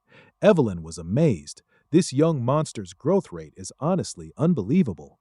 On the cliff, the wyverns ganging up on Umbra hissed and screeched in hostility. The bullied beast didn't back down one bit and met their snarls head-on. Seeing this injustice unfold reminded Theo of his days as the clan's so-called imbecile. All those times his peers sneered at him for being an incompetent bastard. Back then, all he could do was grit his teeth and take the insults. Now he's a completely different person, the undisputed goat of his generation. Sparks flew around Theo as thunder dragon breathing kicked in. Once he hit effective range, he used the blades for their real purpose, sending them flying at the bullies. Charged with ungodly amounts of wattage, he unleashed his dragon mark. If he'd wanted to, he could have straight up slain those wyverns, but he just scared the shit out of them with the attack. As the bullies flew off with their tails tucked between their legs, Theo Ragnar landed. He called the whole gang of wyverns a bunch of cowards hiding behind their superior numbers. When his eyes landed on Umbra, they softened with concern. Feeling threatened by the newcomer, the beast warily growled, ready to pounce at the slightest hint of hostility. Once Theo got close enough, Umbra chose to retreat, flying off to God knows where. Evelyn finally caught up to the young master and explained that the beast was on edge and approaching him wouldn't be easy. When she advised him to take it slow, he disagreed. It's more important for Umbra to have someone by his side right now. Why the hell would anyone stick around the nest if they're constantly getting ostracized? Umbra's lonely. Those emotional wounds hit way harder than the physical ones. Given how banged up he was, he couldn't have flown far, so Evelyn and Theo hopped back on the saddle and went looking for the poor guy. Sure enough, Umbra quickly ran out of stamina and decided to rest on one of the nearby rocky peaks. Even feeling weak as hell, he forced himself to get up the second he sensed the humans arriving. Plenty of dragoons from the cavalry had tried to tame this one before, but none of them pulled it off. He's super cautious around humans, and with those wounds, his wariness was cranked up even higher. So Theo asked Evelyn to go grab something to feed the poor guy. In the meantime, he'd try to get to know Umbra on a more personal level. He slowly strolled toward the beast, and it immediately unleashed wyvern fear. Theo promptly countered with Lesser Drake's fear. Beast and man went at it, trying to one-up each other with pure aura. In the end, Theo's presence came out on top as he steadily overwhelmed Umbra. The beast fully expected harm to come his way, but instead he got healed when Theo poured a healing potion on his wounds. As the medicine kicked in, Umbra felt his injuries rapidly improving and got some of his stamina back.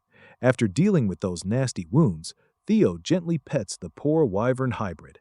Umbra was confused as hell. In his whole life, all he'd ever known was pain, suffering, and getting shut out. Now there's a human standing right beside him, showing actual kindness. Thanks to Theo's dragon heart, he could feel Umbra's emotions once he got close enough. He sensed that red-hot rage toward the herd that cast him out. The conflicting sadness came from still wanting to be part of the group. Most obvious of all was that long, painful loneliness buried deep in the lonely wyvern's core. On top of that, Umbra's feelings toward Theo were a total contradiction. He's wary of this random guy who suddenly showed up offering warmth, but he also hopes that warmth sticks around a little longer, that the man won't just leave. So Theo solemnly vowed to Umbra that he'd never turn his back on him. To seal the deal, Theo pulled out the gem he got from the previous mission and gifted it to his new friend. Seeing that shiny gem sparkling with a beautiful luster, Umbra was completely mesmerized. Still, the wyvern tried to play it cool and resist the temptation. Not much he could do when Theo just went ahead and put the gem around his scaly neck.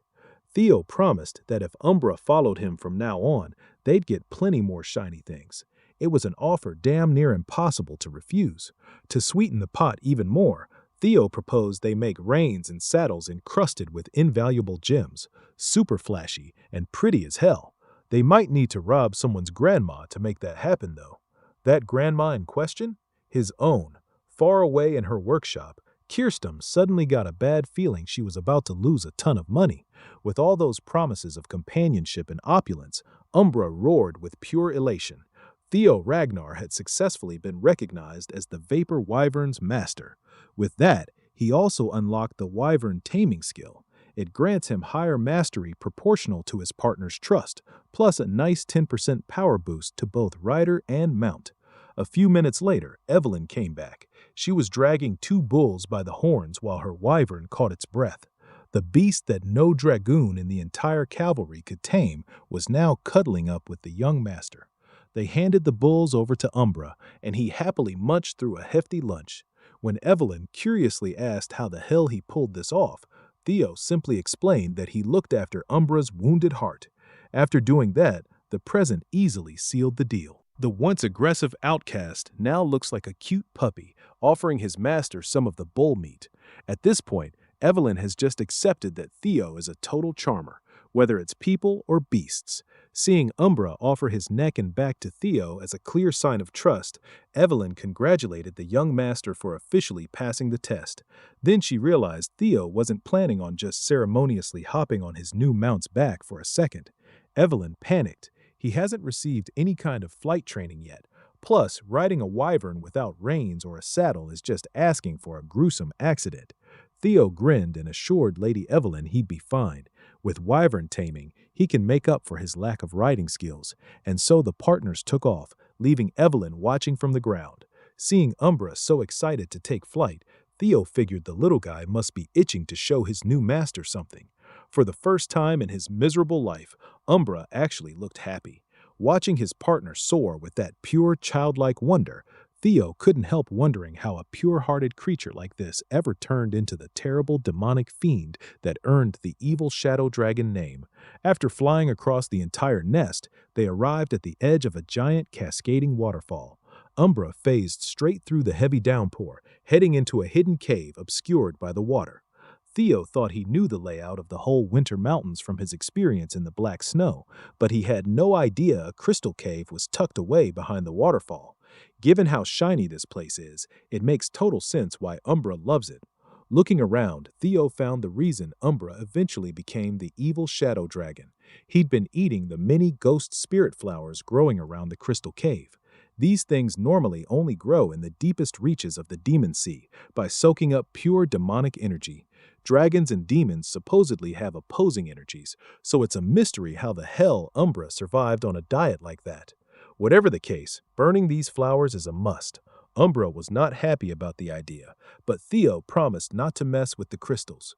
Deep in the cavern, another surprising sight showed up, an emaciated, rotting corpse chained up against the wall. By Theo's estimate, this guy had been dead for at least a decade, yet the rot was oddly minimal.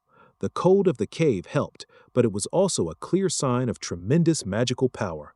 This man must have been a high-level martial expert in his prime. Theo figured he'd have to come back another time for a proper investigation. When he turned his back on the corpse, it seemingly came back to life with a resentful glare. It started screaming the current clan head's name, Kyle. Umbra reacted instantly, pinning the corpse deep into the wall and roaring at the threat that dared show hostility toward his master. The corpse kept spitting out Kyle's name, and Theo could sense his new friend was in real danger. Mr. Corpse tried to take a bite out of Umbra's feet, but Theo sacrificed his own arm to block those rotting teeth. It refused to let go of Theo's arm as it cursed Kyle and Robert Ragnar from beyond the grave. Theo's father and the Black Dragon must be connected to this random chained-up dead body somehow. Right then, Evelyn came to the rescue, using the white-armored dragon cavalry's shared technique, Blade Barrage. Through a flurry of countless stabs, she effectively deleted the corpse's head, and Theo was finally freed. He hobbled down to his knees and apologized for messing up. Traveling from the bite, an unbearable pain shot all the way through his body. The bite was loaded with a toxin made of pure demonic energy. Without an antidote, Theo might end up dying an extremely agonizing death. Evelyn panicked and tried to lift him up so they could get him to HQ. Umbra was having none of it. He pushed her out of the way and kept nudging her away from the young master, like he was trying to tell her something. Sensing that, Theo asked his partner if there was a solution. Without hesitation, he put his complete trust in Umbra. Theo grinned and left his life in the Viper Wyvern's hands. Evelyn immediately shot down such a ridiculous idea. A corpse toxin mixed with demonic energy is a death sentence if you leave it untreated. As far as Theo knows, he's got less than a 30% chance of surviving even with normal treatment, so he wants to gamble it all on Umbra's method. This beast evolved into a Class 2 demonic fiend by munching on ghost spirit flowers. He must have tangled with that corpse before and figured out how to handle demonic energy and corpse toxins.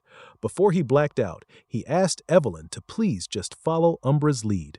Looking around the cave, the Viper Wyvern worked fast, harvesting a bunch of ghost spirit flowers and snapping off some of the crystals. He handed the pile of materials to Evelyn, basically asking her to blend them up and feed the mixture to the young master. She clenched her teeth and did what Theo asked. Evelyn grabbed the crystals and flowers, used her mana to crush and mix them together, and ended up with a dark purple sludge that she dripped into Theo's mouth. The loyal soldier and the worried beast both held their breath, waiting for the concoction to kick in. When the mixture hit Theo's chest, his dragon heart started pounding loud as hell. With his heart as the engine, Theo began visibly recovering. His mana overflowed from his body and slowly took on his natural electric affinity. Little by little, his lightning got infused with the extracted corpse poison. The color of his magic power started shifting to black. Once the transformation finished, the black lightning flooded back into his body and restarted the whole system. Body cleansing purification was now underway. The trait of the evil shadow dragon had been obtained. While our boy was literally fighting for his life, Commander Julius Ragnar was in his office getting some grim-ass news. The black snow had already double-checked the facts, and the report came back with 89% authenticity. His emotions got the better of him, and the demon dragon straight up shattered his office desk. He'd been riding high on a good streak. He should have expected some bad news to rain on his parade. Still, this level of devastation was completely outside anything he'd prepared for. Trainer Isvin, captain of the White Armored Dragon Cavalry's 5th Platoon, and 15 of his men had